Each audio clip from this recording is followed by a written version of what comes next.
ನಮಸ್ತೆ. ಎಲ್ಲರಿಗೂ ಸನಾತನ ಜ್ಯೋತಿಷ್ಯ ಶಾಸ್ತ್ರ ಪಾಠ 10ಕ್ಕೆ ಸ್ವಾಗತ ಸುಸ್ವಾಗತ. ಒಂದು ಪ್ರಾರ್ಥನೆಯ ಮುಖಾಂತರ ತರಗತಿಯನ್ನ ಶುರು ಮಾಡೋಣ.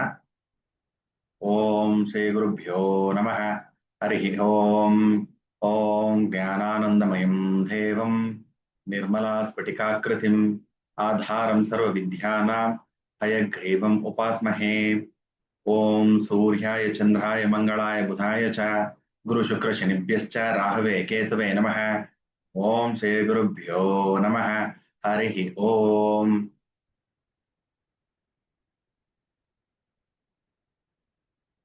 ಕಳೆದ ತರಗತಿಯಲ್ಲಿ ಏನನ್ನು ನೋಡಿದ್ವಿ ಅಂತಂದ್ರೆ ಗ್ರಹಗಳ ಬಲವನ್ನು ನೋಡಿದ್ವಿ. ಏನು ಗ್ರಹಗಳ ಬಲ ಅಂತಂದ್ರೆ ಉಚ್ಚ ಸ್ಥಾನ, ನೀಚ ಸ್ಥಾನ, ಗ್ರಹಗಳ ಉಚ್ಚ ಸ್ಥಾನ, ಗ್ರಹಗಳ ನೀಚ ಸ್ಥಾನ, ಸ್ವಸ್ಥಾನ, ಮೂಲ ತ್ರಿಕೋಣ ಸ್ಥಾನ ಅಲ್ವಾ. ಸೊ ಇದನ್ನೆಲ್ಲ ನೋಡಿದ್ವಿ.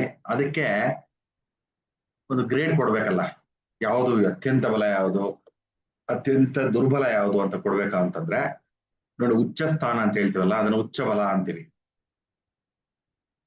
ಈಗ ಉದಾಹರಣೆಗೆ ಸೂರ್ಯನ ಉಚ್ಚ ಸ್ಥಾನ ಯಾವುದು? ಟೈಪ್ ಮಾಡಿ ನೋಡೋಣ.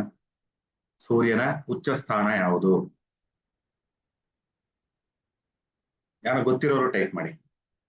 ಸೂರ್ಯನ ಉಚ್ಚ ಸ್ಥಾನ ಯಾವುದು? ಮೇಷ. ನಾಗೇಂದ್ರ ಸರ್ ಹೊಡೆದ್ಬಿಟ್ರು, ವೆರಿ ಗುಡ್, ಎಕ್ಸಲೆಂಟ್. ಮೇಷ ಸ್ಥಾನ ಸೂರ್ಯದ ಉಚ್ಚ ಸ್ಥಾನ, very good Basavaraj sir. So ಸೂರ್ಯ ಇಲ್ಲಿ ನೋಡಿ, ಇದು ಮೇಷ ರಾಶಿ ಅಲ್ವಾ, ನಾನು ತೋರಿಸ್ತಾ ಇದ್ದೀನಿ ನೋಡಿ ಸ್ಕ್ರೀನ್ ಅಲ್ಲಿ. ಇದು ಮೇಷ ರಾಶಿ, ಮಂಗಳ ಅದಕ್ಕೆ ಅಧಿಪತಿ ಆಗುತ್ತೆ. ಇಲ್ಲಿ ಸೂರ್ಯ ಉಚ್ಚ ಆಗ್ತಾನೆ. ಅದು 180 ಡಿಗ್ರಿ ಆಪೋಸಿಟ್. ಆಪೋಸಿಟ್ ಅಂದ್ರೆ ಕೆಲವರು ಏನ್ ತಗೊಂಡ್ಬಿಡ್ತಾರೆ ಅಂದ್ರೆ ಇಲ್ಲಿಂದ ಇದನ್ನ ಆಪೋಸಿಟ್ ಅಂತ ತಗೊಂಡ್ಬಿಡ್ತಾರೆ, ಇಲ್ಲಿ ತೊಂದ್ರೆ ಇದನ್ನ ಆಪೋಸಿಟ್ ಅಂತ ತಗೋತಾರೆ. ಅರ್ಥ ಆಯ್ತಾ? ಇದನ್ನಂದ್ರೆ ಇದನ್ನ ಆಪೋಸಿಟ್ ತಗೋತಾರೆ. ಇದು ಕರೆಕ್ಟ್ ಆಗುತ್ತೆ. ಇದು ಇಂದ ಆಪೋಸಿಟ್ 180 ಡಿಗ್ರಿ ಆಗುತ್ತೆ.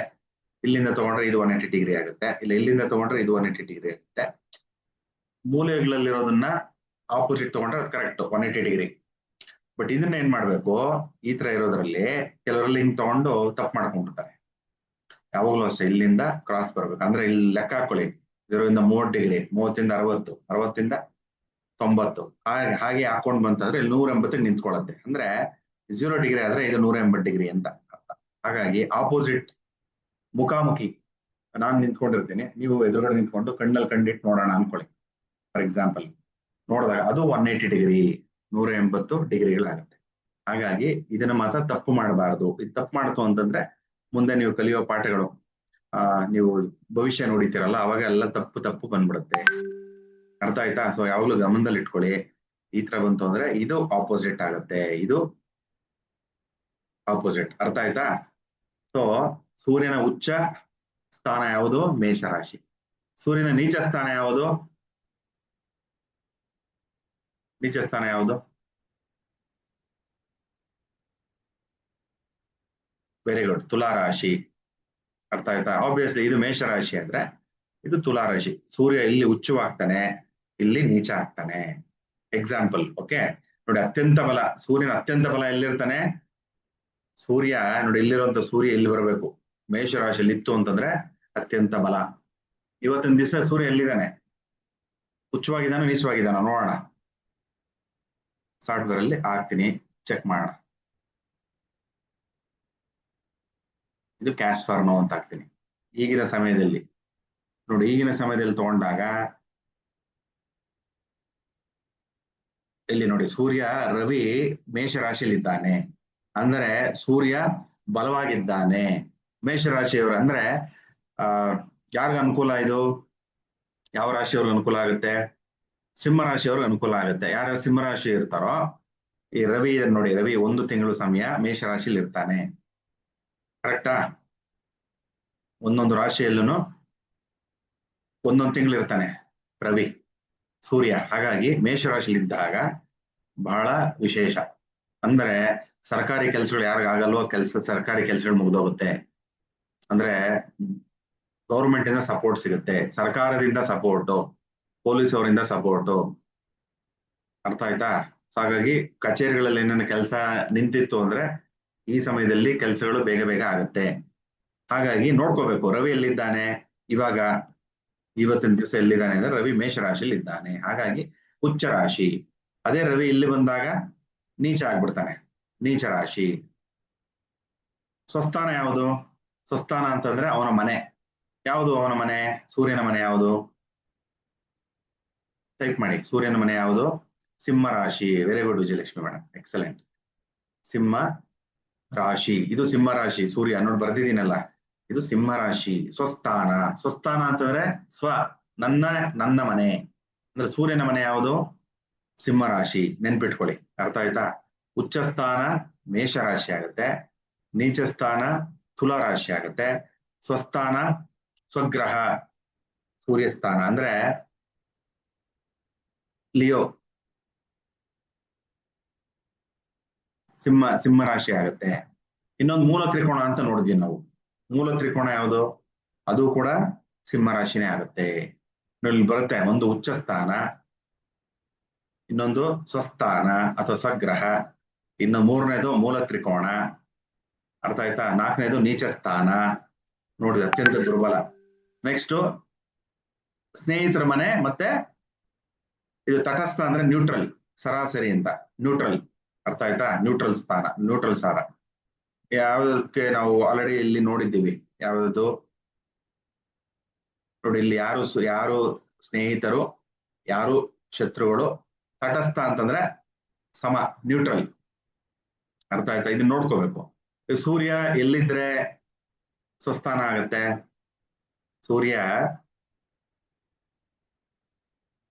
ಸಿಂಹರಾಶಿಯಲ್ಲಿದ್ದಾಗ ಸ್ವಸ್ಥಾನ ಆಗುತ್ತೆ. ಸೂರ್ಯ ಸಿಂಹರಾಶಿಯಲ್ಲಿದ್ದಾಗ ಅದು ಮೂಲ ತ್ರಿಕೋಣ ಸ್ಥಾನ ಆಗುತ್ತೆ. ಸೂರ್ಯ ಮೇಷ ರಾಶಿಯಲ್ಲಿದ್ದಾಗ ಅದು ಉಚ್ಚ ಸ್ಥಾನ ಆಗುತ್ತೆ. ಸೂರ್ಯ ತುಲಾ ರಾಶಿಯಲ್ಲಿದ್ದಾಗ ಅದು ನೀಚ ಸ್ಥಾನ ಆಗುತ್ತೆ. ಎಲ್ಲ ನೋಡಿದ್ವಲ್ಲ ಲಾಸ್ಟ್ ಕ್ಲಾಸ್ ಅಲ್ಲಿ, ಎಲ್ಲ ರಿವಿಷನ್ ಮಾಡ್ಕೋಬೇಕು, ಇಲ್ಲಾಂದ್ರೆ ಮರ್ತೋಗ್ತಾ ಇರುತ್ತೆ. ಅರ್ಥ ಆಯ್ತಾ? ಜಸ್ಟ್ ಒಂದ್ಸತಿ ತೆಗೆದ್ಬಿಟ್ಟು ಅದನ್ನ ನೋಡ್ಕೊಂಡ್ರೆ ತಲೆಯಲ್ಲಿ ಕುತ್ಕೊಳ್ತಾ ಹೋಗುತ್ತೆ. ಇಲ್ಲದೆ ಇದ್ರು ಪರವಾಗಿಲ್ಲ, ಟೈಮ್ ಸಿಗ್ಲಿಲ್ಲ ಮಾಡ್ಲಿಲ್ಲ ಅದು ತೊಂದರೆ ಇಲ್ಲ. ನಾವು ಮುಂದೆ ಜಾತಕ ನೋಡ್ಬೇಕಾದ್ರೆ ಅಲ್ಲಿ ಎಕ್ಸ್ಪ್ಲೈನ್ ಮಾಡ್ತಾ ಹೋಗ್ತೀವಿ, ಅವಾಗ ತಲೆಯಲ್ಲಿ ಒಂದೊಂದೇ ಕುತ್ಕೋತಾ ಹೋಗುತ್ತೆ. ಪ್ರಾಕ್ಟಿಕಲ್ಸ್ ಮಾಡಿ, ಅವಾಗ ತುಂಬಾನೇ ಸುಲಭವಾಗಿ ತಲೆಯಲ್ಲಿ ಕುತ್ಕೊಳ್ಳುತ್ತೆ. ಇದು ಒಂದು ಬೇಸಿಕ್ ಐಡಿಯಾ ಇರಲಿ ನಿಮಗೆ ಅಂತ, ಅರ್ಥ ಆಯ್ತಾ? ಇದು ತಲೆಯಲ್ಲಿ ಇದ್ದಾಗ ಅದನ್ನ ನೀವು ಜಾತಕ ನೋಡ್ತಾ ನೋಡ್ತಾ ನೋಡ್ತಾ ನೋಡ್ತೀವಿ, ಎಲ್ಲ ಒಂದೊಂದೇ ತಾನಾಗ್ತಾನೆ ತಲೆಯಲ್ಲಿ ಕುತ್ಕೊಳ್ಳುತ್ತೆ. ಯಾರು ಕಾಂಪ್ಲಿಕೇಟ್ ಮಾಡ್ಕೋಬೇಡಿ. ಅಯ್ಯೋ ಏನು ನೆನಪೇ ಬರ್ತಾ ಇಲ್ವಲ್ಲ ಅಂತ.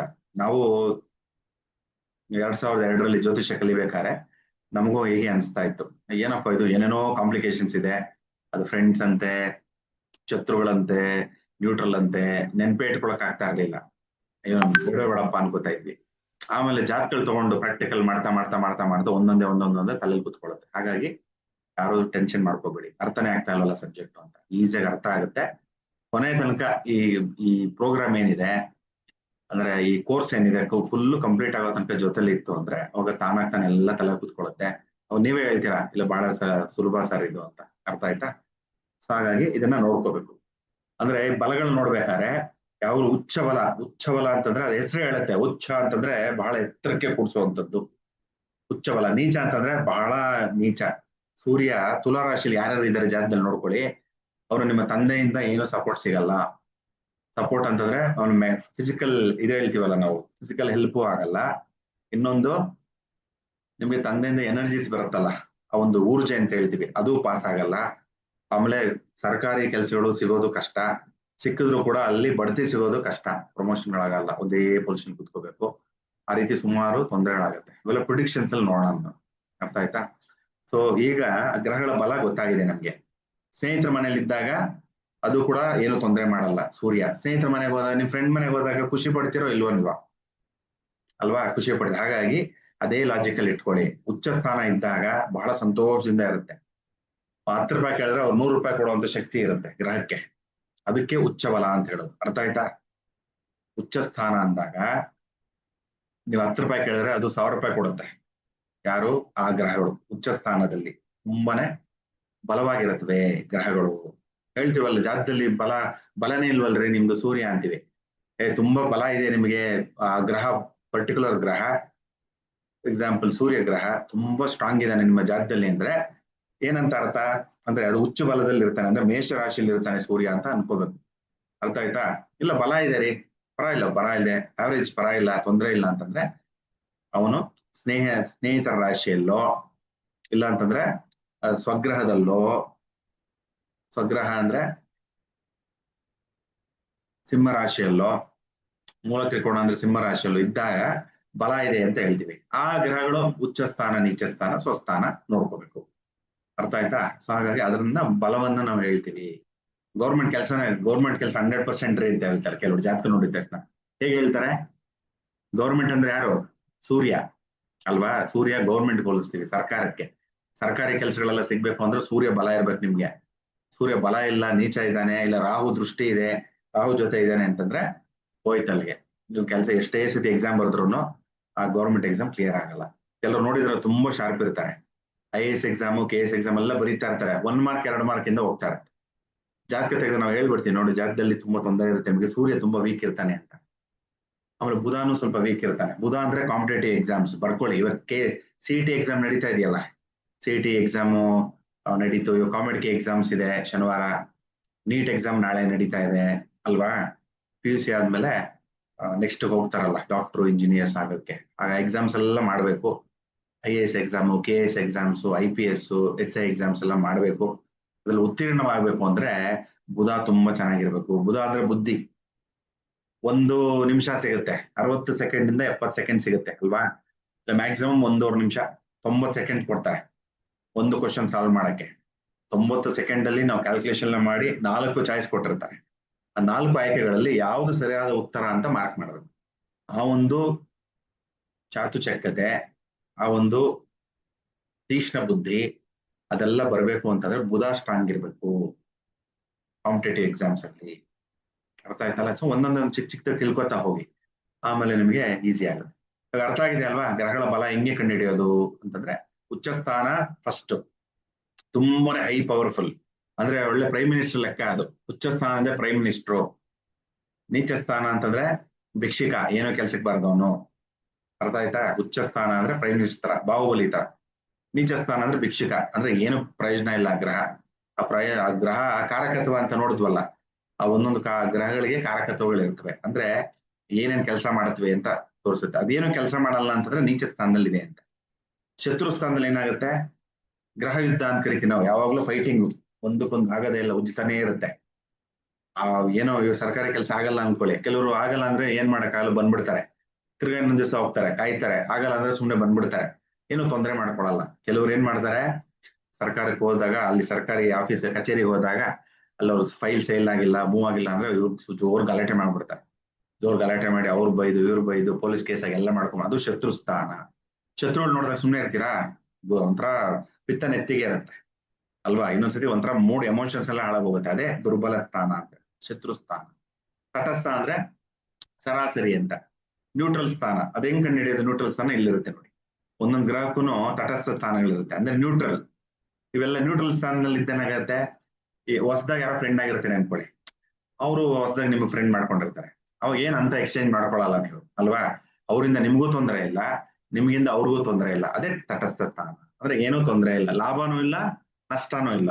ಅದನ್ನೇ ತಟಸ್ಥ ಸ್ಥಾನ ಅಂತ ಹೇಳೋದು. ಅಂದ್ರೆ ಪ್ರಯೋಜನ ಇಲ್ಲ, ಪವರ್ ಇಲ್ಲ, ಅಂದ್ರೆ ನ್ಯೂಟ್ರಲ್, ತೊಂದರೆನೂ ಆಗಲ್ಲ, ಉದ್ಧಾರನೂ ಆಗಲ್ಲ, ಆ ರೀತಿ. ನೆಕ್ಸ್ಟ್ ಸ್ನೇಹ ರಾಶಿ ಇದ್ದಾಗ ಉತ್ತಮ, ಪರವಾಗಿಲ್ಲ. ಸ್ನೇಹಿತರು ಯಾರು ಮಾಡ್ತಾರೆ? ಹೆಲ್ಪ್ ಮಾಡ್ತಾರೋ ಇಲ್ವಾ ಸ್ನೇಹಿತರು? ಹಾಗಾಗಿ ಸ್ನೇಹಿತರ ಮನೆಯಲ್ಲಿ ಬಂದಾಗ ಆಗ ಅದು ಉತ್ತಮವಾದ ಫಲವನ್ನು ಕೊಡುತ್ತೆ. ಒಂದೊಂದು ಗ್ರಹಕ್ಕೂ ಉಚ್ಚ ಸ್ಥಾನ ಇರುತ್ತೆ, ನೀಚ ಸ್ಥಾನ ಇರುತ್ತೆ, ಸ್ವಸ್ಥಾನ ಇರುತ್ತೆ. ಇಲ್ಲಿ ಏನ್ ಕಾಣಿಸ್ತಾ ಇದೆ ನಿಮ್ಗೆ? ಇವೆಲ್ಲ ಸ್ವಸ್ಥಾನ ತಾನೆ? ಇವೆಲ್ಲ ಸ್ವಸ್ಥಾನ ಅಂದ್ರೆ ಅವ್ರವ್ರ ಮನೆಯಲ್ಲಿ ಅವ್ರ ಗ್ರಹಗಳು ಕುತ್ಕೊಂಡಿದ್ದಾರೆ, ಅದು ಸ್ವಸ್ಥಾನ. ಮೂಲ ತ್ರಿಕೋಣ ಸ್ಥಾನ ಬರುತ್ತೆ. ಸ್ನೇಹಿತರ ಸ್ಥಾನ ಅಂದ್ರೆ ಸೂರ್ಯ ಚಂದ್ರನ ಮನೆಗೆ ಹೋಗುತ್ತೆ. ಸ್ನೇಹಿತನೋ ಅಲ್ವೋ ಚಂದ್ರ? ಹೌದು, ಸ್ನೇಹಿತ. ಹಾಗಾಗಿ ಸೂರ್ಯ ಚಂದ್ರನ ಮನೆಗೆ ಅಂದ್ರೆ ಕಟಕ ರಾಶಿಯಲ್ಲಿ ಕುತ್ಕೊಂಡಾಗ್ಲೂ ಒಳ್ಳೆ ಫಲಗಳನ್ನು ಕೊಡುತ್ತೆ.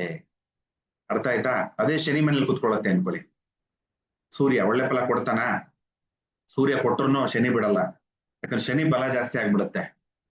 ಕರೆಕ್ಟಾ? ಶನಿ ರೌದ್ರಾವತಾರ ಆಗ್ಬಿಟ್ಟು ಸೂರ್ಯನ ಏನು ಮಾಡಕ್ ಬಿಡಲ್ಲ.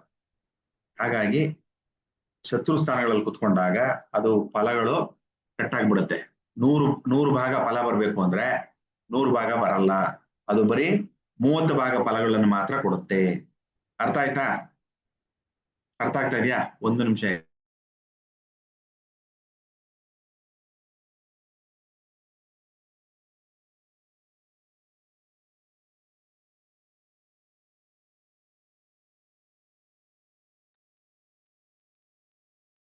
ಅರ್ಥ ಆಯ್ತಾ? ಇದು ಸ್ವಲ್ಪ ತಲೆಯಲ್ಲಿ ಕೂಡ್ಸ್ಕೊಳ್ಳಿ. ಇದು ಫಸ್ಟ್ ರ್ಯಾಂಕ್. ಯಾಕೆ ಸಾರ್ ಹೇಳ್ತಾ ಇದೀನಿ, ವಿಪರೀತ ಹೇಳ್ತಾ ಇದೀನಿ ಅಂತಂದ್ರೆ ಇದು ಮೇನ್ ತುಂಬಾನೇ ಇಂಪಾರ್ಟೆಂಟ್ ಆಗುತ್ತೆ ನಿಮ್ಗೆ. ಇವಾಗಲೇ ಕಲ್ತು ಬಿಟ್ರೆ ತುಂಬಾ ಸುಲಭ. ಇಲ್ಲ ಅಂದ್ರೆ ಆಮೇಲೆ ಪ್ರಿಡಿಕ್ಷನ್ ಅಲ್ಲೂ ಹೇಳ್ಕೊಡ್ತೀನಿ, ತೊಂದರೆ ಇಲ್ಲ. 3ನೇ ಸ್ಥಾನ, ಇದು 4ನೇ ಸ್ಥಾನ ನ್ಯೂಟ್ರಲ್, 5ನೇ ಸ್ಥಾನ ಇದು ಲಾಸ್ಟ್. ಸೊ ಇದು ನೀಚ ಸ್ಥಾನ ಇದ್ದಾಗ್ಲೂ ಏನು ಪ್ರಯೋಜನ ಆಗಲ್ಲ, ತುಂಬಾ ತೊಂದರೆ ಮಾಡ್ಬಿಡ್ತಾನೆ. ಸೂರ್ಯನೇ ತೊಂದರೆ ಮಾಡ್ಬಿಡ್ತಾನೆ ನಮ್ಗೆ ದುರ್ಬಲದಲ್ಲಿದ್ದಾಗ, ನೀಚ ಸ್ಥಾನದಲ್ಲಿದ್ದಾಗ. ಶತ್ರು ಸ್ಥಾನದಲ್ಲಿದ್ದಾಗ್ಲೂ ಯಾವಾಗ್ಲೂ ಫೈಟಿಂಗ್ ಆಗುತ್ತೆ. ನೀಚ ಸ್ಥಾನ ಅಂದ್ರೆ ನಮ್ಮನ್ನೇ ಸಾಯಿಸುವಂತಹ ಅಂದ್ರೆ ಡೆತ್ ಲೈಕ್ ಸಿಚುಯೇಷನ್ ಅಂತೀವಲ್ಲ, ಆ ರೀತಿ ಆಗ್ಬಿಡುತ್ತೆ ನೀಚ ಸ್ಥಾನ. ಶತ್ರು ಸ್ಥಾನ ಅಂದ್ರೆ ಬದುಕಿರ್ತೀವಿ, ಬಟ್ ಯಾವಾಗ್ಲೂ ಫೈಟಿಂಗ್ ಆ ರೀತಿ. ತಟಸ್ಥ ಸ್ಥಾನ ಅಂದ್ರೆ ಸರಾಸರಿ, ನ್ಯೂಟ್ರಲ್, ನಮ್ಗೂ ಬೇಡ ಅವ್ರಿಗೂ ಬೇಡ, ಅವರು ತೊಂದರೆ ಮಾಡಲ್ಲ ನಮಗೂ ತೊಂದರೆ ಮಾಡಲ್ಲ. ಅವ್ರು ನೋಡೋದು ನಾವು ಸ್ಮೈಲ್ ಮಾಡ್ತೀವಿ, ನಾವು ನೋಡೋದು ಅವರು ಸ್ಮೈಲ್ ಮಾಡ್ತೀವಿ ಅಷ್ಟೇ. ಅದು ಬಿಟ್ಟು ಬೇರೆ ಏನು ಕಾಫಿ ಕುಡಿ ಬನ್ನಿ, ಮನೆಗೆ ಬನ್ನಿ, ಟ್ರಿಪ್ ಹೋಗೋಣ, ಫಿಲಮ್ ಹೋಗೋಣ, ಅವೆಲ್ಲ ಎಂಥದ್ದು ಇರಲ್ಲ ಅಲ್ವಾ. ನಿಮ್ ಇರ್ತಾರಲ್ಲ ಕೆಲವರೆಲ್ಲ ಎದುರುಗಡೆ ಮನೆ, ಪಕ್ಕದ ಮನೆಯಲ್ಲಿ, ಬೀದಿ ಕೊನೆಯಲ್ಲಿ ಎಲ್ಲ ಯಾವ ನೋಡ್ರು ನೀವು ಯಾರು ಅಂತ ಗೊತ್ತಿರುತ್ತೆ, ಅವ್ರು ನಿಮ್ಗೆ ಯಾರು ಅಂತ ಗೊತ್ತಿರುತ್ತೆ. ಬಟ್ ಪರಸ್ಪರ ಏನು ಹೆಲ್ಪ್ ಆಗಲ್ಲ. ಅದಕ್ಕೆ ಸ್ನೇಹ ಅಂದ್ರೆ ತೊಂದರೆನೂ ಆಗಲ್ಲ, ಹೆಲ್ಪ್ ಆಗಲ್ಲ. ಇದು ಉತ್ತಮ, ಪರವಾಗಿಲ್ಲ ಅಂದ್ರೆ ಸರಾಸರಿ, ಏನು ತೊಂದರೆ ಇಲ್ಲ, ಪರವಾಗಿಲ್ಲ. ಸ್ನೇಹಿತರ ಮನೆ ಅಂತಂದ್ರೆ ಉತ್ತಮ. ಸ್ವಗ್ರಹ ಮೂಲ ತ್ರಿಕೋಣ ಅಂದ್ರೆ ಅದು ಉತ್ತಮ. ಉಚ್ಚಬಲ ಅಂದ್ರೆ ಅತ್ಯುತ್ತಮ. ಇದು ತಲೆಯಲ್ಲಿ ಕೂಡ್ಸ್ಕೊಳ್ಳುವಂತ ವಿಷಯ. ಅರ್ಥ ಆಗ್ತದೆ ಅನ್ಕೋತೀನಿ.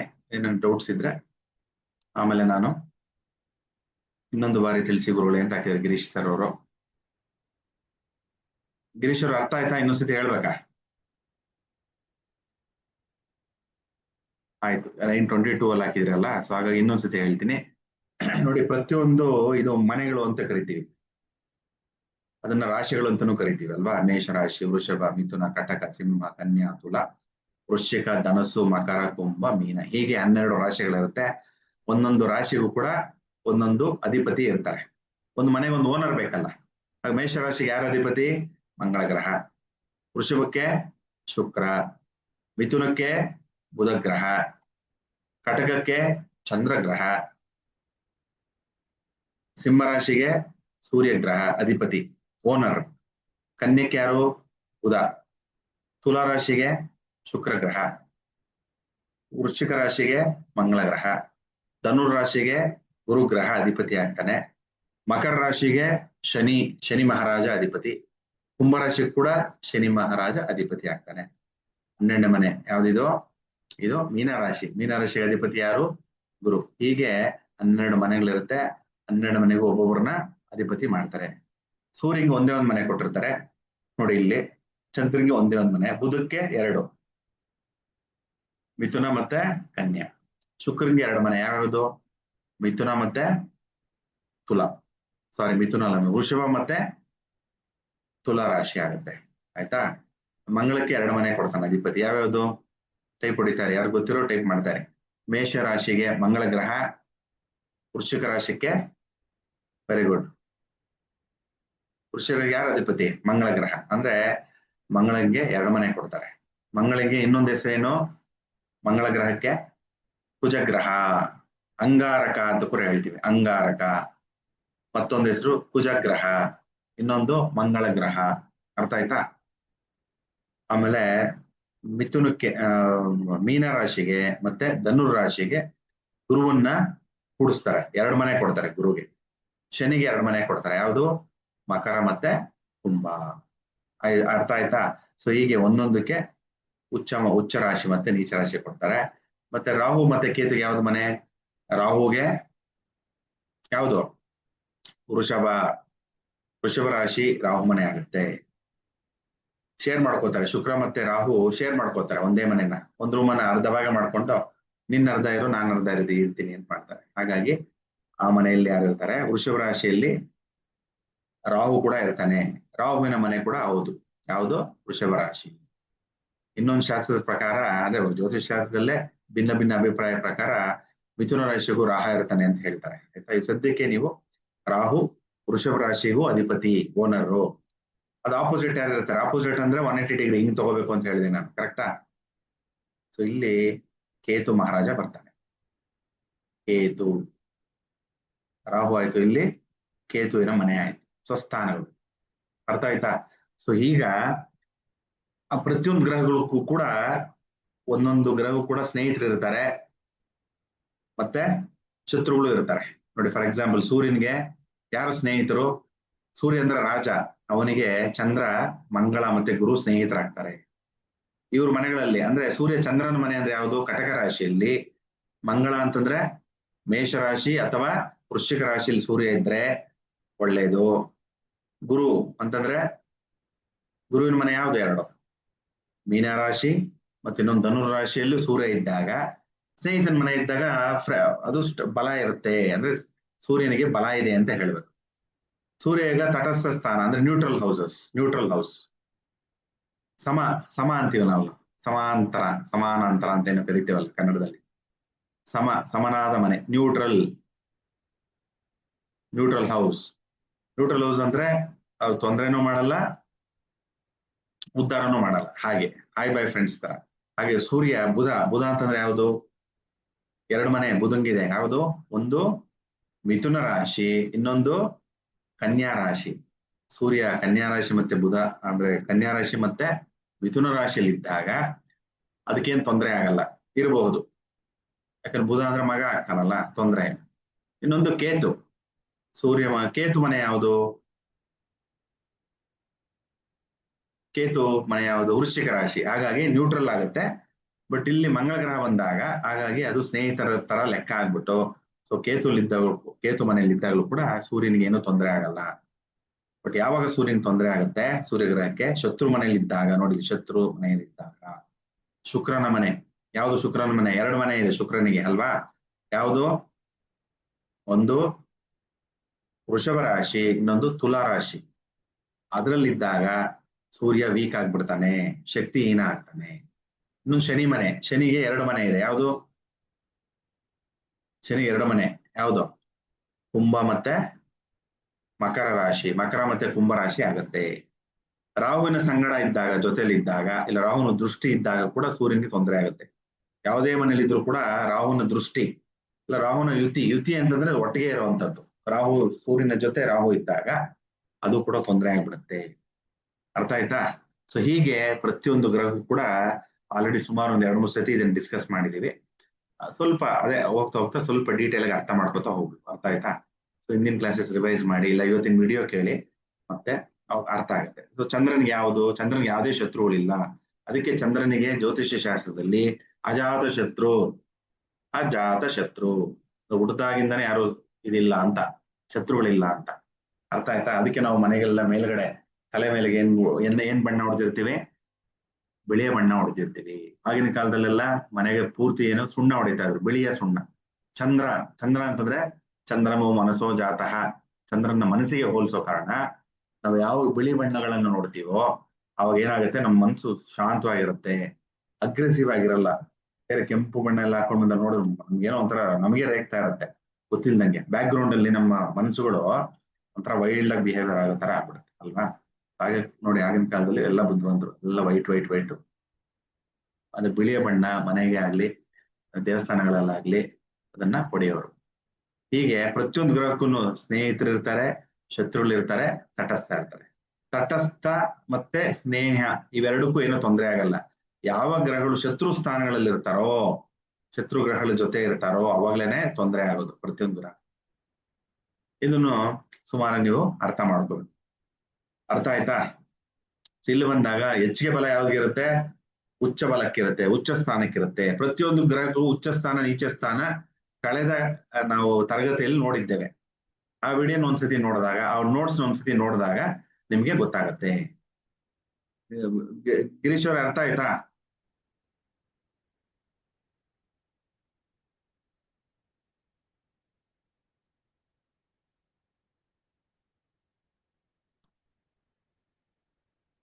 ಓಕೆ, ಇವ್ರು ಯಾರೋ ಕೇಳ್ತಾ ಇದಾರೆ, ಜಾತಕನ ಕುಂಡಲಿ ಮನೆಯಲ್ಲಿ ಇರುವ ಗ್ರಹಗಳು ಸ್ಥಿರವಾಗಿ ಇದ್ದು ಒಂದೇ ಫಲ ಕೊಡ್ತಾವೋ ಅಥವಾ ಕಾಲಕ್ಕೆ ತಕ್ಕಂತೆ ಬದಲಾಯಿಸಿ ತಿಳಿಸಿ. ನೋಡಿ, ಇದು ಟ್ರಿಕ್. ಅದು ನಾವು ಇನ್ನೇನು 3-4 ಕ್ಲಾಸಲ್ಲಿ ನಾವು ಸ್ಟಾರ್ಟ್ ಮಾಡ್ಬಿಡ್ತೀವಿ. ಅದು ಭವಿಷ್ಯ ಹೇಳೋವಂಥದ್ದು. ಅದು ಸ್ವಲ್ಪ ಸಮಾಧಾನವಾಗಿರಿ. ಇವಾಗ ಅವ್ರು ಕೇಳಿದ್ರ ಅಂತ ಹೇಳ್ತಾ ಇದ್ದೀನಿ. ಏನು ಅಂತಂದ್ರೆ, ನಿಮ್ಗೆ ಜನ್ಮ ಜಾತಕ ಇರುತ್ತೆ.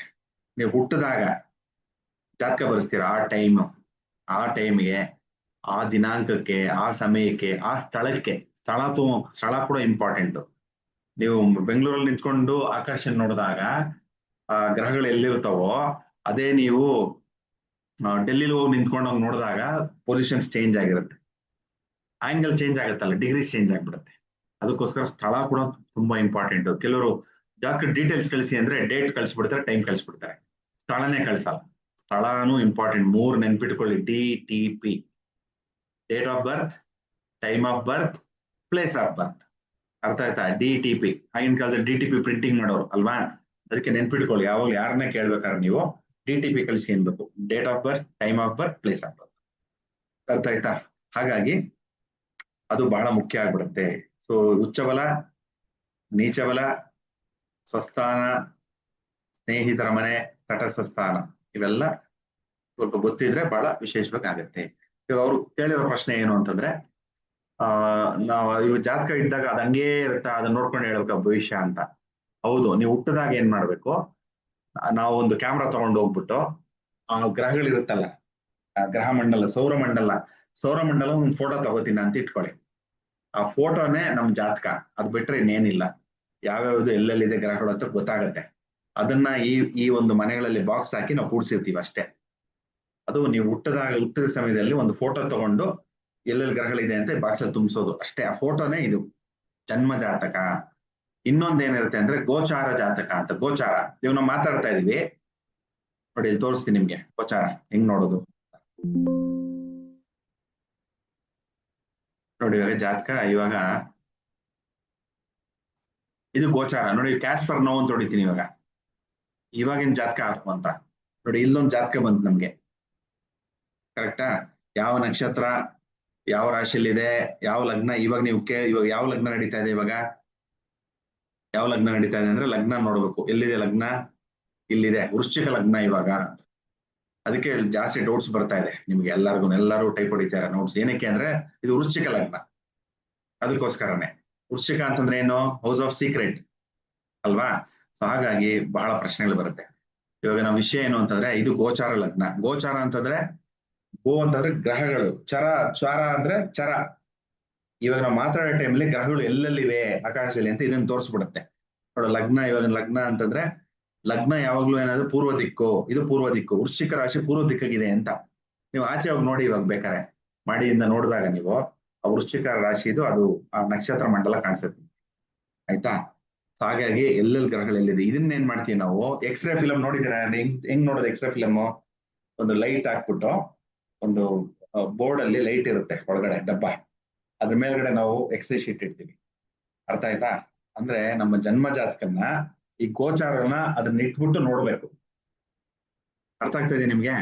ಫಾರ್ ಎಕ್ಸಾಂಪಲ್ ಈಗ ನೋಡಿ, ಇವಾಗ 3ನೇ ಮನೆಯಲ್ಲಿ, ಇವಾಗ ಮಿಥುನ ರಾಶಿಯಲ್ಲಿ ನೀವು ಹುಟ್ಟಿದಾಗ ಏನಿತ್ತು?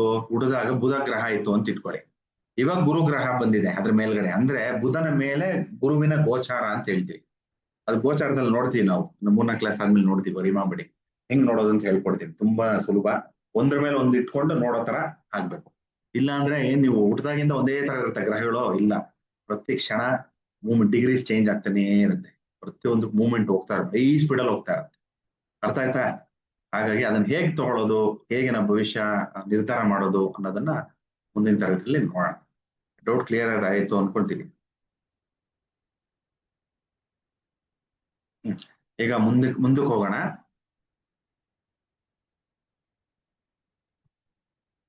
ಈಗ ಲಗ್ನ ಅರ್ಥ ಮಾಡ್ಕೊಳ್ಳೋಣ.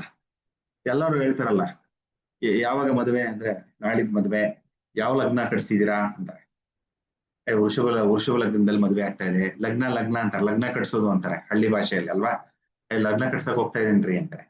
ನಾವು ಲಗ್ನ ಅಂದ್ರೆ ನಾವು ಲಗ್ನ ಅಂತಂದ್ರೆ ಮದುವೆನ ನಾವು ಅನ್ಕೊಂಡ್ಬಿಡ್ತಾ ಇದ್ವಿ ಮುಂಚೆ, ಚಿಕ್ಕ ಹುಡುಗರಲ್ಲ ಅಲ್ವಾ. ಎಷ್ಟೊಂದು ಇವಾಗ್ಲೂ ಅನ್ಕೊಂತ ಇರ್ತೀರಾ. ನಿಮ್ಗೆ ಯಾರು ಜ್ಯೋತಿಷ ಗೊತ್ತಿಲ್ವಾ? ಲಗ್ನ ಕಟ್ಟೋದು ಅಂದ್ರೆ ಮದುವೆ ಅಂದ್ಕೊಂತೀವಿ. ಅಲ್ಲ, ಪ್ರತಿಯೊಂದಕ್ಕೂ ಲಗ್ನ ಕಟ್ಟೋದು. ಯಾವ್ದಕ್ಕೆ ಅಂದ್ರೆ ಗೃಹ ಪ್ರವೇಶಕ್ಕೂ ಲಗ್ನ ಕಟ್ತೀವಿ, ನಿಮ್ಮ ಸೀಮಂತಕ್ಕೂ ಒಂದು ಲಗ್ನ ಕಟ್ತೀವಿ, ಪ್ರತಿಯೊಂದಕ್ಕೂ ಚೌಲಕ್ಕೂ, ಕಿವಿ ಕುಚ್ಚುವಂತ ಕಾರ್ಯಕ್ರಮಕ್ಕೂ ಅಲ್ವಾ, ಪ್ರತಿಯೊಂದಕ್ಕೂ ಹಸಮಣೆ ಕುಡ್ಸಕ್ಕೆ, ಪ್ರತಿಯೊಂದಕ್ಕೂ ಲಗ್ನ ಕಟ್ಟೋದು. ಆ ಲಗ್ನ ಅಂತಂದ್ರೆ ಏನು ಅಂತಂದ್ರೆ ಇಂಗ್ಲಿಷ್ ಅಲ್ಲಿ ಅದನ್ನ ಅಸೆಂಡೆಂಟ್ ಅಂತ ಕರೀತೀವಿ. ಯಾರನ್ನ ಗೊತ್ತಾ ಅಸೆಂಡೆಂಟ್ ಏನು ಅಂತಂದ್ರೆ?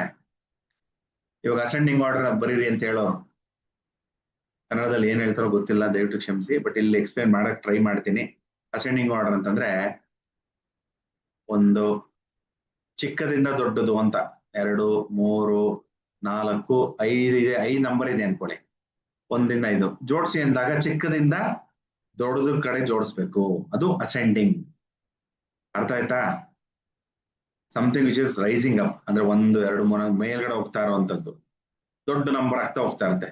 ಇಲ್ಲಿ 0 ಇದ್ದಾಗ ಇದು 100 ಅಂತ. ಅರ್ಥ ಆಯ್ತಾ? ಅಂದ್ರೆ ಹೋಗ್ತಾ ಹೋಗ್ತಾ ಹೋಗ್ತಾ ಬೆಳವಣಿಗೆ ಆಗುತ್ತೆ ನಂಬರ್ಸ್. ಅದನ್ನೇ ನಾವು ಲಗ್ನ ಅಂತ ಕರೆಯೋದು. ಜ್ಯೋತಿಷ ಲಗ್ನ ಯಾವುದು ಅಂತಂದ್ರೆ ಪೂರ್ವ ದಿಕ್ಕಲ್ಲಿ. ಇದು ನೋಡಿ, ಇದು ಪೂರ್ವ ದಿಕ್ಕು. ಪೂರ್ವ ದಿಕ್ಕಲ್ಲಿ ನೀವು ಹುಟ್ಟಿದಾಗ, ಇಲ್ಲ ಯಾವುದೇ ಒಬ್ಬರು ಹುಟ್ಟಿದಾಗ ಹುಟ್ಟಿದ ಕ್ಷಣ ನಾವು ಪೂರ್ವ ದಿಕ್ಕನ್ನು ನೋಡ್ಬೇಕಂತೆ. ಪೂರ್ವ ದಿಕ್ಕು ನೋಡಿದಾಗ ಅಲ್ಲಿ ಯಾವ ರಾಶಿ ಮೇಲ್ಗಡೆ ಬರ್ತಾ ಇದೆ, ಯಾವ ರಾಶಿ ಇದೆ, ಆ ರಾಶಿನ ನಾವು ಫಿಕ್ಸ್ ಮಾಡ್ತೀವಿ. ಅದನ್ನೇ ಲಗ್ನ ಅಂತ ಕರೀತೀವಿ. ಅದನ್ನ ಪಿಕ್ಚರ್ ಮುಖಾಂತರ ತೋರಿಸಿ ಮರಿ ಮಾಡ್ಬಿಡಿ. ಅಸೆಂಡಿಂಗ್ ಆರ್ಡರ್ ಗೊತ್ತಾಯ್ತು. ಇನ್ನೊಂದು ಡಿಸೆಂಡಿಂಗ್ ಆರ್ಡರ್ ಅಂದ್ರೆ ಏನು? ಡಿಸೆಂಡಿಂಗ್ ಆರ್ಡರ್ ಅಂದಾಗ ದೊಡ್ಡದಿಂದ ಚಿಕ್ಕದ ಕಡೆಗೆ 5, 4, 3, 2, 1 ಇದು ಡಿಸೆಂಡಿಂಗ್ ಆರ್ಡರ್. ಅರ್ಥ ಆಯ್ತಾ? ಅಂದ್ರೆ 100ರಿಂದ ಕೆಳಗಡೆ ಇಳಿಬೇಕು. 100, 90, 80, 70, 50, 20, 10, 0 ಹಾಗೆ ಇಳಿಯುವಂಥದ್ದು. ನಮಗೆ ಇವಾಗ ಡಿಸೆಂಡಿಂಗ್ ಆರ್ಡರ್ ಬೇಡ.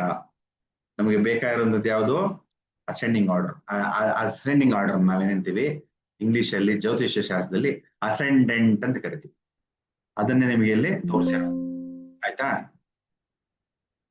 ನೋಡಿ, ಅದನ್ನೇ ಇಲ್ಲಿ ಲಗ್ನ, ಇಂಗ್ಲಿಷ್ ಅಲ್ಲಿ ಲಗ್ನ ಅಂತ ಹೇಳ್ತೀವಿ. ಅದಕ್ಕೆ ಲಗ್ನ ಕುಂಡಲಿ ಅಂತ ಹೇಳೋದು. ಅರ್ಥ ಆಯ್ತಾ? ಲಗ್ನ ಕುಂಡಲಿ ನೋಡಿ, ಇಲ್ಲಿ ಇದನ್ನ ಎಕ್ಸಾಂಪಲ್ ನೋಡಿದಾಗ ಇಲ್ಲಿ ಮೇಲ್ಗಡೆ ಬರೆದಿರ್ತಾರೆ ಲಗ್ನ ಕುಂಡಲಿ. ಅರ್ಥ ಆಯ್ತಾ? ಇಲ್ಲಾಂದ್ರೆ ಜಾತಕ, ಯಾವ್ದನ್ನ ಸರಿ, ಯಾವ್ದನ್ನ ಹೆಸರು ಕೊಡಿಬಹುದು. ಯೂಶುವಲ್ ಫಸ್ಟ್ ಲಗ್ನ ಕುಂಡಲಿ ಅಂತ ಹೇಳುತ್ತಂದ್ರೆ ಅದು ತುಂಬಾ ಇಂಪಾರ್ಟೆಂಟ್.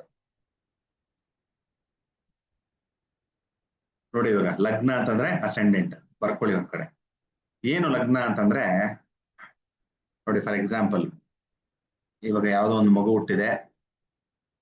ಇವಾಗ ಯಾವಾಗ್ಲೂ ಎಲ್ಲಿಂದ ಎಲ್ಲಿ ಹೋಗ್ತಾ ಇರುತ್ತೆ ರಾಶಿಗಳು? ನೋಡಿ, ಮೇಷ ರಾಶಿ ಇರುತ್ತೆ ಪೂರ್ವ ದಿಕ್ಕಿಗೆ, ಮೇಷ. ನೆಕ್ಸ್ಟ್ ವೃಷಭ ರಾಶಿ, ಮಿಥುನ ರಾಶಿ, ಕಟಕ ರಾಶಿ, ಹೀಗೆ ಅದು ಇಡೀ ನಮ್ಮ ಭೂಮಿ ಸುತ್ತಾ ಇರುತ್ತೆ.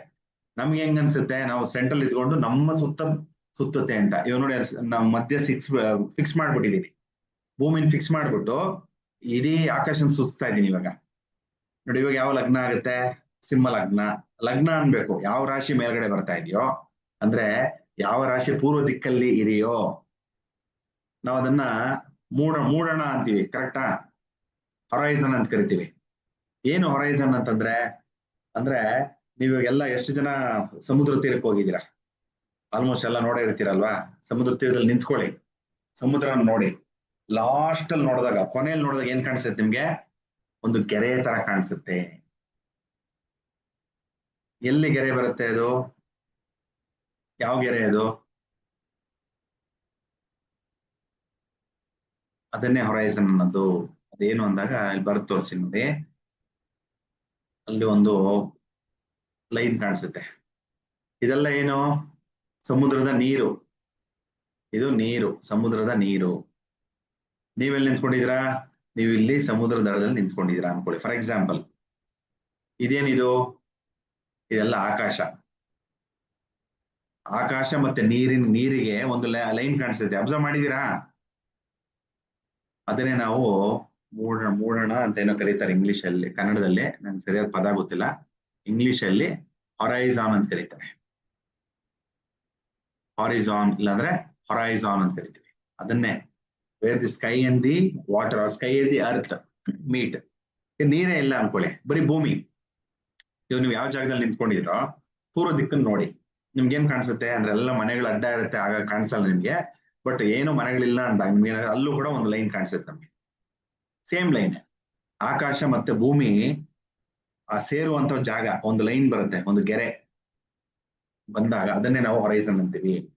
ಅಂದ್ರೆ ಇಲ್ಲೂ ಅಷ್ಟೇ, ಆ ಜಾಗದಲ್ಲಿ ನೋಡಿ, ಫಾರ್ ಎಕ್ಸಾಂಪಲ್ ಹಿಂಗ್ ಹಾಕ್ತೀನಿ, ಅರ್ಥ ಆಯ್ತಾ? ಇದೇ ಹೊರೈಸನ್ ಪಾಯಿಂಟ್. ಈ ಪಾಯಿಂಟ್ ಹಾಕಿದ್ದೀನಲ್ಲ, ಇದೇ ಹೊರೈಸನ್ ಪಾಯಿಂಟ್.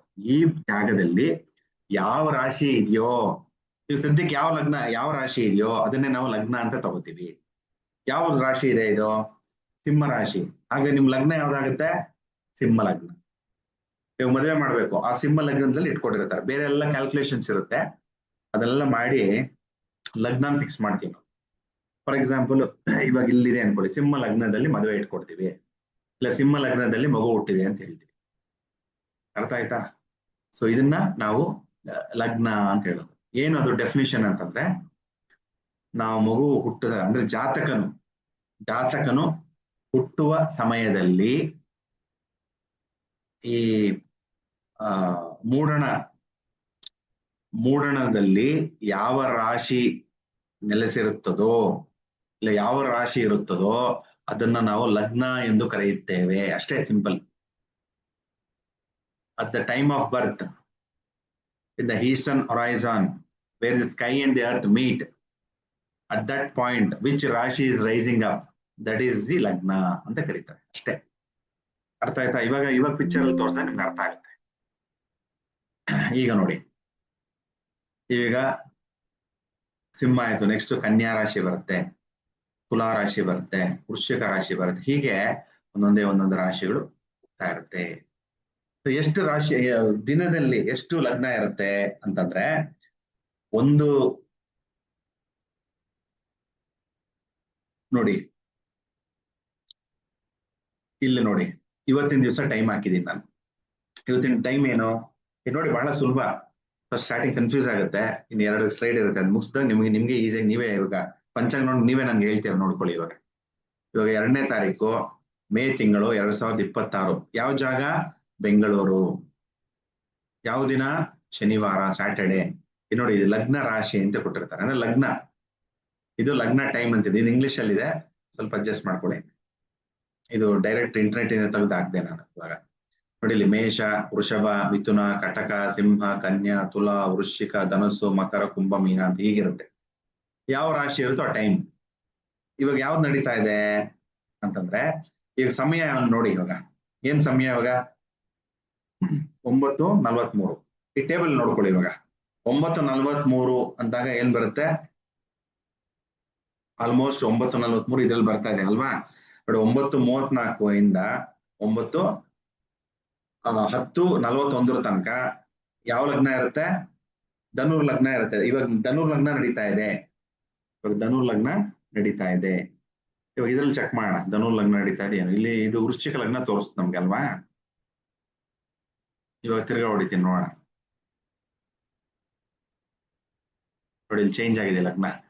ಯಾಕ 10 ನಿಮಿಷ ಮುಂಚೆ ಮಾತಾಡಿದ್ವಿ ನಾವು, ಕರೆಕ್ಟಾ? ಇವಾಗ ನೋಡಿ, ಲಗ್ನ ಎಲ್ಲಿದೆ? ಧನುರ್ ಲಗ್ನ ಬಂದ್ಬಿಡ್ತು. ನೀವು ಸಾಫ್ಟ್ವೇರ್ ನೋಡಿದ್ರು ಇದೇ ಸೇಮೇ, ಧನುರ್ ಲಗ್ನ ಬಂತು. ಕಾಣಿಸ್ತಾ ಇದೆಯಾ? ಇಲ್ಲಿ ಧನುರ್ ಲಗ್ನ ಬಂದಿದೆ.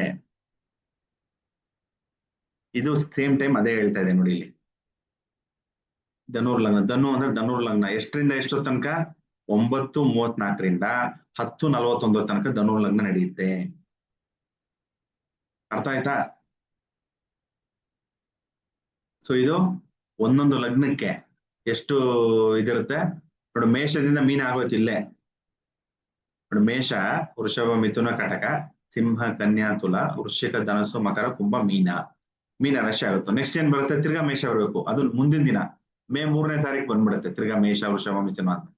ಸೊ ಇಲ್ಲಿ ಒಂದೊಂದು ಅಪ್ರಾಕ್ಸಿಮೇಟ್, ಎಕ್ಸಾಕ್ಟ್ ಆಗಿ 2 ಅವರ್ ಇರಲ್ಲ. ಒಂದು ಲಗ್ನಕ್ಕೆ ಅಪ್ರಾಕ್ಸಿಮೇಟ್ ಆಗಿ 2 ಅವರ್ ಅಂತ ಇಟ್ಕೊಳ್ಳಿ. ನೋಡಿ, ತೋರಿಸ್ತೀನಿ ಇವಾಗ. ಮೇಷ ಎಲ್ಲಿದೆ? ಮೇಷ ಇಲ್ಲಿದೆ. ಮೇಷಕ್ಕೆ 2 ಅವರು, ಮೇಷ. ವೃಷಭಕ್ಕೆ 2 ಅವರು, ಮಿಥುನಕ್ಕೆ 2 ಅವರು. ಏನಕ್ಕಪ್ಪ ಉಲ್ಟಾ ಬರೀತಾ ಇದಾರೆ ಮೇಷ ವೃಷಭ ಅಂತಂದ್ರೆ, ಅಲ್ಲಿ ತಿರುಗ್ಬೇಕಾದ್ರೆ ಪಶ್ಚಿಮದಿಂದ ಪೂರ್ವಕ್ಕೆ ತಿರುಗುತ್ತೆ ನಮ್ಮ ಭೂಮಿ, ಕರೆಕ್ಟಾ? ಅದಕ್ಕೋಸ್ಕರ ಹಿಂಗೆ ಉಲ್ಟಾ ತೋರಿಸ್ತಾ ಇದ್ದೀನಿ ಅಷ್ಟೇ.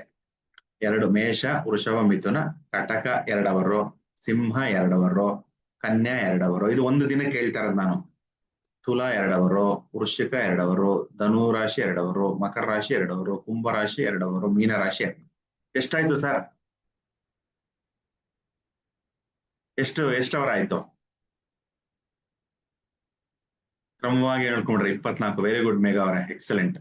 ಸೊ ಇದು 24 ಅವರ್ ಆಗಿದೆ. ಅಂದ್ರೆ ಒಂದು ದಿನ, ಒಂದು ಸುತ್ತು ಬಂತು ಅಂದ್ರೆ ಒಂದು ದಿನ ಅಲ್ವಾ? ಅಂದ್ರೆ ಸೂರ್ಯ ಒಂದು ಸುತ್ತು ಹೊಡಿತಾನೆ, ಎಲ್ಲಾ ರಾಶಿಗಳು ಕವರ್ ಮಾಡ್ಬಿಡ್ತಾನೆ ಒಂದೇ ದಿನದಲ್ಲಿ. ಅಂದ್ರೆ ಎಷ್ಟು ದಿನ ಆಯ್ತು? ಒಂದು ದಿನಕ್ಕೆ 24 ಗಂಟೆ ಆಯ್ತು.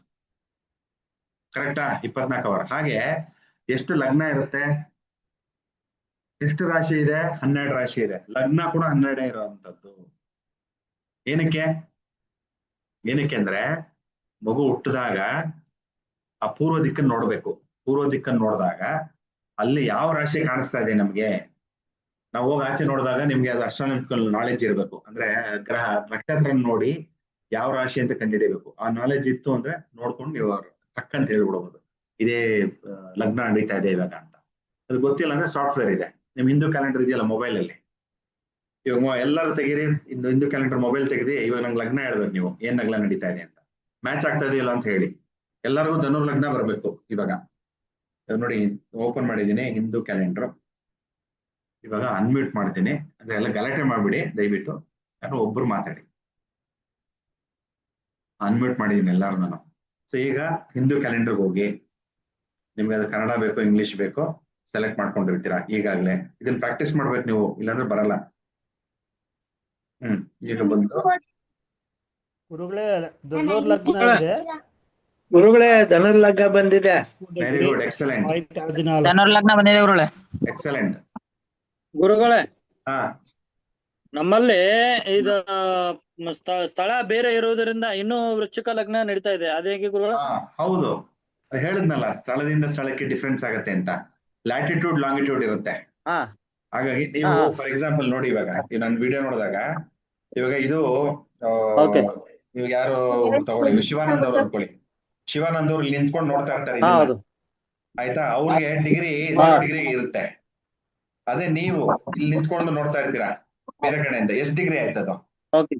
Degree change. ಹಾಗಾಗಿ ಅಲ್ಲೂ ಲಗ್ನ ಚೇಂಜ್ ಇರುತ್ತೆ. ಇನ್ನ ಆ ಲಗ್ನ ಬಂದಿರಲ್ಲ ನಿಮ್ ಜಾಗಕ್ಕೆ. ಅರ್ಥ ಆಯ್ತಾ? ಆಗ ಅದೇ ನಾನ್ ನೋಡಿದೆ. ಇನ್ನು ನಮ್ದು ಸ್ಥಳ ಲೆಕ್ಕ ನೋಡಿದ್ರೆ ಇನ್ನು ವೃಶ್ಚಿಕ ಲಗ್ನ ನಡೀತಾ ಇದೆ. ಎಲ್ಲಿ ನೀವೆಲ್ಲಿ? ನಾರ್ತ್ ಅಂದ್ರೆ ಕರ್ನಾಟಕ? ಸೂರ್ಯೋದಯದಲ್ಲಿ ಹೆಚ್ಚು ಕಡಿಮೆ. ಸರ್ ಯಾವ ಊರು ನಿಮ್ದು ಹೇಳಿ? ಯಾವ ಊರಲ್ಲಿ ಇರೋದು ನೀವು ಇವಾಗ ಸದ್ಯಕ್ಕೆ? ಹುಬ್ಳಿ ಸರ್ ನಮ್ದು. ಅದಕ್ಕೋಸ್ಕರ ಟೈಮ್ ಡಿಫ್ರೆನ್ಸ್ ಬರುತ್ತೆ. ಅಂದ್ರೆ ಭೂಮಿ ಸರ್ ದೊಡ್ಡಬಳ್ಳಾಪುರ ಕೂಡ ವೃಶ್ಚಿಕನೇ ತೋರಿಸ್ತಾ ಇದೆಯಲ್ಲ ಸರ್? ಸರ್ ಬಳ್ಳಾರಿನೂ ಹಾಗೆ ತೋರಿಸ್ತಾ ಇದೆ. ಯಾವುದು? ಗುರುಜಿ ಬಳ್ಳಾರಿ ಒಂದ್ ನಿಮಿಷ, ಅದು ಲ್ಯಾಟಿಟ್ಯೂಡ್ ಲಾಂಗಿಟ್ಯೂಡ್ ಆಯನಾಂಶ ಚೇಂಜ್ ಮಾಡ್ಕೋಬೇಕು. ಅದು ಒಂದ್ ನಿಮಿಷ ನಾನು ಓಪನ್ ಮಾಡ್ತೀನಿ. ಗುರುಜಿ ಸಿಂದಗಿಯಲ್ಲೂ ಲಗ್ನ ವೃಶ್ಚಿಕನೇ ತೋರಿಸ್ತಾ ಇದೆ ಗುರುಜಿ. ಒಂದ್ ನಿಮಿಷ ನೋಡುವ. ಧನುರ್ ಲಗ್ನ ತೋರಿಸ್ತಾ ಇದೆ. ಒಂದ್ಸರಿ ವಾಪಸ್ ಹೋಗಿ ತಿರುಗಿ ಮಾಡಿದ್ರೆ ಬರುತ್ತೆ. ಅಂದ್ರೆ ಒಂದೊಂದು ಇದರಲ್ಲಿ ಹೆಚ್ಚು ಕಮ್ಮಿ ಇರುತ್ತೆ ಸರ್. ಟೈಮ್ ಒಂದ್ 5-6 ನಿಮಿಷ ಹೆಚ್ಚು ಕಮ್ಮಿ ಇರುತ್ತೆ. ಬ್ಯಾಂಗ್ಳೂರ್ ಅಂತ ಹಾಕಿದ್ರೆ ಬರುತ್ತೆ. ಇವಾಗ ನೋಡಿ, ಇವಾಗ ಅದು ಉಜ್ಜೈನ್ ಅಂತಿದೆ ತಗೊಂಡಿದೆ ಅಲ್ವಾ? ಅದಕ್ಕೆ ಉಜ್ಜೈನ್ ಅಂತ ತಗೊಂಡಿದೆ. ಬ್ಯಾಂಗ್ಳೂರ್ ಅಂತ ಚೇಂಜ್ ಮಾಡಿ, ಬ್ಯಾಂಗ್ಳೂರ್ ಅಂತ ಚೇಂಜ್ ಮಾಡಿ ಬರುತ್ತೆ ನೋಡಿ. ನಿಮ್ಮ ಸ್ಥಳ ಹಾಕೊಳ್ಳಿಪ್ಪ. ಕುಂಡಲಿ ಸೆಟ್ಟಿಂಗ್ಸ್ ಹೋಗಿ ನೀವು ಅದನ್ನ ಚೇಂಜ್ ಮಾಡ್ಕೋಬೇಕು. ಲೊಕೇಶನ್ ಸರ್ಚ್ ಬೈ ಸಿಟಿ ನೋಡಿ, ಬ್ಯಾಂಗ್ಳೂರ್ ಅಂತ ಹಾಕ್ತೀನಿ. ನೀವು ಯಾವ್ದು? ಹುಬ್ಳಿ ಅಲ್ವಾ ನಿಮ್ದು? ಹುಬ್ಳಿ ಇಂಡಿಯಾ ಅಂತ ಹೊಡೆದೆ ನಾನು. ಓಕೆ ನೋಡಿ, ಇಲ್ಲಿ ಬಂದಾಗ ಧನು ರಾಶಿನೇ ಬರ್ತಾ ಇದೆ ನಂಗೆ. ಈಗ ಚೇಂಜ್ ಆಗಿ ಧನು ಲಗ್ನನೇ ಬರುತ್ತೆ. ನಮ್ದು ಧನುರ್ ಲಗ್ನ ಬರ್ತಿದೆ ಗುರುಗಳೇ. ಧನು ಅಲ್ಲಿ ಚೇಂಜ್ ಮಾಡ್ಕೋಬೇಕು ಸೆಟ್ಟಿಂಗ್ಸ್. ಅಲ್ಲಿ ಲೊಕೇಶನ್ ಹಾಕ್ಬೇಕು. ನೀವು ಅದು ಉಜ್ಜೈನ್ ಅಂತ ನೋಡ್ತಾ ಇರ್ತೀರಾ. ಉಜ್ಜೈನ್ ನೋಡಿದಾಗ ಅದು ಬೇರೆ ಎಲ್ಲ ವೃಶ್ಚಿಕ ರಾಶಿ ತೋರಿಸುತ್ತೆ. ಗುರುಗಳೇ ನಮ್ದು ಗುರುಗಳೇ ಹೇಳಿ ಶಿವಾನಂದ್ ಸರ್. ನಮ್ದು ಬೆಳಗಾಂ ಜಿಲ್ಲೆ ಹುಕ್ಕೇರಿ ತಾಲೂಕು ಅಂತ ಇದೆ. ಅದರ ಹುಕ್ಕೇರಿ ತಾಲೂಕು ಹಾಕಿದ್ದೀನಿ. ಆದ್ರೂ ಇನ್ನೂ ಅದು ವೃಶ್ಚಿಕ ಲಗ್ನನೇ ತೋರಿಸ್ತಾ ಇದೆ ಗುರು. ನಾನು ಹಾಕ್ತೀನಿ ರೀ. ಯಾವ್ದದು? ಬೆಳಗಾಮ ನಿಮ್ದು? ಬೆಳಗಾಂ ಜಿಲ್ಲೆ ಹುಕ್ಕೇರಿ ತಾಲೂಕ.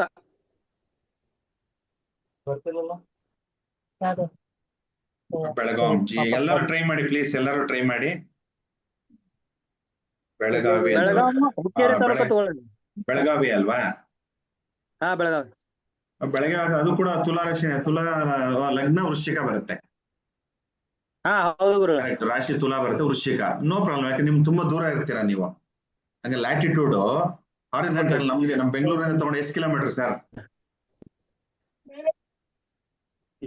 ಎಷ್ಟು ಕಿಲೋಮೀಟರ್ ದೂರ ಅಪ್ರಾಕ್ಸಿಮೇಟ್?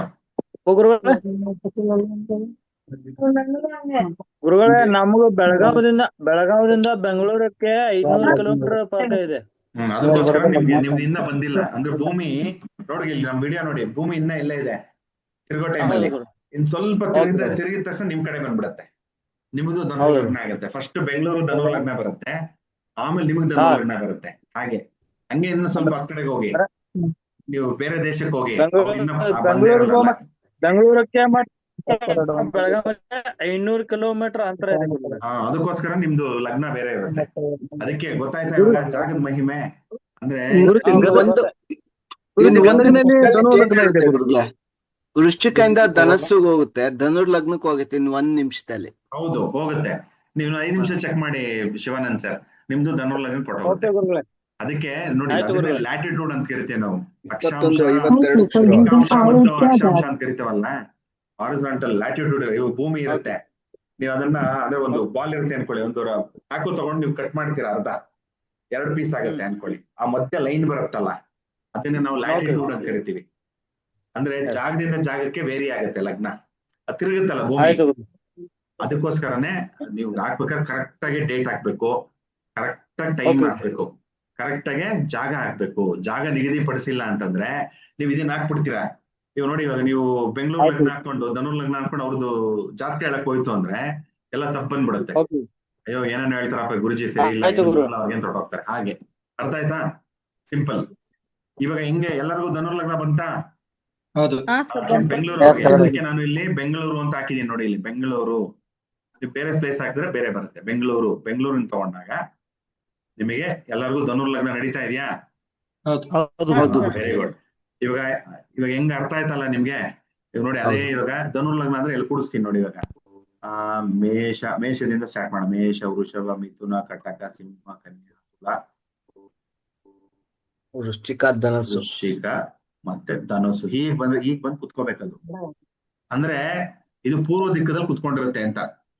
ಪೂರ್ವ ದಿಕ್ಕು ಅಂದ್ರೆ ಪೂರ್ವ ದಿಕ್ಕು ನೋಡಿ, ನಿಮ್ ಮನೆಯಿಂದ ಪೂರ್ವ ದಿಕ್ಕು ಯಾವ್ದು ಬರುತ್ತೆ ಅಲ್ಲಿ ನೀವು ಎಕ್ಸಾಕ್ಟ್ ನಿಮ್ ಮನೆ ಅಂದ್ರೆ ನೆಲದಿಂದ ನೋಡಿದಾಗ, ಆಕಾಶ ನೋಡಿದಾಗ ನಮ್ಗೆ ಆ ಜಾಗ ಕಾಣಿಸಲ್ಲ ಆಕ್ಚುಲಿ. ಯಾಕಂದ್ರೆ ಬೆಂಗಳೂರಲ್ಲಿ ಕಾಣಿಸಲ್ಲ, ಎಲ್ಲ ಮನೆಗಳಿರುತ್ತೆ. ನೀವು ಹಳ್ಳಿಗಳಲ್ಲಿ ಯಾರಾದ್ರು ಇದ್ದಾಗ ನೋಡಿದಾಗ ನಿಮ್ಗೊಂದು ಲೈನ್ ಕಾಣಿಸುತ್ತೆ. ಅಲ್ಲಿ ನೀವು ಕಣ್ಣು ಮುಚ್ಕೊಂಡು ಹೇಳ್ಬೋದು ಅದು ಧನುರ್ ರಾಶಿ ಅಂತ. ಮೂರು ಥಾಟ್ಸ್ ಇರುತ್ತೆ. ನಕ್ಷತ್ರ, 3 ನಕ್ಷತ್ರ ಹೀಗಿದ್ರೆ ಒಂದೊಂದು ಹಿಂಗ್ ಬರುತ್ತೆ, ಅದು ಧನುರ್ ರಾಶಿ. ನೋಡಿ ನೋಡ್ಕೊತೀನಿ, ನೀವು ಬೇಕಾದ್ರೆ ಹೊರಗಡೆ ನೋಡಿ ಹೇಗಿರುತ್ತೆ ಅಂದ್ರೆ, ಯಾರು ಹೇಳ್ರಿ? ನೋಡಿ ಇವಾಗ ಬಂದಾಗ ಆಕಾಶ ನೋಡಿದಿರಾ, ಈ ತರ ಕಾಣಿಸುತ್ತೆ ನೋಡಿ ನಿಮ್ಗೆ. ಇಲ್ಲ ಇಲ್ಲ. ನೋಡಿದೀರಾ? ಇಲ್ಲ ಇಲ್ಲ. ಸರಿ, ಕಟ್ ಮಾಡಿ ತೋರಿಸಿ. Advertise- ಬೇರೆ ಮಾತಾಡ್ಬಿಡಿ ಪ್ಲೀಸ್. ಮ್ಯೂಟ್ ಮಾಡಿ ಎಲ್ಲ. ಮ್ಯೂಟ್ ಮಾಡಿ ಗುರುಜಿ. ಒಂದ್ ನಿಮಿಷ ಇರಿ. ನೋಡಿ, ಇಲ್ಲೊಂದು ನಕ್ಷತ್ರ, ಇಲ್ಲೊಂದು ನಕ್ಷತ್ರ, ಇಲ್ಲೊಂದು ನಕ್ಷತ್ರ ಇತ್ತು, ಇನ್ನೊಂದು ಇಲ್ಲಿರುತ್ತೆ. ಎಲ್ಲ ಸಾಮಾನ್ಯ ಗಮನಿಸಿರ್ತೀರಾ ನೋಡಿ. ಈ ತರ ಇದೆ. ಇದೇ ಧನುರ್ ರಾಶಿ. ಬೇಕಾದ್ರೆ ಇವಾಗ ಹೋಗಿ ಹೊರಗಡೆ ಹೋಗಿ 5 ನಿಮಿಷ ಬ್ರೇಕ್ ಕೊಡ್ತೀನಿ ನಾನು. ಇವಾಗ ಒಂದು ಅರ್ಧ ಗಂಟೆಗೆ ಇನ್ನೊಂದು 5 ನಿಮಿಷ ಬ್ರೇಕ್ ಕೊಡ್ತೀನಿ. ಎಲ್ಲರ ಆಚೆ ಹೋಗಿ ಫೋಟೋ ತೆಗೆದು ಹಾಕ್ಬೇಕು ನೀವು. ಈ ಇರುತ್ತೆ ನೋಡಿ, ಪೂರ್ವ ದಿಕ್ಕಲ್ಲಿ ನೋಡಿ, ಇದೇ ತರನೇ ಇರುತ್ತೆ. ಇದೇ ಧನುರ್ ರಾಶಿ. ಅಂದ್ರೆ ಇದನ್ನ ಕನೆಕ್ಟ್ ಮಾಡಿದಾಗ ನಮಗೆ ಬಿಲ್ಲು ಬಾಣ ತರ ಕಾಣಿಸುತ್ತೆ. ಆಯ್ತಾ? ಇದು ಬಾಣ ತರ, ಇದು ಬಿಲ್ ತರ. ಇಲ್ಲಾಂದ್ರೆ ಇದು ಬಿಲ್ ತರ ಕಾಣಿಸುತ್ತೆ ಹಿಂಗೆ, ಇದು ಬಾಣ ತರ ಕಾಣಿಸುತ್ತೆ. ಅರ್ಥ ಆಯ್ತಾ? ಹಿಂಗಿರುತ್ತೆ, ಹೀಗಿರುತ್ತೆ, ಹೀಗ್ ಕಾಣಿಸುತ್ತೆ ನಮ್ಗೆ. ಅರ್ಥ ಆಯ್ತಾ?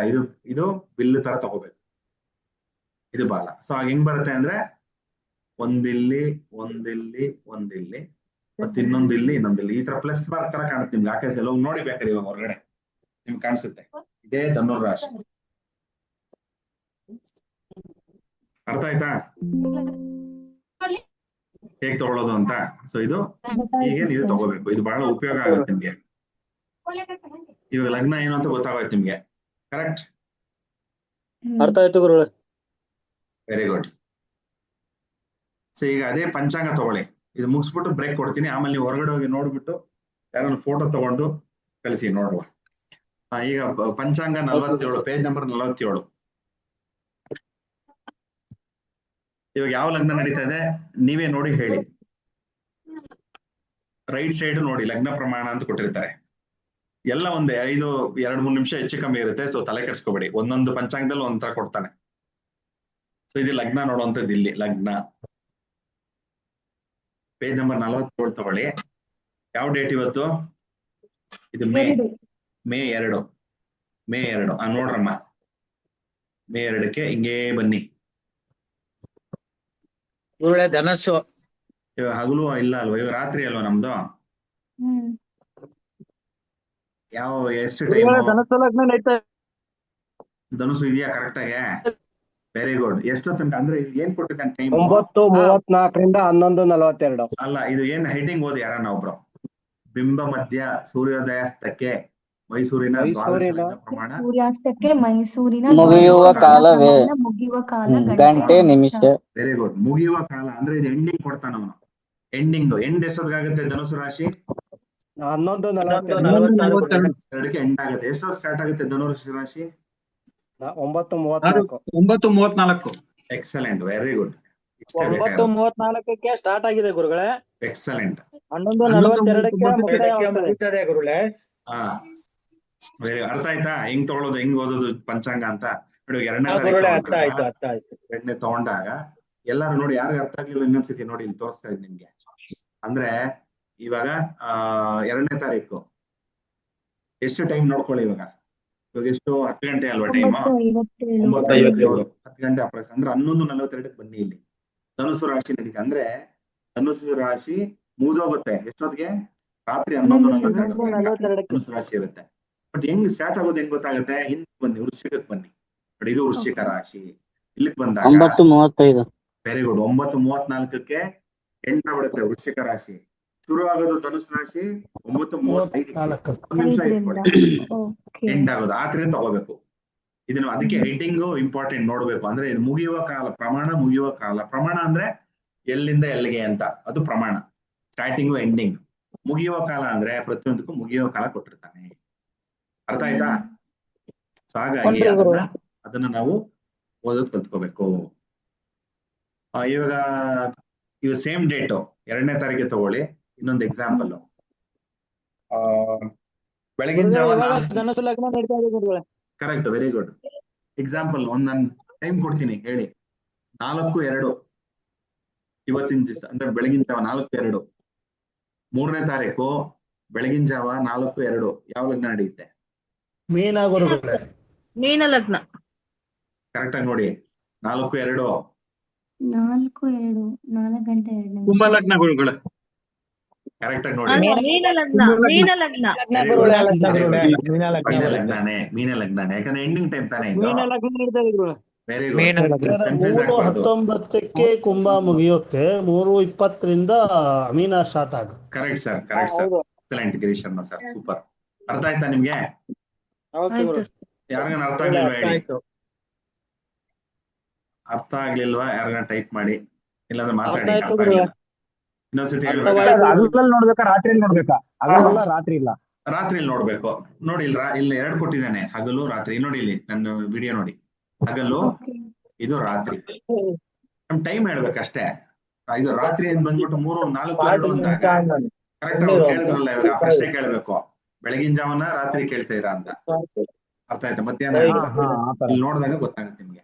ಇದು ಮುಗಿಯುವ ಕಾಲಗಳು. ಅರ್ಥ ಆಯ್ತಾ? ಇದನ್ನ ತಲೆ ಕೆಡಿಸ್ಕೊಡಿ, ಆಮೇಲೆ ನೋಡೋಣ. ರಾಹು ಸ್ಫುಟ ಇದು ಬೇಡ ನಮ್ಗೆ. ಲಗ್ನ ಪ್ರಮಾಣ ತಿಳ್ಕೊಳಕ್ಕೆ 47 ಪೇಜ್ ನಂಬರ್ ಬರ್ಕೊಂಡ್ಬಿಟ್ರೆ ನೀವು ಇದನ್ನ ನೋಡ್ಕೋಬಹುದು. ಇವಾಗೆಲ್ಲ ಆಪ್ ಬಂದ್ಬಿಟ್ಟಿದೆಯಲ್ಲ, ಆಪ್ ಕರೆಕ್ಟ್ ಆಗಿ ನೀವು ನೋಡಕ್ ಬಂತು ಅಂದ್ರೆ ಅಷ್ಟೇ ಸಾಕು. ಓಕೆನಾ? 3:16ಕ್ಕೆ ಎಕ್ಸಾಕ್ಟ್ 17 ಬಂದ್ರೆ ಯಾವ ಲೆಕ್ಕ? 3:17 ನೋಡಿ. 2ನೇ ತಾರೀಕು ಬನ್ನಿ. 3:17 ಯಾವ್ದು ಬೆಳಗಿನ ಜಾವನ ರಾತ್ರಿ ಹೇಳ್ತಾರದ್ ನೀವು? ರಾತ್ರಿ ಗುರುಗಳೇ. ರಾತ್ರಿ ಅಂದ್ರೆ ಬೆಳಗಿನ ಜಾವ.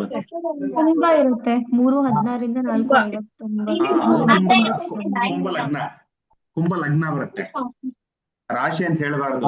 ನಾವು ನೋಡ್ತಾ ಇರೋದು ಲಗ್ನ ಪ್ರಮಾಣ. ಲಗ್ನ ಅಂದ್ರೆ ಪೂರ್ವ ದಿಕ್ಕಲ್ಲಿ ಯಾವ್ದಿರುತ್ತೆ ಅಂತ. ಕುಂಭ ರಾಶಿ ಇದ್ದಾಗ ಕುಂಭ ಲಗ್ನ ಅಂತ ಹೇಳ್ಬೇಕು ಸರ್. ಕುಂಭ ಲಗ್ನ ಬರುತ್ತೆ ಮಹೇಂತೇಶ್ ಸರ್. ಸರಿ ಸರಿ ಸರಿ. ಅರ್ಥ ಆಯ್ತಾ? ಸ್ಟಾರ್ಟಿಂಗ್ ಎಂಡಿಂಗ್ ನೋಡಿ ಬರುತ್ತೆ. ಕ್ಲಿಯರ್? Everyone clear? ಗುರುಳೆ ಅರ್ಥ ಆಯ್ತು ಗುರುಳೆ. ಹಾ, ಸೂಪರ್. ಸರಿ, ಇವಾಗ ಒಂದು 5 ಕರೆಕ್ಟ್ ಆಗಿ ಒಂದು 5 ನಿಮಿಷ ಬ್ರೇಕ್. 10:01 10:06 ಸ್ಟಾರ್ಟ್ ಮಾಡ ಆಯ್ತಾ. ಯಾರು ಬ್ರೇಕ್ ತಗೊಳಂಗಿದ್ರೆ ಬಯೋ ಬ್ರೇಕ್ ತಗೊಂಡು ಓಡ್ ಬನ್ನಿ ಬೇಗ. ಅಷ್ಟೊತ್ತಿಗೆ ನಾನು ಮ್ಯೂಟ್ ಮಾಡಿರ್ತೀನಿ ಎಲ್ಲಾರನ್ನು. ಹೇಳಿ ಸರ್.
ಶುರು ಮಾಡುವ.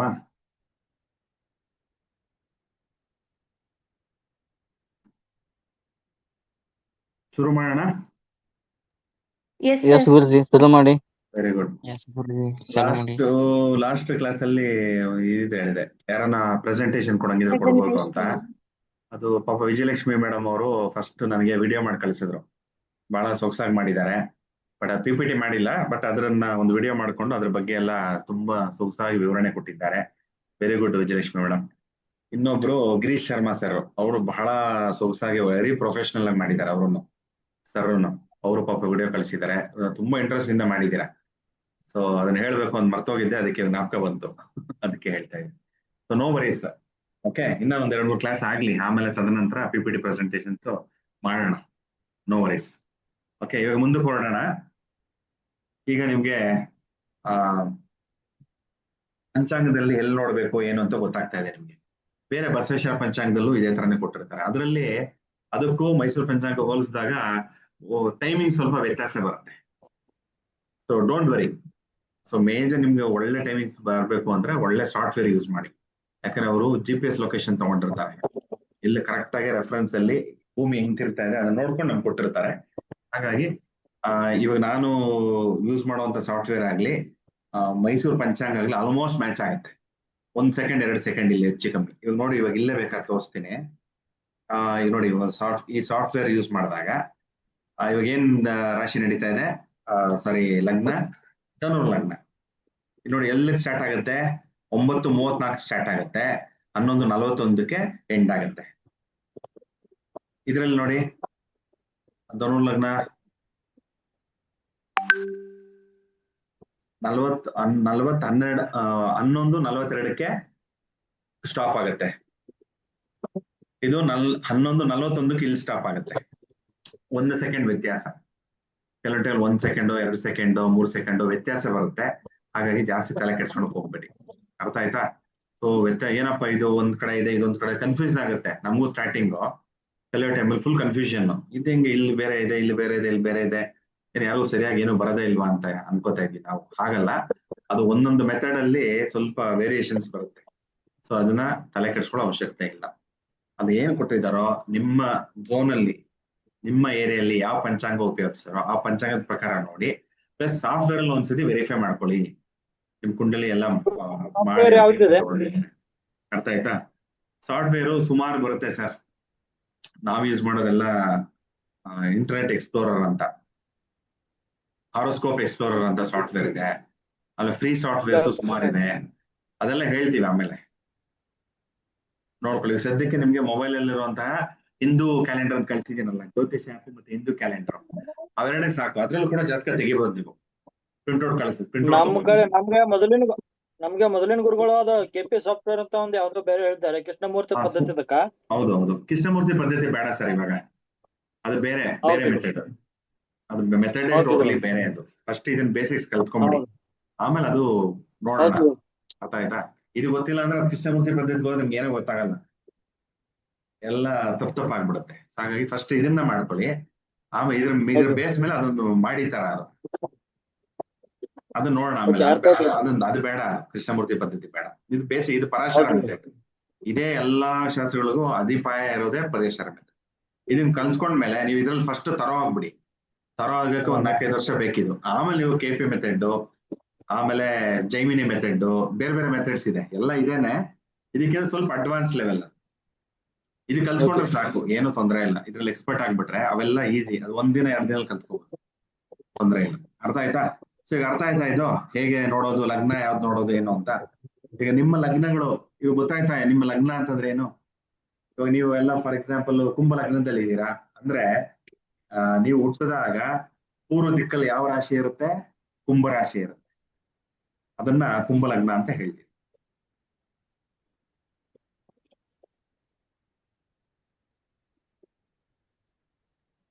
ಈಗ ಇದೊಂದು ಇಂಪಾರ್ಟೆಂಟ್ ಕಾನ್ಸೆಪ್ಟ್, ಎಲ್ಲಾರು ಸ್ವಲ್ಪ ಗಮನ ಕೊಡಿ. ನೋಡಿ, ಇವಾಗ ಯಾವ ಲಗ್ನ ನಡೀತಾ ಅಂದ್ರೆ, ಇವತ್ತಿನ ದಿವಸ ಬೆಳಗ್ಗೆ ಯಾವ ಲಗ್ನ ಇದೆ ನೋಡಿ, ಹೇಳಿ ಪಂಚಾಂಗ ನೋಡಿ. ಇಲ್ಲ ಹಿಂದೂ ಕ್ಯಾಲೆಂಡರ್ ಆಗಿರು ಸೂರ್ಯೋದಯ ಟೈಮ್ ಅಲ್ಲಿ ಇವತ್ತಿನ ದಿನ ಸೂರ್ಯೋದಯ ಎಷ್ಟೊತ್ತಿಗೆ ಅಂತ ಹೇಳಿ.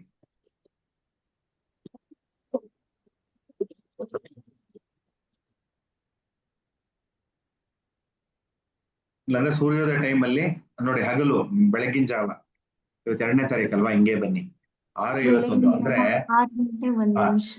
ಹಿಂದಿನ ದಿವಸ, ಅಂದ್ರೆ ಪೇಜ್ ನಂಬರ್ 6 ಗಂಟೆ 8 ನಿಮಿಷ ಇದೆ ಗುರುಗಳೇ. ಹಿಂದಕ್ಕೆ ಹೋದ್ರೆ ಅಲ್ಲಿ ಗೊತ್ತಾಗುತ್ತೆ ಎಷ್ಟೊಂದು ಎಂಡ್ ಆಗಿದೆ ಅಂತ. 6:51ಕ್ಕೆ ಎಂಡ್ ಆಗ್ಬಿಡುತ್ತೆ ಮೇಷ ಲಗ್ನ, ಮೇಷ ರಾಶಿ. 3ನೇ ತಾರೀಕು ಬೆಳಗಿನ ಜಾವ ಯಾವ್ದು ಲಗ್ನ ಇರುತ್ತೆ? 6:48 ಋಷಭ.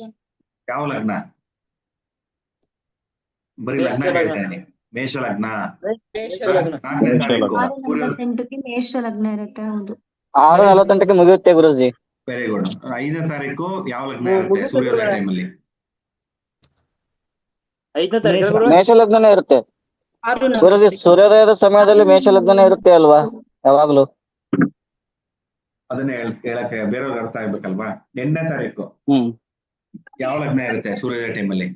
6:25. ಮೇಷ ಲಗ್ನ 6:28ಕ್ಕೆ ಮುಗಿಯುತ್ತೆ ಗುರುಜಿ. ಮೇ 15ನೇ ತಾರೀಕು ಸೂರ್ಯೋದಯ ಟೈಮ್ ಅಲ್ಲಿ ಯಾವ ಲಗ್ನ? 6:02 ಮೇಷ ಲಗ್ನ. ಮೇಷ ಲಗ್ನ ಗುರು.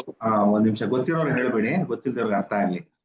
ನೋಡಿ, ಸೂರ್ಯೋದಯ ಟೈಮ್ ನೋಡಿ, ಇದು ಯಾವ್ದೋ ಟೈಮ್ ಇದೆ, 26 ಏಪ್ರಿಲ್ ಅಲ್ವಾ ಇದು. ಅವಾಗಿಂದ ತಗೊಂಡಾಗ ಬೆಳಗಿನ ಜಾವ ಸೂರ್ಯೋದಯ ಟೈಮ್ ಅಲ್ಲಿ ಸೂರ್ಯೋದಯ ಲಗ್ನ, ಸೂರ್ಯೋದಯ ಆದ್ಮೇಲೆ ಆ ಲಗ್ನ ಫಸ್ಟ್ ಯಾವ ಲಗ್ನ ಬರುತ್ತೋ ಅದು ಮೇಷನೇ ಇದೆ. ಅರ್ಥ ಆಯ್ತಾ? ನೆಕ್ಸ್ಟ್ ಇವಾಗ 16ನೇ ತಾರೀಕು ಮೇ ಯಾವ ಲಗ್ನ ಇರುತ್ತೆ ಸೂರ್ಯೋದಯ ಟೈಮ್ ಅಲ್ಲಿ? ವೃಷಭ ಲಗ್ನ ಚೇಂಜ್ ಆಗುತ್ತೆ. ಮಾಸದಿಂದ ಮಾಸ ಯಾವ್ದ್ರ ಬೇಸಿಸ್ ಮೇಲೆ ಚೇಂಜ್ ಆಗುತ್ತೆ ಅದನ್ನ ನೋಡ್ಸಕ್ಕೆ PPT ಮಾಡಿದೀನಿ ನೋಡಿ ಇಲ್ಲಿ. ನೋಡಿ, 15ನೇ ತಾರೀಕು ಏಪ್ರಿಲ್ ಇಂದ 15ನೇ ತಾರೀಕು ಮೇ ಮೇಷ ಲಗ್ನ ಇರುತ್ತೆ. ಅವ್ ನೆಕ್ಸ್ಟ್ 16ರಿಂದ 15 ಜೂನ್ ತನಕ ವೃಷಭ ಲಗ್ನ.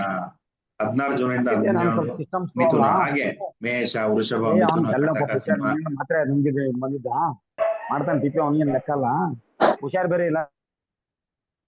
ಅರ್ಥ ಆಗ್ತಾ ಇದೆಯಾ? ಸಾರಿ, ಮ್ಯೂಟ್ ಮಾಡಿದೆ, ಯಾರೋ ಮಾತಾಡ್ತಾ ಇದ್ರು, ಕ್ಷಮೆ ಇರಲಿ. ಸೊ ಈ ರೀತಿ ಮೇಷ, ವೃಷಭ, ಮಿಥುನ ಹೋಗ್ತಾ ಇರುತ್ತೆ ಲಗ್ನ. ಬೆಳಗಿನ ಜಾವ ಇದು. ಅರ್ಥ ಆಯ್ತಾ? ಬೆಳಗಿನ ಜಾವ ಮಾತ್ರ ನಾನು ಮಾತಾಡ್ತಾ ಇರೋದು. ಸೊ ಹೆಂಗೆ ಅದು 1 ತಿಂಗಳು ಮೇಷ ಲಗ್ನನೇ ಇರುತ್ತಾ? ಮೇ ಇಂದ ಜೂನ್ 1 ತಿಂಗಳು ವೃಷಭ ಲಗ್ನನೇ ಇರುತ್ತೆ. ಜೂನ್ ಜುಲೈ ಮಿಥುನ ಲಗ್ನ. ಹೇಗೆ ಇದು? ಯಾವ ಆಧಾರದ ಮೇಲೆ ಅಂತಂದ್ರೆ ಸೂರ್ಯನ ಆಧಾರದ ಮೇಲೆ. ಇವಾಗ ಯಾವ ಮಾಸ ನಡೀತಾ ಇದೆ? ಪಾಠ ಆಗಿದೆ ನಿಮ್ಗೆ. ಸೂರ್ಯ ಎಲ್ಲಿದಾನೋ, ಯಾವ ರಾಶಿಯಲ್ಲಿ ಇದಾನೋ ಅದು ಸೌರ ಮಾಸ. 2 ಮಾಸ ಬರುತ್ತೆ, ಒಂದು ಚಂದ್ರ ಮಾಸ, ಇನ್ನೊಂದು ಸೂರ್ಯ ಮಾಸ. ಸೂರ್ಯ ಮಾಸ ಅಂತಂದ್ರೆ ಸೂರ್ಯ ಯಾವ ರಾಶಿಯಲ್ಲಿ ಇರ್ತಾನೋ ಅದೇ ಸೂರ್ಯ ಮಾಸ. ಕರೆಕ್ಟಾ? ಸೂರ್ಯ ಎಲ್ಲಿದ್ದಾನೆ ಇವಾಗ? ಅವಾಗಲೇ ನೋಡಿದ್ವಿ ನಾವು. ಇದು ಇವತ್ತಿಂದ ಜಾತಕ ಹಾಕಿರೋದು ನಾನು ಈ ಟೈಮ್ ಆಲ್ಮೋಸ್ಟ್. ಅಂದ್ರೆ ಟೈಮ್ ಬೇರೆ ಇದೆ, 2-3 ಅವರ್, ಒಂದು 6 ಅವರ್ ಹಿಂದೆ. ಯಾಕಂದ್ರೆ ಲಗ್ನ ಎಲ್ಲಿದೆ ಇವಾಗ? ಧನುರ್ ಲಗ್ನ ಇದೆ.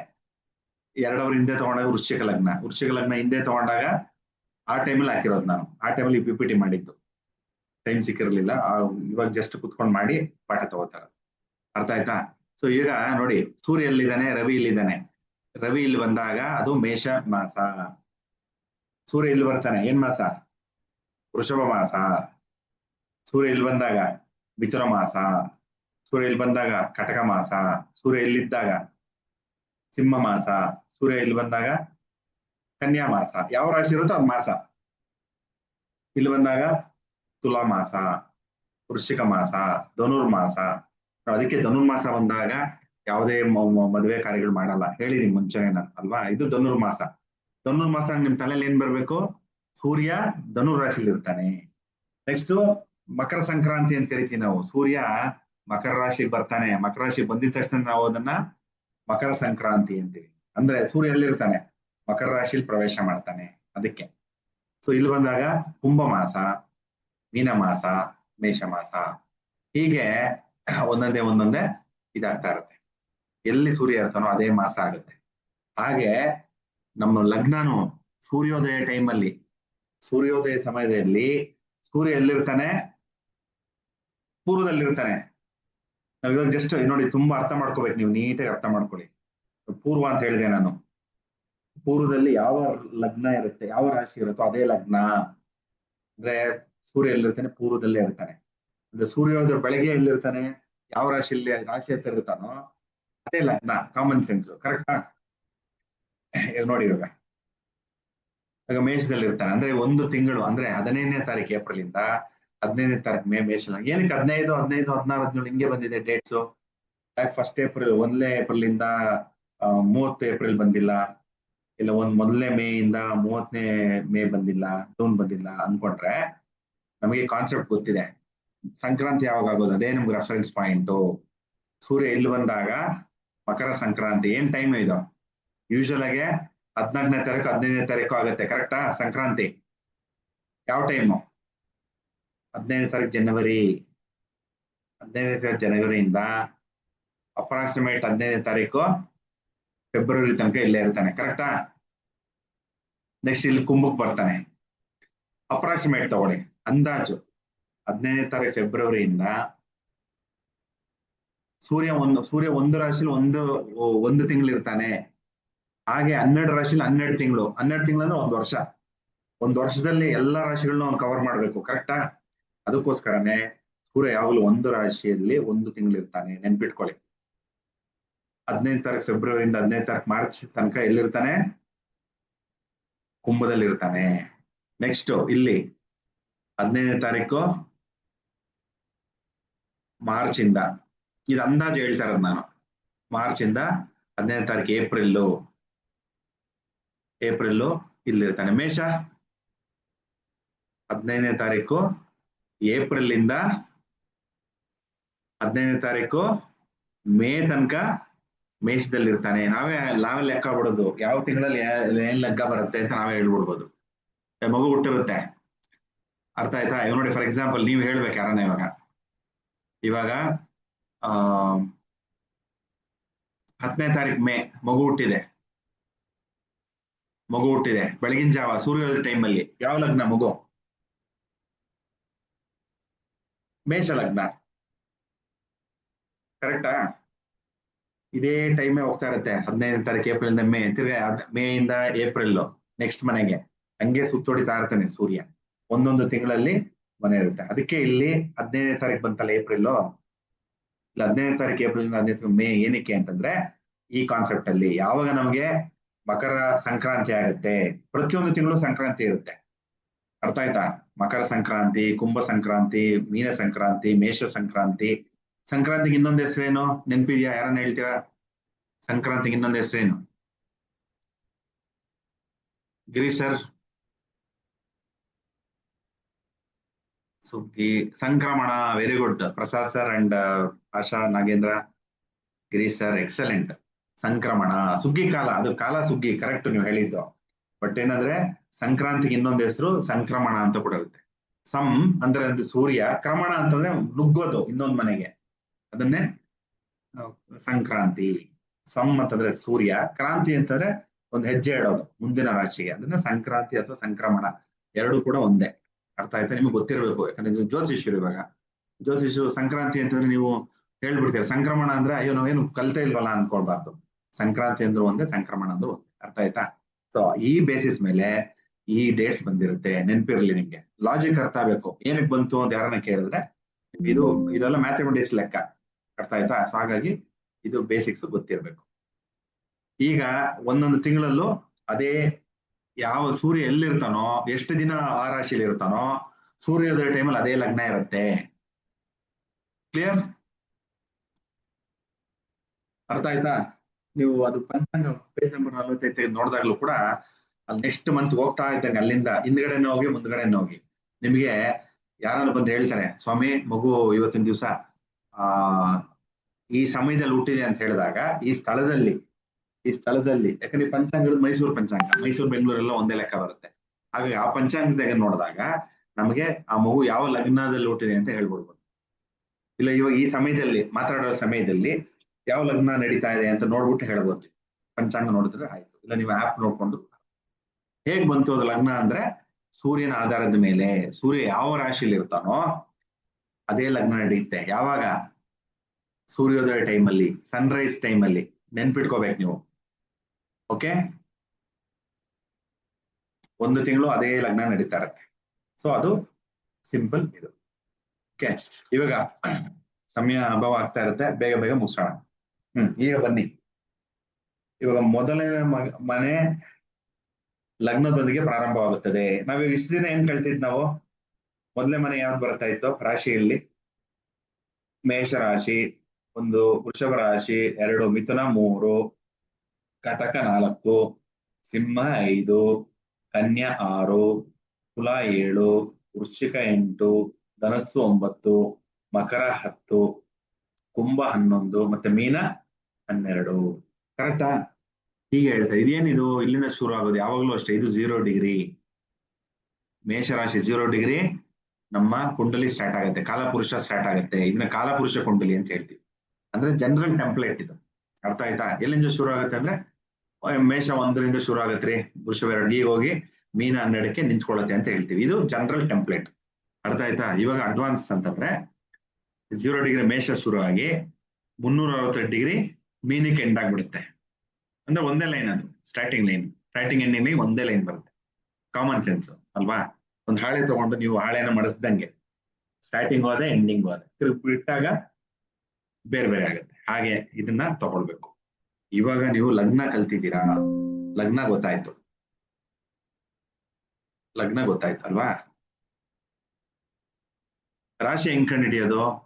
ಚಂದ್ರ ಯಾವ ರಾಶಿಯಲ್ಲಿ ಇರ್ತಾನೋ ಅದೇ ನಿಮ್ಮ ಜನ್ಮ ರಾಶಿ.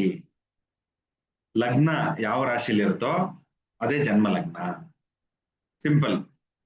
ಅದನ್ನ ಮೊದಲನೇ ಮನೆ ಅಂತ ತಗೋತೀವಿ ನಾವು. ಫಾರ್ ಎಕ್ಸಾಂಪಲ್ ನೋಡಿ, ಇವಾಗ ಯಾವ ಲಗ್ನ ನಡೀತಾ ಇದೆ ಸರ್? ಧನುರ್ ಲಗ್ನ. ನೋಡಿ, ಹಿಂಗೆ ಒಂದು ಲೈನ್ ಹಾಕ್ತಾರೆ, ಅದೊಂದು ಲಗ್ನ ಅಂತ ಅರ್ಥ ಆಗುತ್ತೆ. ಅಲ್ಲಿ ಬರೆಯಲ್ಲ ಯಾರೋ ಲಗ್ನ ಅಂತ. ಈ ಒಂದು ಲೈನ್ ಹಾಕಿದಾಗ ಅದು ನಮಗೆ ಲಗ್ನ ಅಂತ ಅರ್ಥ. ಕೆಲವರು 2 ಲೈನ್ ಹಾಕ್ತಾರೆ, ಅದೇ ನಮಗೆ ಲಗ್ನ ಅಂತ ಅರ್ಥ. ಇನ್ನು ಕೆಲವರು ಲಾ ಅಂತ ಬರೆದಿರ್ತಾರೆ, ಅದು ಲಗ್ನ. ಇಲ್ಲ ಫುಲ್ ಬರೆದಿರ್ತಾರೆ ಲಗ್ನ ಅಂತ. ಹೆಂಗೆ ಬರೆದಿರ್ಲಿ, ಯಾವ ತರ ಸಿಂಬಲ್ ಆದ್ರೂ ಕೂಡ ಇದೇ ಲಗ್ನ. ಇದೇ ಮೊದಲನೇ ಮನೆ, ನಮ್ಗೆ ಮೊದಲನೇ ಮನೆ. ನೆಕ್ಸ್ಟ್ ಕ್ಲಾಕ್ ವೈಸ್ ಹೋಗಿ 2ನೇ ಮನೆ, ಇದು 3ನೇ ಮನೆ, ಇದು 4ನೇ ಮನೆ. ಇದು ವೆರಿ ವೆರಿ ವೆರಿ ಇಂಪಾರ್ಟೆಂಟ್, ಅರ್ಥ ಮಾಡ್ಕೊಳ್ಳಿ. 5ನೇ ಮನೆ, 6ನೇ ಮನೆ. ಯಾವಾಗ್ಲೂ ಇನ್ನು ಮೇಲೆ ನಾವು ಇವತ್ತಿಂದ ನಾವ್ ಏನ್ ಮಾಡ್ಬೇಕು? ಎಲ್ಲಿ ಲಗ್ನ ಇರುತ್ತೋ ಅದನ್ನ ಗುರುತಿಸ್ಬೇಕು. ಗುರುತಿಸಕ್ ಬರ್ಬೇಕು ನಿಮ್ಗೆ.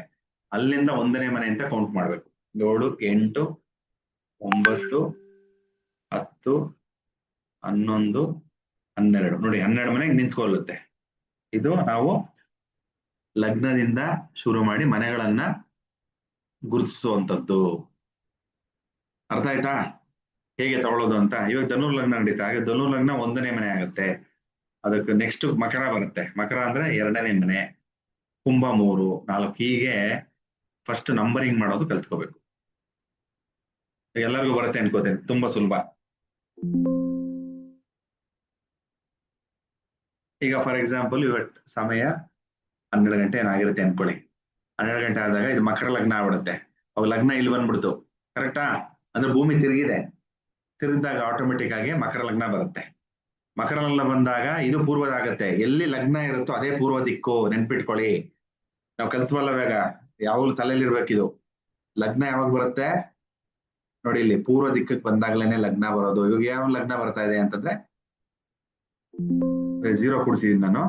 ಹಿಂಗ್ ತಗೊಂಡು ಫಾರ್ ಎಕ್ಸಾಂಪಲ್ ಇವಾಗ ಯಾವುದು ಹಿಂಗ್ ಬಂದಾಗ ಅಂದ್ರೆ ಧನುರ್ ಲಗ್ನ ಆಲ್ಮೋಸ್ಟ್ ಶುರು ಆಗಿದೆ ಅಲ್ವಾ, ಇಲ್ಲಿ ತನಕ ಕುತ್ಕೊಂಡಿರುತ್ತೆ. ಸೊ ಧನುರ್ ಲಗ್ನ ಅಂತ ಹೇಳಿದಾಗ ಯಾವಾಗ್ಲೂ ಅದೇ ಪೂರ್ವ ದಿಕ್ಕು, ಅದೇ ಪೂರ್ವ ದಿಕ್ಕಾಗತ್ತೆ ನಮ್ಗೆ. ಅಂಡರ್ಸ್ಟುಡ್? ಸೊ ಈಗ ನೋಡಿ, ಫಾರ್ ಎಕ್ಸಾಂಪಲ್ ಇವಾಗ ಸೂರ್ಯ ಇಲ್ಲಿ ಫಾರ್ ಎಕ್ಸಾಂಪಲ್ ಮೇಷದಲ್ಲಿ ಇದ್ದಾನೆ ಅನ್ಕೊಳ್ಳಿ. ಇವಾಗ ಬೆಳಗಿನ ಜಾವ ಅನ್ಕೊಳ್ಳಿ, ಆಯ್ತಾ? ಬೆಳಗಿನ ಜಾವದಲ್ಲಿ ಸೂರ್ಯ ಇಲ್ಲಿದ್ದಾನೆ. ಸೊ ಇದೇನಾಗುತ್ತೆ? ಯಾವ ದಿಕ್ಕಾಗತ್ತೆ ಇದು? ಪೂರ್ವ, ಈಸ್ಟ್. Total opposite ಯಾವ್ದಾಗತ್ತೆ? ಪಶ್ಚಿಮ, ವೆಸ್ಟ್. ಕರೆಕ್ಟಾ? ಪೂರ್ವ ಪಶ್ಚಿಮ. ನಾವು ಉತ್ತರ ದಕ್ಷಿಣ ಆಗ್ಬೇಕಲ್ಲ. ಉತ್ತರ ದಕ್ಷಿಣ ಹೆಂಗ್ ಬರುತ್ತೆ? ಇದು 1ನೇ ಮನೆ ಅಂತ ತಗೊಂಡು ಸುಮ್ಮನೆ ಅಪ್ರಾಕ್ಸಿಮೇಟ್ ಅಲ್ಲಿ ತಗೊಂಡಾಗ 1, 2, 3, 4. 4ನೇ ಮನೆ ಏನಾಗುತ್ತೆ ನಮಗೆ? ಉತ್ತರ ದಿಕ್ಕು ಆಗತ್ತೆ. ಹಿಂಗ್ ಬರುತ್ತೆ. ಇದು ಉತ್ತರ ದಿಕ್ಕಾಗತ್ತೆ, ನಾರ್ತ್ ಆಗುತ್ತೆ. ಇದು ಸೌತ್ ಆಗುತ್ತೆ. ಇವೆಲ್ಲ ಡೈರೆಕ್ಷನ್ಸ್ ಹೇಳ್ಕೊಡ್ತೀನಿ ನೆಕ್ಸ್ಟ್ ಪ್ರಿಡಿಕ್ಷನ್ಸ್ ಅಲ್ಲಿ ಬರುತ್ತೆ, ಯಾವ ದಿಕ್ಕಲ್ಲಿ ಹೆಂಗ್ ತಗೋಬೇಕು ಅಂತ. ಸದ್ಯಕ್ಕೆ ನಿಮ್ಗೆ ಜನರಲ್ ನಾಲೆಜ್ ಇರಲಿ. ಎಲ್ಲಿ ನಿಮ್ಗೆ ಲಗ್ನ ಇರುತ್ತೆ, ಯಾವ ಲಗ್ನ ಇರುತ್ತೋ ಅಲ್ಲೇ ನಿಮ್ಗೆ ಪೂರ್ವ ದಿಕ್ಕು. Common sense. ಅದು ಆಪೋಸಿಟ್ ಪಶ್ಚಿಮ ದಿಕ್ಕು. ಏನಕ್ಕೆ ಉತ್ತರ ಹೆಂಗ್ ಬಂದ್ಬಿಡ್ತು ಸರ್ ಇದು ಅಂತಂದ್ರೆ ಉತ್ತರನೇ ಬರುವಂತದ್ದು. ಯಾಕಂದ್ರೆ ಇವಾಗ ಫಾರ್ ಎಕ್ಸಾಂಪಲ್ ಅರ್ಲಿ ಮಾರ್ನಿಂಗ್ ಅಲ್ವಾ, 6 ಗಂಟೆ ಅನ್ಕೊಳ್ಳಿ, 6ರಿಂದ 8 ಸೂರ್ಯ ಎಲ್ಲಿರ್ತಾನೆ. ನೆಕ್ಸ್ಟ್ 8ರಿಂದ 9 ಸರ್ 8ರಿಂದ 10 ಇಲ್ಲಿ ಬರ್ತಾನೆ. ನೆಕ್ಸ್ಟ್ 10ರಿಂದ 12 ಇಲ್ಲಿ ಬರ್ತಾನೆ. ನೆಕ್ಸ್ಟ್ 12ರಿಂದ ಮಧ್ಯಾಹ್ನ ಮಧ್ಯಾಹ್ನ 12ರಿಂದ 2 ಗಂಟೆ ಇಲ್ಲಿರ್ತಾನೆ. ಹಾಗಾಗಿ ಇದೇನಾಗುತ್ತೆ, ಸೂರ್ಯ ಎಲ್ಲಿರ್ತಾನೆ, ಪಾತಾಳದಲ್ಲಿರ್ತಾನೋ ತಲೆ ಮೇಲೆ ಇರ್ತಾನೋ? ತಲೆ ಮೇಲೆ ಇದ್ದಾಗ ಅದನ್ನೇ ನಾವು ಉತ್ತರ ದಿಕ್ಕು ಅಂತ ಹೇಳೋದು. ಸಿಂಪಲ್, ಅರ್ಥ ಆಯ್ತಾ ಲಾಜಿಕ್? ಟೈಮಿಂಗ್ಸ್ ನೋಡ್ಕೊಂಬಿಡಿ ಸಿಂಪಲ್ ಆಗಿ. ಅರ್ಲಿ ಮಾರ್ನಿಂಗ್ ಇದ್ದಾಗ ಹಂಗೆ ಬಂದಾಗ ಆಗುತ್ತೆ. ತಿರ್ಗಾ ಹಂಗೆ ಬರ್ತೀರಾ ಕೆಳಗಡೆ, ತಿರ್ಗಾ 2 ಗಂಟೆಯಿಂದ ಮಧ್ಯಾಹ್ನ 2ರಿಂದ 4, ತಿರ್ಗಾ 4ರಿಂದ 6, ತಿರ್ಗಾ 6ರಿಂದ 8. ಇಲ್ಲಿ ಬೆಳಗ್ಗೆ 6ರಿಂದ 8 ಪೂರ್ವ ದಿಕ್ಕಾದಾಗ, ಸಂಜೆ 6ರಿಂದ 8 ಪಶ್ಚಿಮ ದಿಕ್ಕು. Common sense. ಹಾಗಾಗಿ ಉತ್ತರ ದಿಕ್ಕು ಎಲ್ಲಿ ಬರುತ್ತೆ, ಮಧ್ಯಾಹ್ನ 12ರಿಂದ 2 ಗಂಟೆ. ತಲೆ ಮೇಲೆ ಯಾವಾಗ ಸೂರ್ಯ ಇರ್ತಾನೋ ಅದನ್ನ ನಾವು ಉತ್ತರ ದಿಕ್ಕು ಅಂತ ತಗೋಬೇಕು. ನೆಕ್ಸ್ಟ್ ಹಂಗೆ ಬನ್ನಿ, ರಾತ್ರಿ 8ರಿಂದ 10 ಗಂಟೆ. ನೆಕ್ಸ್ಟ್ 10ರಿಂದ 11 ನೋಡಿ. ಆಗ್ಲೇ ಅದಕ್ಕೆ ಧನುರ್ಲಗ್ನ ಬಂದಿದ್ದು ನಮ್ಗೆ, 10ರಿಂದ 11. ಇದು ಅಪ್ರಾಕ್ಸಿಮೇಟ್ ತಗೊಳ್ತಾ ಇರೋದು. ಬಟ್ ಯಾವಾಗ್ಲೂ ಎಕ್ಸಾಕ್ಟ್ ಆಗಿ 2 ಅವರ್ ಇರಲ್ಲ. 1.5 ಗಂಟೆ ಇರ್ಬೋದು, 1.25 ಗಂಟೆ ಇರ್ಬೋದು. ನೆಕ್ಸ್ಟ್ ರಾಶಿ 2.5 ತನಕ ಹೋಗ್ಬೋದು. ಅಂದ್ರೆ ಇದು ಪ್ರಮಾಣ ಹೇಳಕ್ಕಾಗಲ್ಲ. ಅದು ಹೆಂಗ್ ತಿರುಗುತ್ತೋ ಅದ್ರ ಪ್ರಕಾರ ಅದನ್ನ ಪ್ರಮಾಣ ಕೊಟ್ಟಿರ್ತಾನೆ. ನಮಗೆ ಅಂಡರ್ಸ್ಟ್ಯಾಂಡ್ ಆಗುತ್ತಾರೆ, ಅಪ್ರಾಕ್ಸಿಮೇಟ್ ತಗೋಬೇಕು. ತಿರ್ಗಿ 12ರಿಂದ 12 ಆಯ್ತು. ತಿರ್ಗಿ 12ರಿಂದ 2 ಗಂಟೆ ಇಲ್ಲಿ ಬಂತು. ಹಾಗಾಗಿ ಇದು ರಾತ್ರಿ, ಮಧ್ಯರಾತ್ರಿ ಆಯ್ತು. ಅದಕ್ಕೆ ಅದು ದಕ್ಷಿಣಕ್ಕೆ ಬಂದ್ಬಿಡುತ್ತೆ. ಅರ್ಥ ಆಯ್ತಾ? ತಿರ್ಗಾ ರಾತ್ರಿ 2ರಿಂದ ಬೆಳಗಿನ ಜಾವ 4, ತಿರ್ಗಾ 4ರಿಂದ 6, ತಿರ್ಗಾ 6ರಿಂದ 8 ಸೂರ್ಯೋದಯ ಆಗ್ಬಿಡುತ್ತೆ. ಹೀಗೆ ಅರ್ಥ ಮಾಡ್ಕೊಂಡಾಗ ಬಹಳ ಸುಲಭ ಆಗತ್ತೆ ನಿಮ್ಗೆ. ಅರ್ಥ ಆಯ್ತಾ? ಸೊ ಇದನ್ನ ನೋಡ್ಕೊಂಡು ನಾವು ಲಗ್ನಗಳನ್ನು ಮಾಡ್ಕೊಳ್ಳೋದು. ಫಾರ್ ಎಕ್ಸಾಂಪಲ್ ವೃಷಭ ಲಗ್ನ ನಡೀತಾ ಇದೆ. ಯಾವ್ದು 1ನೇ ಮನೆ ಆಗುತ್ತೆ? 1ನೇ ಮನೆ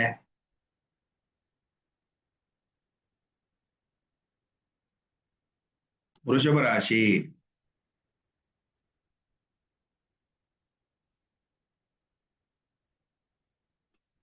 ಅಂದ್ರೆ ಇದು ಪೂರ್ವ, ಅಂತ ಬರಿತೀನಿ, ಪೂರ್ವ ಆಗುತ್ತೆ. ಪಶ್ಚಿಮ ಯಾವ್ದಾಗುತ್ತೆ? ಇದು 7ನೇ ಮನೆ ಪಶ್ಚಿಮ ಆಗ್ಬಿಡುತ್ತೆ. ಸರಿ, ಲಗ್ನ ಬರಲ್ಲ ಇದು, ಸಾರಿ. ಅಂದ್ರೆ 7ನೇ ಮನೆ ಆಗುತ್ತೆ.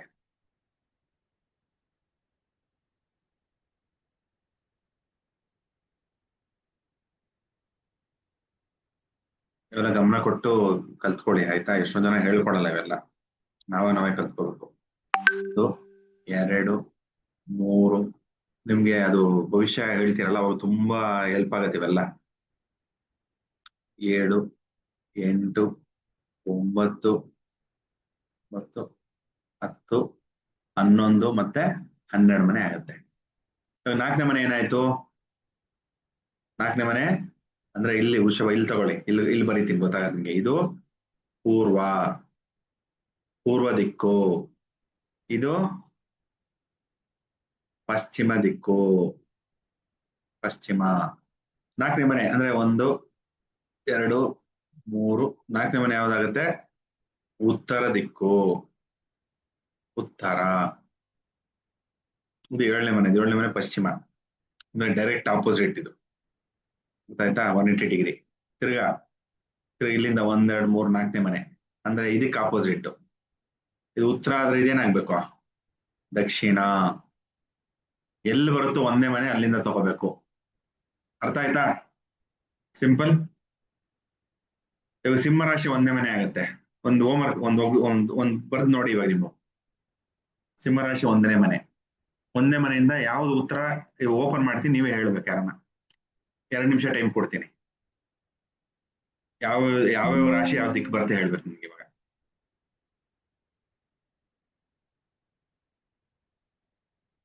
ಇವಾಗ ಸಿಂಹ ಲಗ್ನ ಅನ್ಕೊಳ್ಳಿ.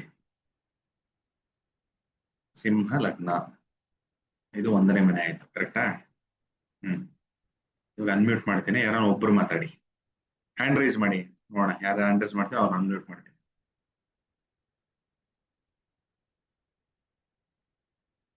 ನಾಗೇಂದ್ರ, ಸುಮಾರು ಜನ. ಸರಿ, ಶರ್ಮರ್ಗೆ ಶರ್ಮಾ ಅವ್ರು ಅನ್ಮ್ಯೂಟ್ ಮಾಡ್ಕೊಳ್ಳಿ, ಆಗತ್ತಾ ನೋಡಿ. ಗುರುಗಳೇ, ಹಾ ಹೇಳಿ ಸಿಂಹ ಸರ್. ಲಗ್ನ ಇದು ಸಿಂಹ ಲಗ್ನ ಪೂರ್ವಕ್ ಬಂದ್ರೆ ವೆರಿ ಗುಡ್ ಸರ್. ಇಲ್ಲಿ ಬರೀತೀನಿ ಸರ್, ನಿಧಾನಕ್ಕೆ ಬರೀತೀನಿ, ಎಲ್ಲರಿಗೂ ಅರ್ಥ ಆ ಆಗುತ್ತಾ? ಗುರುಗಳೇ, ಒಂದನೇ ಮನೆ ಯಾವಾಗಲೂ ಕುಂಭ ಪೂರ್ವ, ಬಂದಿ ಪೂರ್ವ. ಕುಂಭ ಬಂದಿ ಪಶ್ಚಿಮ ಬರುತ್ತೆ ಗುರುಗಳೇ. ಎಕ್ಸಲೆಂಟ್. ಸೊ ಪೂರ್ವ, ಇದು ಪಶ್ಚಿಮ. ಹೌದು ಗುರುಗಳೇ. ಪಶ್ಚಿಮ, ವೆರಿ ಗುಡ್. ಸೊ ಆಯ್ತು, ಇದು 180 ಡಿಗ್ರಿ, ಕರೆಕ್ಟಾ? ಹೌದು ಹೌದು ನೆಕ್ಸ್ಟ್ ಗುರುಗಳೇ. ಉತ್ತರ ಯಾವುದು ಸರ್? ಉತ್ತರ ವೃಷಭ ಬರುತ್ತೆ. ಕರೆಕ್ಟ್ ಆಗಿ ನೋಡಿ. ಉತ್ತರ ಯಾವುದು, ದಕ್ಷಿಣ ಯಾವುದು? ಅದು ಇಲ್ಲಿ ಕನ್ಫ್ಯೂಸ್ ಆಗುತ್ತೆ. ನಾನು ಹೇಳಿರೋ ಕಾನ್ಸೆಪ್ಟ್ ಅರ್ಥ ಮಾಡ್ಕೊಳ್ಳಿ. ಪೂರ್ವ ದಿಕ್ಕು ಅಂತಂದ್ರೆ ಲಗ್ನದಿಂದ ಬನ್ನಿ, ಇದು ಲಗ್ನ ಅಂದ್ರೆ ಯಾವಾಗಲೂ ಪೂರ್ವ. ಪೂರ್ವ ಆದ್ಮೇಲೆ ಓಕೆ ಗುರುಗಳೇ. ಹಿಂಗ್ ತಾನೇ ಪಾಸ್ ಆಗುತ್ತೆ, ಹೌದು ಹೌದು ಗುರುಗಳೇ. ಹಿಂಗ್ ಪಾಸ್ ಆಗ್ಬೇಕು. 4ನೇ ಮನೆ ಬಂದ್ಬಿಡುತ್ತೆ, ಇದು ವೃಶ್ಚಿಕ. ವೃಶ್ಚಿಕ ಉತ್ತರ ಆಗತ್ತೆ. ಓಕೆ ಗುರುಗಳೇ. ಓಕೆ, ಅದಕ್ಕೆ ಅರ್ಥ ಮಾಡ್ಕೊಳ್ಳಿ ಉತ್ತರ. ಇದು ತಲೆ ಮೇಲೆ ಸೂರ್ಯ ಬರ್ತಾನೆ. ಈ ಸೂರ್ಯ ಇಲ್ಲಿ Okay, ಸೂರ್ಯೋದಯ ಗುರುಗಳೇ. ಆಗಿದೆ ಅನ್ಕೊಳ್ಳಿ ಸರ್. ಇಲ್ಲಿ ನಾವು ಕ್ಲಾಕ್ ವೈಸ್ ತಾನೇ Okay. ತಗೋತೀವಿ. ಸೂರ್ಯ ಹಿಂಗ್ ಉಟ್ಕೊಂಡು ಹೌದು ಹೌದು 12 ಗುರುಗಳೇ. ಗಂಟೆ 12 ಗಂಟೆ 1 ಗಂಟೆ ಇಲ್ಲಿ ಬರ್ತಾನೆ. ಹಾಗೆ ಇದು ಉತ್ತರ ತಲೆ ಮೇಲೆ ಬರ್ತಾನೆ ಸೂರ್ಯ, ಓಕೆ ತಲೆ ಓಕೆ ಮೇಲೆ ಬರುತ್ತೆ. ಗುರುಗಳೇ. ನೆನ್ಪಿಟ್ಕೊಳ್ಳಿ. ಅದಕ್ಕೆ ಯಾಕಂದ್ರೆ ನನಗೂ ಕನ್ಫ್ಯೂಷನ್ ಆಗ್ತಾ ಇತ್ತು ಸ್ಟಾರ್ಟಿಂಗ್, ನಾನು ರಾಂಗ್ ಹೇಳ್ತಾ ಇದ್ದೆ. ಹಾಗಾದ್ರೆ ವೃಷಭ ದಕ್ಷಿಣ ಬರುತ್ತೆ ಗುರುಗಳೇ. ಎಕ್ಸಲೆಂಟ್, ಅಷ್ಟೇ. ಇದು ದಕ್ಷಿಣ. ಓಕೆ ಗುರುಗಳೇ. Very good. ಅರ್ಥ ಆಯ್ತಾ ಎಲ್ಲರಿಗೂ? ಸೂಪರ್. ಮ್ಯೂಟ್ ಮಾಡ್ಕೊಂಬಿಡಿ. ಇನ್ನೊಂದು ಹರಿ ಓಂ ಎಕ್ಸಾಂಪಲ್ ಗುರುಗಳೇ. ಕೊಡ್ತೀನಿ. ಇನ್ನೊಂದು ಎಕ್ಸಾಂಪಲ್ ಕೊಡ್ತೀನಿ, ಯಾರು ಹೇಳ್ತೀರ ನೋಡೋಣ. ಈಗ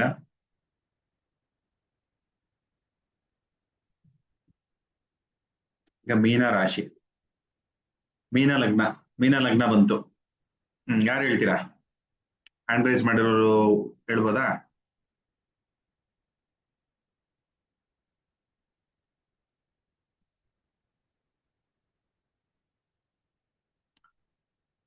ಏನೋ ಬಂತಲ್ಲ ಇದು.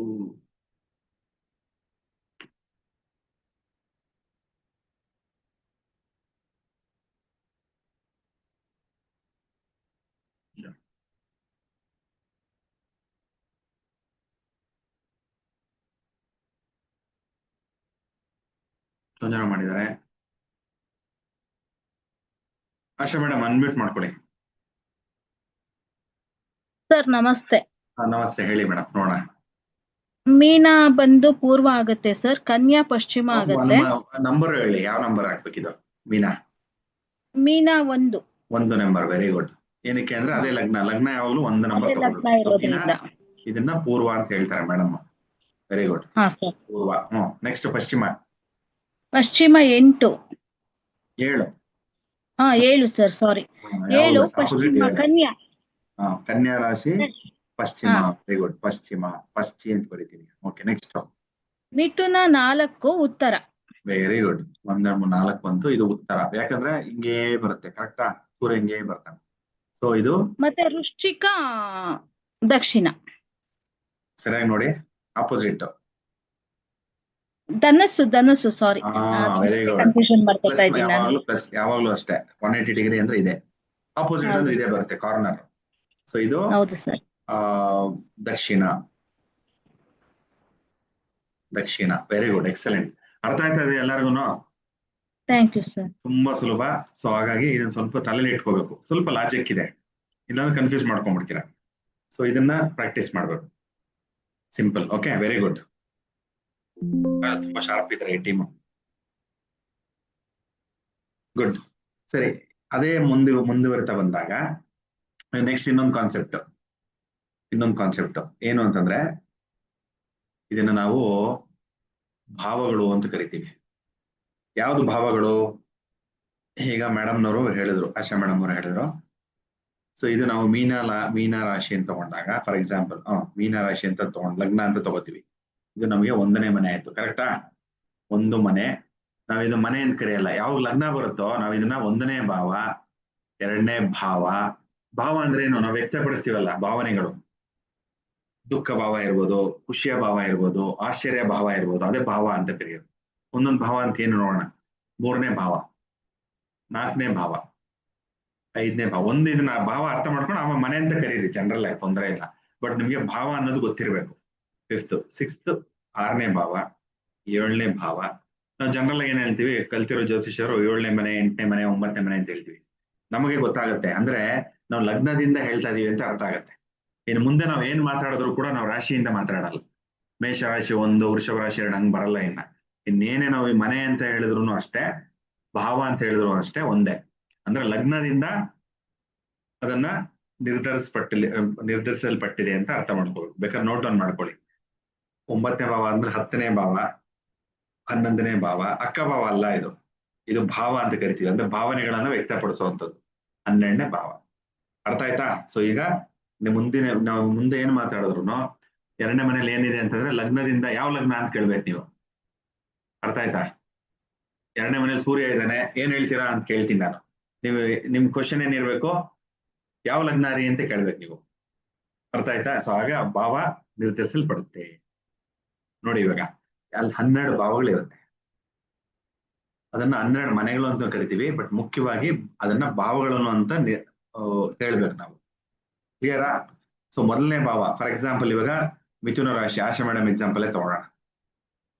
ಮಿಥುನ ರಾಶಿ 1ನೇ ಭಾವ, ಮೇಷ 2. ನೋಡಿ ಇಲ್ಲಿ ಮೇಷ 2ನೇ ಮನೆ ಆಗೋಯ್ತು ಇಲ್ಲಿ. ಅರ್ಥ ಆಯ್ತಾ? 3ನೇ ಮನೆ ಅಥವಾ 3ನೇ ಭಾವ.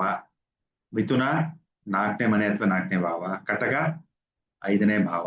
ಸಿಂಹ 6, ಕನ್ಯಾ 7, ತುಲಾ 8, ಮತ್ತೆ ವೃಶ್ಚಿಕ 9, ಧನಸ್ಸು 10, ಮಕರ 11, ಮತ್ತೆ ಕುಂಭ 12. ಎಷ್ಟು ಭಾವಗಳಿವೆ? 12 ಭಾವಗಳಿರುತ್ತೆ. ಎಷ್ಟು ರಾಶಿ ಇದೆ? 12 ರಾಶಿ ಇದೆ. ರಾಶಿನೇ ಬೇರೆ ಆಗಿರ್ಬೋದು, ಭಾವನೆ ಬೇರೆ ಆಗಿರ್ಬೋದು. ಅದೇ ಮೇಷ ಲಗ್ನಕ್ಕೆ ಮೇಷ ಇಲ್ಲಿ ಬಂದಾಗ, ಲಗ್ನ ಬಂದಾಗ ಅವಾಗ ಮೇಷ 1, 2 ಅಂತ ಹೋಗುತ್ತೆ. ಓಕೆ, ಸೊ ಅದನ್ನ ಮರ್ತು ಬಿಡಿ. ಇವಾಗ ಇಲ್ಲಿ ಯಾವ್ದು ಬರುತ್ತೋ ಇವಾಗ ಅದನ್ನ ತಗೋಬೇಕು ನೀವು. ಇವಾಗ ಮೀನ ಲಗ್ನ ಬರುತ್ತೆ, ಅದನ್ನ ತಗೊಂಡು ಯಾವ ಲಗ್ನ ಅಂತ ಹೇಳ್ತಾ ಹೋಗ್ಬೇಕು ನಾವು. ಓಕೆ, ಮೊದಲನೇ ಭಾವ ಅಂದಾಗ ಅದನ್ನೇನಂತೀವಿ ನಾವು? ಧನುಭಾವ. ಮೊದಲನೇ ಯಾರು ಫಸ್ಟ್? ನೀವಿದ್ರೆ ಬೇರೆಯವರೆಲ್ಲ. ಕರೆಕ್ಟಾ? ಹಾಗಾಗಿ ನಾನು ಅಂದ್ರೆ ತನು ಅಂದ್ರೆ ನನ್ನ ದೇಹ. ತನು ಅಂದ್ರೆ ಏನು? ನನ್ನ ದೇಹ. ಫಸ್ಟ್ ನನ್ನ ದೇಹ ಇದ್ರೇನೆ ಬೇರೆ ಎಲ್ಲ ಆಗುವಂಥದ್ದು. ಮೊದಲನೇದಕ್ಕೆ ಅವಳು ಇದನ್ನ ಬಯಾಟ್ ಮಾಡ್ಬೇಕು. ತನುಭಾವ, ಧನುಭಾವ, ಭ್ರಾತೃಭಾವ, ಮಾತೃಭಾವ ಅಂತ ಬರುತ್ತೆ. ಓಕೆ, ಮೊದಲನೇ ಮನೆ ಯಾವುದು? ನನ್ನ ದೇಹ. ಗಮನ ಕೊಡಿ. ಮೊದಲನೇ ಮನೆ ನಾನಿದ್ರೇನೆ ಎಲ್ಲ ಅಂತ ನೆನ್ಪಿಟ್ಕೊಡಿ. ನನ್ನ ದೇಹ ಇದ್ರೇನೆ ಎಲ್ಲ ಆಗೋದು. ಹಾಗಾಗಿ ಮೊದಲನೇದು ಯಾವಾಗ್ಲೂ ನನ್ನ ದೇಹ ಅಂತ ಬರುತ್ತೆ. ಎರಡನೇದು ನಾನಿದ್ದೀನಿ, ಸರಿ, ನಾನು ಇವಾಗ ಊಟಕ್ಕೆ ಬಟ್ಟೆಗೆ ಇರೋಕೆ ಏನ್ ಬೇಕು? ಧನ ಬೇಕು. ಕರೆಕ್ಟಾ? ಅದಕ್ಕೆ 2ನೇ ಭಾವ ಧನ ಭಾವ ಅಂತ ಹೇಳ್ತೀವಿ. ನೋಡಿ, ಮೊದಲನೇದು ತನುಭಾವ, ಮೊದಲನೇ ಮನೆ. ಎರಡನೇದು ಬೇಕಲ್ಲ ಊಟಕ್ಕೆ, ಇದಕ್ಕೆಲ್ಲ, ಅದಕ್ಕೆ ಖರ್ಚಿಗೆಲ್ಲ. ಹಾಗಾಗಿ ಎರಡನೇದು ಬ್ಯಾಂಕ್ ಬ್ಯಾಲೆನ್ಸ್ ಅಂತ ಕೇಳ್ತೀವಿ. ಬ್ಯಾಂಕ್ ಬ್ಯಾಲೆನ್ಸ್ ಇರಬೇಕು. ಎರಡನೇದು ಧನ ಭಾವ. ಅರ್ಥ ಆಯ್ತಾ? ಧನ ಅಂದ್ರೆ ದುಡ್ಡು. ಬರ್ಕೊಳ್ಳಿ ಹೇಳಿ. ಕೆಲವು ಧನ ಅಂದ್ರೆ ಹಸುಕರು ಅಂತ ಹಾಕೊಂಡ್ಬಿಡ್ತಾರೆ. ಹಂಗಲ್ಲ. ಧನ ಅಂದ್ರೆ ಎರಡನೇದು ದುಡ್ಡಿನ ಭಾವ, ದುಡ್ಡಿನ ಮನೆ. ಭಾವ ಅಂದ್ರೆ ಮನೆ, ಆ ಒಂದು ವ್ಯಕ್ತಪಡಿಸುತ್ತೆ ಅಂತ. ಮೂರನೇದು ಭ್ರಾತೃ ಅಂದ್ರೆ ಏನು?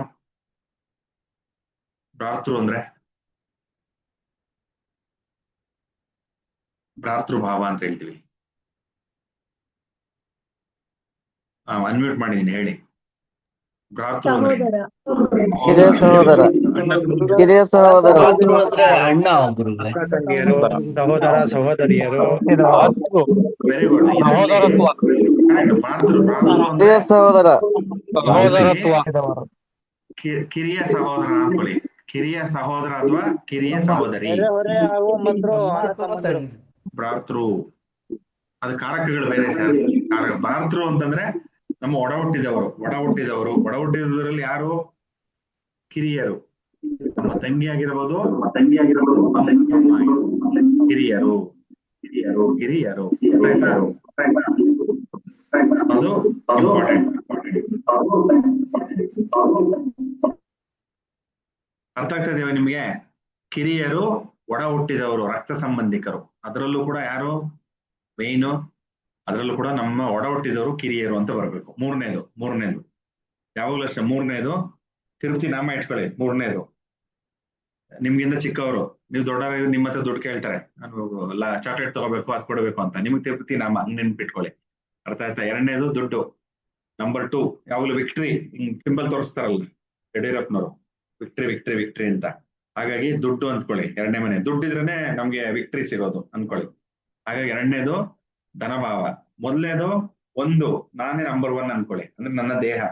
ಮೊದಲನೇ ಭಾವ ನನ್ನ ದೇಹ, ಎರಡನೇದು ವಿಕ್ಟ್ರಿ ಅಂದ್ರೆ ದುಡ್ಡಿದ್ರೆ ವಿಕ್ಟ್ರಿ, ಎರಡನೇದು ಧನಭಾವ, ಮೂರನೇದು ಸರಿಪದಿ ನಾಮ ಅಂದ್ರೆ ನಮ್ಗಿಂತ ಚಿಕ್ಕವರು, ನೆನ್ಪಿಟ್ಕೋಬೇಕು. ಅರ್ಥ ಆಯ್ತಾ? ಆಮೇಲೆ ಇವೆಲ್ಲ ಸಿಂಬಲ್ಸ್ ಬೇಡ, ನಿಮ್ ಬಂದ್ಬಿಡುತ್ತೆ. ನಾಲ್ಕನೇದು ಯಾವಾಗ್ಲೂ ತಾಯಿ ನೆನ್ಪಿಟ್ಕೋಬೇಕು, ಮಾತೃಭಾವ ಅಂತ. ಮಾತೃ ಅಂದ್ರೆ ತಾಯಿಯ ಸ್ಥಾನ. ತಾಯಿ ಇದ್ರೆ ನಿಮ್ಗೆ ಸುಖ ಸಿಗೋದು. ಅರ್ಧ ಚಿಕ್ಕ ಮಗು ಇದ್ದಾಗ ತಾಯಿ ಇದ್ರೆ ಸಾಕು ಸಂತೋಷ. ತಂದೆ ಹತ್ರ ಹೋಗಲ್ಲ ಮಗು, ತಾಯಿ ಹತ್ರ ಹುಡ್ಕೊಂಡು ಹೋಗುತ್ತೆ. ತಾಯಿ ಎತ್ಕೊಂಡ್ರೆ ಫುಲ್ಲು ಕೈಕಾಲ ಅಲ್ಲಾಡ್ಸುತ್ತೆ, ಅದಕ್ಕೆ ಗೊತ್ತಾಗ್ಬಿಡುತ್ತೆ ನಮ್ ತಾಯಿ ಅಂತ. ಅದಕ್ಕೆ 4ನೇ ಮನೆ ಯಾವಾಗ್ಲೂ, 4th is always house of mother, ತಾಯಿಯ ಸ್ಥಾನ. ಅರ್ಥ ಆಯ್ತಾ? ಅದಕ್ಕೆ ಸುಖ ಸ್ಥಾನ, ತಾಯಿ ಎಲ್ಲಿರ್ತಲ್ಲ ಅಲ್ಲಿ ಸುಖ ಅಂತ ನೆನ್ಪಿಟ್ಕೊಳ್ಳಿ. 4ನೇ ಭಾವ ಹೀಗೆ ನೆನ್ಪಿಟ್ಕೋಬೇಕು, ವೆರಿ ವೆರಿ ಇಂಪಾರ್ಟೆಂಟ್. 5ನೇದು ಬಂದಾಗ, 5ನೇದು ಪಂಚಮ, ಮುಷ್ಟಿ ಇಟ್ಕೊಳ್ಳಿ, ಅಂದ್ರೆ ಮಕ್ಕಳಿದ್ರೆ ಬಲ ನಮಗೆ ಅಂತ. ಅರ್ಥ ಆಯ್ತಾ? ಹಾಗಾಗಿ 5ನೇದು ಪುತ್ರ ಭಾವ. 5 ಅಂತ ಬಂದ ತಕ್ಷಣ ಹಿಂಗ್ ಮುಷ್ಟಿ ಹಿಡಿದಾಗ ಮಕ್ಕಳೇ ನಮಗೆ ಬಲ, ಅದಕ್ಕೆ ಪುತ್ರ ಸ್ಥಾನ 5ನೇದು.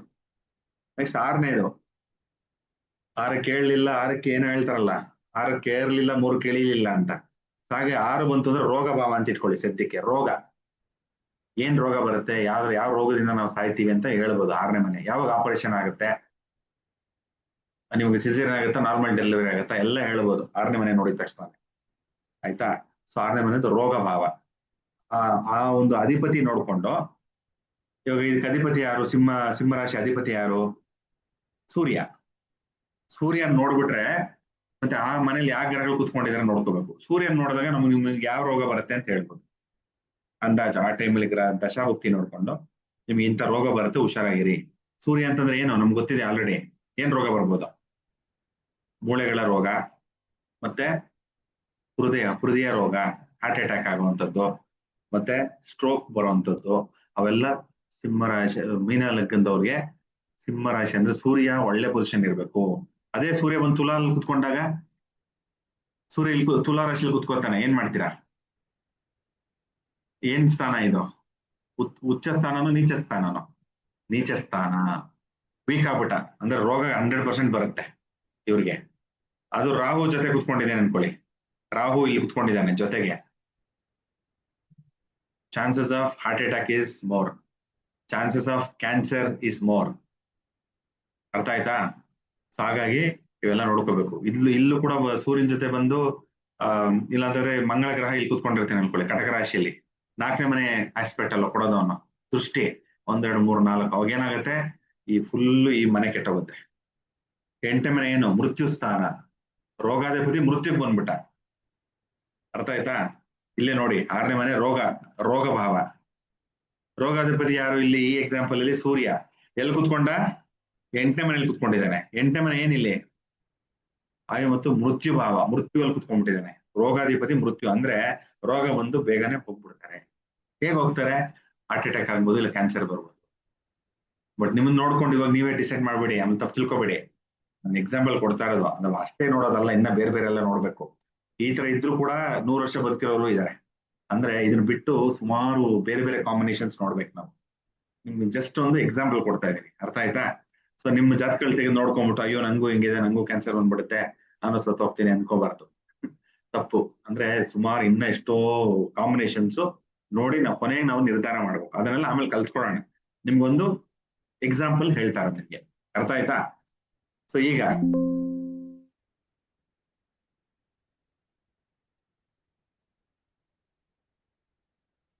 ಮೀನ ಲಗ್ನ ಆಯ್ತು. 1ನೇ ಮನೆ ಏನೋ ತನುಭಾವ, 2ನೇದು ಎಲ್ಲ ಹಾಗೆ ಹೇಳಿ ಬಾಯಲ್ಲಿ, 2ನೇದು ಧನಭಾವ, 3ನೇದು ಭ್ರಾತೃಭಾವ, 4ನೇದು ಸುಖಭಾವ ಅಥವಾ ಮಾತೃಭಾವ, ಮಾತೃಸ್ಥಾನ ಅಂತ ಕೂಡ ಹೇಳ್ಬೋದು. ಇದು 5th ಪುತ್ರ ಸ್ಥಾನ. 6ನೇದು ರೋಗ ಸ್ಥಾನ. 7ನೇದು ಕಳತ್ರ ಅಂತಂದ್ರೆ ನಿಮ್ಮ ಹೆಂಡತಿ ಅಥವಾ ಗಂಡಂದ್ರಿಗೆ ಹೆಂಡತಿ ಆಗ್ತಾರೆ, ಹೆಂಡತಿಗೆ ಗಂಡತ್ರ ಆಗ್ತಾರೆ. ಅರ್ಥ ಆಯ್ತಾ? ಸ್ಪೌಸ್ ಅಂತ ಕರಿತೀವಿ ನಾವು. ಆಮೇಲೆ ನಿಮ್ ಪಾರ್ಟ್ನರ್ಸ್ ಯಾರನ್ನ ಬಿಸ್ನೆಸ್ ಮಾಡ್ತಾ ಇದ್ರೆ ನಿಮ್ ಪಾರ್ಟ್ನರ್ಸ್ ಇರ್ತಾರಲ್ಲ, ಆ ಪಾರ್ಟ್ನರ್ಸ್ ಕೂಡ 7ನೇ ಮನೆಯಲ್ಲೇ ನೋಡ್ಬೋದು. ನಿಮ್ ಪಾರ್ಟ್ನರ್ ಹೆಂಗಿರ್ತಾರೆ, ಏನ್ ಕತೆ, ಅವರು ಒಳಗೊಂಡು ಮಾಡ್ತಾರ, ಮೋಸ ಮಾಡ್ತಾರ, ನಿಮ್ಗೆ ಒಳ್ಳೇದ್ ಮಾಡ್ತಾರ, ಬಿಸ್ನೆಸ್ ಮಾಡ್ಬೋದಾ ನೀವು ಫಸ್ಟ್ ಆಫ್ ಆಲ್ ಅವ್ರ ಜೊತೆ ಪಾರ್ಟ್ನರ್ಶಿಪ್ ಮಾಡ್ಬೋದಾ ಎಲ್ಲ ನೋಡೋದು 7ನೇ ಮನೆಯಲ್ಲಿ. ಲಗ್ನದಿಂದ 7ನೇ ಮನೆ. ಲಗ್ನ ಯಾವುದೇ ಆಗಿರ್ಬೋದು. ಎಷ್ಟು ಲಗ್ನಗಳಿರುತ್ತವೆ? 12 ಲಗ್ನ. ಎಷ್ಟು ರಾಶಿ ಇರುತ್ತೆ? 12 ರಾಶಿ. ಲಗ್ನ ಅಂದ್ರೆ ಏನು? ನೀವು ಹುಟ್ಟಿದಾಗ ಆ ಪೂರ್ವ ದಿಕ್ಕಲ್ಲಿ ಯಾವ ರಾಶಿ ಮೇಲ್ಗಡೆ ಬರ್ತಾ ಇದೆ, ಇಲ್ಲ ಯಾವ ರಾಶಿ ಸ್ಥಿತವಾಗಿದೆ, ಆ ರಾಶಿನ ನಾವು ಲಗ್ನ ಅಂತ ಹೇಳ್ತೀವಿ. ಅರ್ಥ ಆಯ್ತಾ? ಈ ಸದ್ಯಕ್ಕೆ ಪೂರ್ವ ದಿಕ್ಕಲ್ಲಿ ಯಾವ್ದಿದೆ? ಈ ಲಗ್ನ ಅಂತಂದ್ರೆ ಏನು? ಪೂರ್ವ ದಿಕ್ಕು. ಆ ಪೂರ್ವ ದಿಕ್ಕಲ್ಲಿ ಯಾವ್ದಿದೆ ಲಗ್ನ? ಮೀನ ಲಗ್ನ ಇದೆ. ಅಲ್ಲಿಂದ 7ನೇ ಮನೆ ತಗೊಂಡಾಗ ಅದು ನಿಮ್ಮ ಕಳತ್ರ ಭಾವ ಬರುತ್ತೆ. 8ನೇ ಮನೆ ಮೃತ್ಯು. ಅದಕ್ಕೆ ನಾವು ಮೇಷರಾಶಿಯಿಂದ ತಗೊಂಡಾಗ್ಲೂ ಕಾಲಪುರುಷ ಕುಂಡಲಿ ತಗೊಂಡಾಗ್ಲೂ 8ನೇ ಮನೆ ನಾವೇನ್ ಹೇಳಿದ್ವಿ? ಹೌಸ್ ಆಫ್ ಸೀಕ್ರೆಟ್, ನಿಗೂಢದ ಮನೆ ಅಲ್ವಾ? ಇಲ್ಲೂ ಕೂಡ ಅಷ್ಟೇ 8ನೇ ಮನೆ ನೋಡಿ. ಸಾವು ನಿಗೂಢ. ನಿಮ್ಗೆ ಗೊತ್ತಾಗುತ್ತೆ ಯಾವಾಗ ಸಾವು ಬರುತ್ತೆ ಅಂತ, ಯಾರು ಪ್ರಿಡಿಕ್ಟ್ ಮಾಡಕ್ಕಾಗಲ್ಲ. ಅರ್ಥ ಆಯ್ತಾ? ತುಂಬಾನೇ ಕಷ್ಟ ಅವೆಲ್ಲ, ಯಾವಾಗ ಸಾವು ಬರುತ್ತೆ ಏನು ಅಂತ. ಅಪರಾಧ ಅಂದಾಜು ಹೇಳ್ಬೋದು ನಾವು. ನೋಡ್ಕೊಳಪ್ಪ, ಒಂದ್ 40ರಿಂದ 45 ವರ್ಷ ಸ್ವಲ್ಪ ಹುಷಾರಾಗಿರಿ, ಆಕ್ಸಿಡೆಂಟ್ ಆಗೋ ಚಾನ್ಸಸ್ ಇದೆ, ಫೈರ್ ಆಕ್ಸಿಡೆಂಟ್ ಆಗ್ಬೋದು, ಇಲ್ಲ ಜಲಗಂಡ ಇರುತ್ತೆ. ಅದು ನಾವು ಇದು ಬಂದಾಗ, ಹಸ್ತರೇಖೆ ಬಂದಾಗ ಯೂಶುವಲ್ ಆಗಿ 2 ಕೈನೂ ನೋಡ್ಬೇಕಾಗತ್ತೆ. ಅಲ್ಲಿ ಇದು ಚಂದ್ರನ ಪರ್ವ ಅಂತ ಕರಿತೀವಿ ನಾವು. ಈ ಚಂದ್ರನ ಪರ್ವದಲ್ಲಿ ಏನನ್ನ ಕಪ್ಪು ಮಚ್ಚೆ ಇತ್ತು ಅಂದ್ರೆ ಎಡಗೈಲಾಗ್ಲಿ ಬಲಗೈಲಾಗ್ಲಿ ಕಪ್ಪು ಮಚ್ಚೆ ಇತ್ತು ಅಂದ್ರೆ ಜಲಗಂಡ. ಅರ್ಥ ಆಯ್ತಾ? ಇದೆಲ್ಲ ಮುಗಿಲಿ, ಆಮೇಲೆ ಬೇಕಾದ್ರೆ ಪರ್ಮಿಷನ್ ಹೇಳ್ಕೊಳ್ಳೋಣ. ಅದು ತುಂಬಾನೇ 100% ವರ್ಕ್ ಆಗುತ್ತೆ. ಸೊ ಹಾಗಾಗಿ 8ನೇ ಮನೆ ಯಾವಾಗ್ಲೂ ನಿಗೂಢ. ಅದಕ್ಕೆ ಅದು ಮೃತ್ಯು ಭಾವ ಅಂತ ಕೊಡ್ತೀವಿ ನಾವು. 8 ಅಂದ್ರೆ ಯಾವಾಗ್ಲೂ ಅಷ್ಟೇ ಮೃತ್ಯು.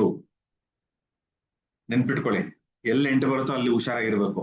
ನೋಡಿ, ಎಲ್ಲಿ 8 ಹಿಂಗ್ ಬರೆದ್ರೆ 8, ಅದೇ ಹಿಂಗ್ ಬಂದ್ರೆ ಏನ್ ಸಿಂಬಲ್ ಇದು ಗೊತ್ತಾ? ಇನ್ಫಿನಿಟಿ ಅಂತ ಕರಿತೀವಿ ನಾವು. ಊಹೆಗೆ ಸಿಲುಕದ್ದು. ಇಲ್ಲಿಂದ ನವಮಂಡಲ ಎಷ್ಟು ದೂರ ಇದೆ ಅಂತಂದ್ರೆ ಹೋಗ್ತಾನೆ ಇರ್ತೀರ, ಎಂಡೇ ಇಲ್ಲ. ಸೂರ್ಯ ಎಷ್ಟು ದೂರ ಇದ್ದಾನೆ ಗೊತ್ತು, ಮಂಗಳ ಗ್ರಹ ಎಷ್ಟು ದೂರ ಇದ್ದಾನೆ ಎಲ್ಲ ಕ್ಯಾಲ್ಕುಲೇಟ್ ಮಾಡಿದ್ದಾರೆ. ಬಟ್ ಅದನ್ನ ಮೀರಿ ಹೋಗ್ತಾನೆ ಎಲ್ಲಿ ಎಂಡ್ ಇದೆ, ಈ ಪ್ರಪಂಚ ಎಲ್ಲಿ ಎಂಡ್ ಆಗುತ್ತೆ ಗೊತ್ತಾಗದೇ ಇಲ್ಲ. ಅದಕ್ಕೆ ನಾವು ಇನ್ಫಿನಿಟಿ ಅಂತ ಕರಿತೀವಿ ಮ್ಯಾಥಮೆಟಿಕ್ಸ್ ಅಲ್ಲಿ. ಇನ್ಫಿನಿಟಿ ಅದು ಎಂಡೇ ಇಲ್ಲ, ಎಂಡ್ಲೆಸ್. 1ರಿಂದ 10 ಜನ ಬನ್ನಿ ಅಂತೀವಿ, ನೆಕ್ಸ್ಟ್ 11ರಿಂದ 20 ಬನ್ನಿ, 20ರಿಂದ 30 ಬನ್ನಿ ಅಂತ. ಅರ್ಥ ಆಯ್ತಾ? 1ರಿಂದ ಲಾಸ್ಟ್ ನಂಬರ್ ಎಷ್ಟಿದೆ ಗೊತ್ತಿಲ್ಲ ನಮ್ಗೆ. ಎಣ್ಸ್ಕೊಂಡು ಹೋಗ್ತಾ ಇದ್ರೆ ಕೋಟಿ, ಲಕ್ಷ, ಕೋಟಿ ಹೋಗ್ತಾನೆ ಇರುತ್ತೆ ಅಲ್ವಾ? ಮಿಲಿಯನ್, ಟ್ರಿಲಿಯನ್, ಬಿಲಿಯನ್ ಹೋಗ್ತಾನೆ ಇರುತ್ತೆ. ಎಣ್ಸಕ್ಕೆ ಎಂಡೇ ಇಲ್ಲ ಅದು. ಅದಕ್ಕೆ ನಾವು ಇನ್ಫಿನಿಟಿ ಅಂತ ಕರಿತೀವಿ. ಅದಕ್ಕೋಸ್ಕರನೇ ಅದು ಶನಿ ಯಾವಾಗ್ಲೂ ಅಷ್ಟೇ. ಶನಿ ಬಂದಾಗ ನಾವು ಬಹಳ ನಿಯಮನಿಷ್ಠೆಯಿಂದ ಇರಬೇಕು. ಅದಕ್ಕೆ ಕೂಡ 8ಗೂ ಕೂಡ ನಾವೇನ್ ಹೇಳ್ತೀವಿ? ಅದು ಆಯುಗೆ ಕಾರಕ ಯಾರು? ಶನಿನೇ. ಮೃತ್ಯುಗೆ ಕಾರಕ ಯಾರು? ಶನಿನೇ. ಅರ್ಥ ಆಯ್ತು? ಆಯು ಅಂದ್ರೆ ಆಯಸ್ಸು ಪ್ಲಸ್ ಮೃತ್ಯುಗೂ 2ಕ್ಕೂ ಯಾರ ಕಾರಕ ಅಂದ್ರೆ ಶನಿ. ಅದಕ್ಕೆ ನಂಬರ್ 8 ಬಂದಿದೆ. ಅದಕ್ಕೆ ಇನ್ಫಿನಿಟಿ ಸಿಂಬಲ್. ಓಕೆನಾ? ನೆನ್ಪಿಟ್ಕೊಳ್ಳಿ. ಒಂದೊಂದು ಏನೇನ ನೆನ್ಪು ಅಂದ್ರೆ ಇಟ್ಕೊಳ್ಳಿ.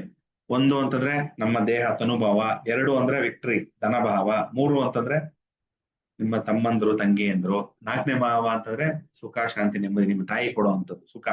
5ನೇದು ಪುಷ್ಟಿ, ನಿಮ್ಮ ಮಕ್ಕಳೇ ನಿಮ್ಗೆ ಸ್ಟ್ರೆಂತ್, ಹಾಗಾಗಿ ಪುತ್ರ ಸ್ಥಾನ. 6ನೇದು 3 3 6, ಯಾವಾಗ್ಲೂ 3 3 6 ಬ್ಯಾಡ್ ನಂಬರ್ಸ್, ಫೈಟಿಂಗ್ ಅಂದ್ರೆ ರೋಗ, ಅದಕ್ಕೆ ರೋಗ ಸ್ಥಾನ. 7 ಅಂತಂದ್ರೆ ಖುಷಿ, ಗಂಡಂಗೆ ಹೆಂಡತಿ, ಹೆಂಡತಿ ಗಂಡ, ಸ್ಪೌಸ್. ಮತ್ತೆ ನಿಮ್ಮ ಬಿಸ್ನೆಸ್ ಪಾರ್ಟ್ನರ್ಸ್. 7ನೇ ಮನೆ ಆಪೋಸಿಟ್ ಯಾವಾಗ್ಲೂ ನೆನ್ಪಿಟ್ಕೊಳ್ಳಿ. 8ನೇ ಮನೆ ಮೃತ್ಯು ಸ್ಥಾನ. 9ನೇ ಮನೆ 9 ಯಾವಾಗ್ಲೂ ಧರ್ಮ ಅಂತ ಹೇಳ್ತೀವಿ. 9 is a very holy number. ನೀವು ಏನೇ ಮಾಡಿದ್ರು 9 9 ಬರುತ್ತೆ ಅಲ್ವಾ? 108 ಜಪ ಮಾಡಿ ಅಂತ ಹೇಳ್ತಾರೆ. 108 ನವಾಂಶಗಳಿದೆ. 8 + 1 1 + 0 + 8 ಲೆಕ್ಕ ಮಾಡಿ ಎಷ್ಟಾಯ್ತು? 9. ಮತ್ತೆ ಇದು ನಮ್ಮ ಸ್ಥಾನ, ನಮ್ಮ ಭೂಮಿಯಿಂದ ಸೂರ್ಯ ಎಷ್ಟು ದೂರ ಇದ್ದಾನೆ ಅಂದಾಗ ರೇಷಿಯೋ ತಗೊಂಡಾಗ ಅದು 9 ಬರುತ್ತೆ. ಪ್ಲಸ್ ನಮ್ಮ ಭೂಮಿಯಿಂದ ಚಂದ್ರ ಎಷ್ಟು ದೂರ ಇದ್ದಾನೆ, ಅದು 9 ರೇಷಿಯೋ ಬರುತ್ತೆ. ಅರ್ಥ ಆಯ್ತಾ?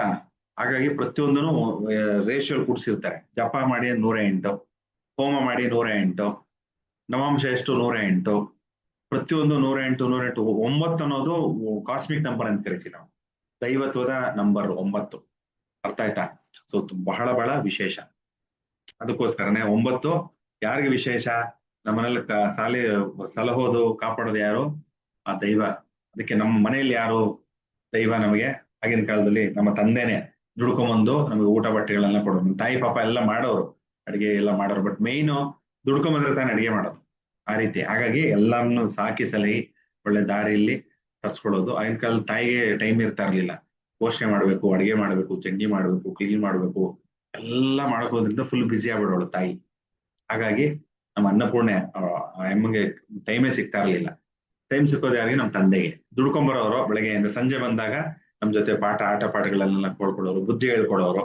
ಹಾಗಾಗಿ ಅದನ್ನ 9 ಯಾವಾಗಲೂ ಧರ್ಮಸ್ಥಾನ ಅಂತ ಕರಿತೀವಿ. ಧರ್ಮ ಇಲ್ಲಾಂದ್ರೆ ತಂದೆಯ ಸ್ಥಾನ, ನೆನ್ಪಿಟ್ಕೊಳ್ಳಿ. ಅರ್ಥ ಆಯ್ತಾ? ತಂದೆಯ ಭಾವ ಇಲ್ಲಾಂದ್ರೆ ಧರ್ಮ ಭಾವ, ಧರ್ಮಸ್ಥಾನ, ಅದು 9 ಯಾವಾಗ್ಲೂ ನೆನ್ಪಿಟ್ಕೋಬೇಕು. 9 ಅಂದ್ರೆ ನಿಮ್ಮ ತಂದೆ ನೆನ್ಪಿರ್ಬೇಕು. 9ನೇ ಸ್ಥಾನ ಅಂದ್ರೆ ನಮ್ಮ ತಂದೆಯ ಸ್ಥಾನ. ಧರ್ಮ ಕರ್ಮಗಳು, ಧರ್ಮದ ವಿಚಾರ. ನೀವು ದೈವದ ಕೆಲಸ ಮಾಡ್ತಾ ಇರೋ, ಧರ್ಮದ ಕೆಲಸ ಮಾಡ್ತಾ ಇರೋ, ಅಧರ್ಮದ ಕೆಲಸ ಮಾಡ್ತಾ ಇರೋ, ಜಾತಕ ನೋಡಿದ್ರೆ ಹೇಳ್ಬಿಡ್ಬೋದು. ಬರೀ ಶೋ ಆಫ್ ಮಾಡ್ತೀರಂತಾರೋ, ಬೂಟಾಟಿಕೆನೋ ಎಲ್ಲ 9ನೇ ಮನೆ ನೋಡಿದ ತಕ್ಷಣ ಗೊತ್ತಾಗ್ಬಿಡುತ್ತೆ. ಅರ್ಥ ಆಯ್ತಾ? ಸೊ ಹಾಗಾಗಿ 9ನೇ ಮನೆ ತಂದೆ ಸ್ಥಾನ ಆಗುತ್ತೆ. ಮತ್ತೆ ತಂದೆ ಅಂದ್ರೆ ಯಾವಾಗಲೂ ಧರ್ಮವಾಗಿ ನಡ್ಕೊಳ್ಳೋರು ಅಂತ ನಮಗೆ ಚಿಕ್ಕ ವಯಸ್ಸಲ್ಲಿ. ಕರೆಕ್ಟಾ? ತಂದೆನೇ ಹೀರೋ ನಮ್ಗೆ. ಇವತ್ತು ಅಷ್ಟೇ ನಮ್ಮ ತಂದೆನೇ ಹೀರೋ. ಹಾಗಾಗಿ 9ನೇದು ಧರ್ಮಸ್ಥಾನ. 10ನೇದು ಬಂತು ಅಂದ್ರೆ 10 ಯಾವಾಗಲೂ ಕಾಸ್ಮಿಕ್ ನಂಬರ್ ಅಂತ ಕರಿತೀವಿ ನ್ಯೂಮರಾಲಜಿಲಿ. ಕಾರ್ಮಿಕ್ ನಂಬರ್, ಕರ್ಮ. ಕಾರ್ಮಿಕ್ ನಂಬರ್ ಅಂದ್ರೆ ಕರ್ಮ ಅಂದ್ರೆ ಏನೋ ಋಣ ತೀರಿಲ್ಲ, ಇನ್ನ ತೀರಿಸ್ಬೇಕು ಅನ್ನೋದಕ್ಕೆ ಹುಟ್ಟಿರ್ತೀವಿ ನಾವು. 10ನೇ ತಾರೀಕು ಯಾರು ಹುಟ್ಟಿದ್ರ ಅವರಲ್ಲಿ ಕಾರ್ಮಿಕ್ ನಂಬರ್ ಅಂತ ಹೇಳ್ತೀವಿ. ಅದಕ್ಕೆ ಇದು ಕರ್ಮಸ್ಥಾನ. 10ನೇ ಮನೆ ಕರ್ಮಭಾವ, ನೆನ್ಪಿಟ್ಕೋಬೇಕು. 10 ಅಂದ್ರೆ ಕರ್ಮಭಾವ. 11 2 1 1 ಬಂತು. 2 1 1 ಸೇರಿಸ್ಬಿಟ್ರೆ ವಿಕ್ಟ್ರಿ ಆಗ್ಬಿಡುತ್ತೆ, ಅಂದ್ರೆ ಲಾಭಸ್ಥಾನ. 11 ಅಂದ್ರೆ ಲಾಭ ಸ್ಥಾನ, ನೆನ್ಪಿಟ್ಕೊಳ್ಳಿ. ಮತ್ತೆ 3ನೇ ಮನೆ ನಿಮ್ಮ ಒಡ ಹುಟ್ಟಿದವರು, ಕಿರಿಯರು. 11ನೇ ಮನೆ ನಿಮ್ಮ ಒಡ ಹುಟ್ಟಿದವರು, ಹಿರಿಯರು, ನೆನ್ಪಿಟ್ಕೊಳ್ಳಿ. 3 ನಿಮ್ಗಿಂತ ಕೆಳಗಡೆ ಹೊಟ್ಕೊಡು. ಡಬಲ್ ನೋಡಿ, 1 ಅಂದ್ರೆ ನೀವು, ಈಗ ಡಬಲ್ 1 ಬಂತು ಅಂದ್ರೆ ನಿಮ್ಗಿಂತ ಹಿರಿಯರು, ನಿಮ್ಮ ರಕ್ತ ಸಂಬಂಧಿ, ನಿಮ್ಮ ಅಣ್ಣ ಆಗಿರ್ಬೋದು, ಅಕ್ಕ ಆಗಿರ್ಬೋದು. ಅರ್ಥ ಆಯ್ತಾ? ಅವಾಗ 11. 3 ಜನ ಅಕ್ಕಂದ್ರಿದ್ದಾರೆ ಸರ್, ಹೆಂಗ್ ತಗೊಳ್ಳೋದು ಹೇಳ್ಕೊಡ್ತೀನಿ. 4 ಜನ ತಮ್ಮಂದಿರಿದ್ದಾರೆ, 2 ತಂಗಿರಿದ್ದಾರೆ. ಆಗಿನ ಕಾಲದಲ್ಲೆಲ್ಲ 13 ಜನ, 15 ಜನ, 18 ಜನ ಮಕ್ಕಳು. ಆ ಒಂದ್ ಜಾತಿಗೆ ಇಟ್ಕೊಂಡು ಹೆಂಗ್ ಸರ್ ನೋಡೋದು? ಒಂದೇ ತಮ್ಮ ನೋಡೋಕ್ಕಾಗತ್ತೆ, ಬೇರೆ ತಮ್ಮ ಹೆಂಗ್ ನೋಡೋದು? ಅದು ಕೂಡ ನೋಡ್ಬೋದು. ಅರ್ಥ ಆಯ್ತಾ? ಅದೆಲ್ಲ ಆಮೇಲೆ ಬರೋಣ. 11ನೇ ಮನೆ ಲಾಭಸ್ಥಾನ. 12ನೇ ಮನೆ ಲಾಭ ಬಂದ್ಮೇಲೆ ಏನಿರ್ಬೇಕು? ವ್ಯಯ, ಲಾಸ್ ಇರಬೇಕು. 11th house is profit, 12th house is loss. ಹೀಗೆ ಈ ಭಾವಗಳು 1ರಿಂದ 12 ಭಾವನ ನೋಡ್ಕೋಬೇಕು. ಅರ್ಥ ಆಯ್ತಾ? ಅದೇ ಮುಂದುವರೆದಾಗ ಇಲ್ಲಿ ನೋಡ್ಕೊಳ್ಳಿ, ಸೇಮ್ ಅದೇ ತರನೇ. ಇವಾಗ ಇದನ್ನ ನೋಡಿ ಲಗ್ನ ಯಾವುದು ಗುರುತಿಸಿ. ಇದು ನೋಡ್ಬಿಟ್ಟ ತಕ್ಷಣ ಲಗ್ನ ಹೇಳ್ಬೇಕು ನನ್ಗೆ.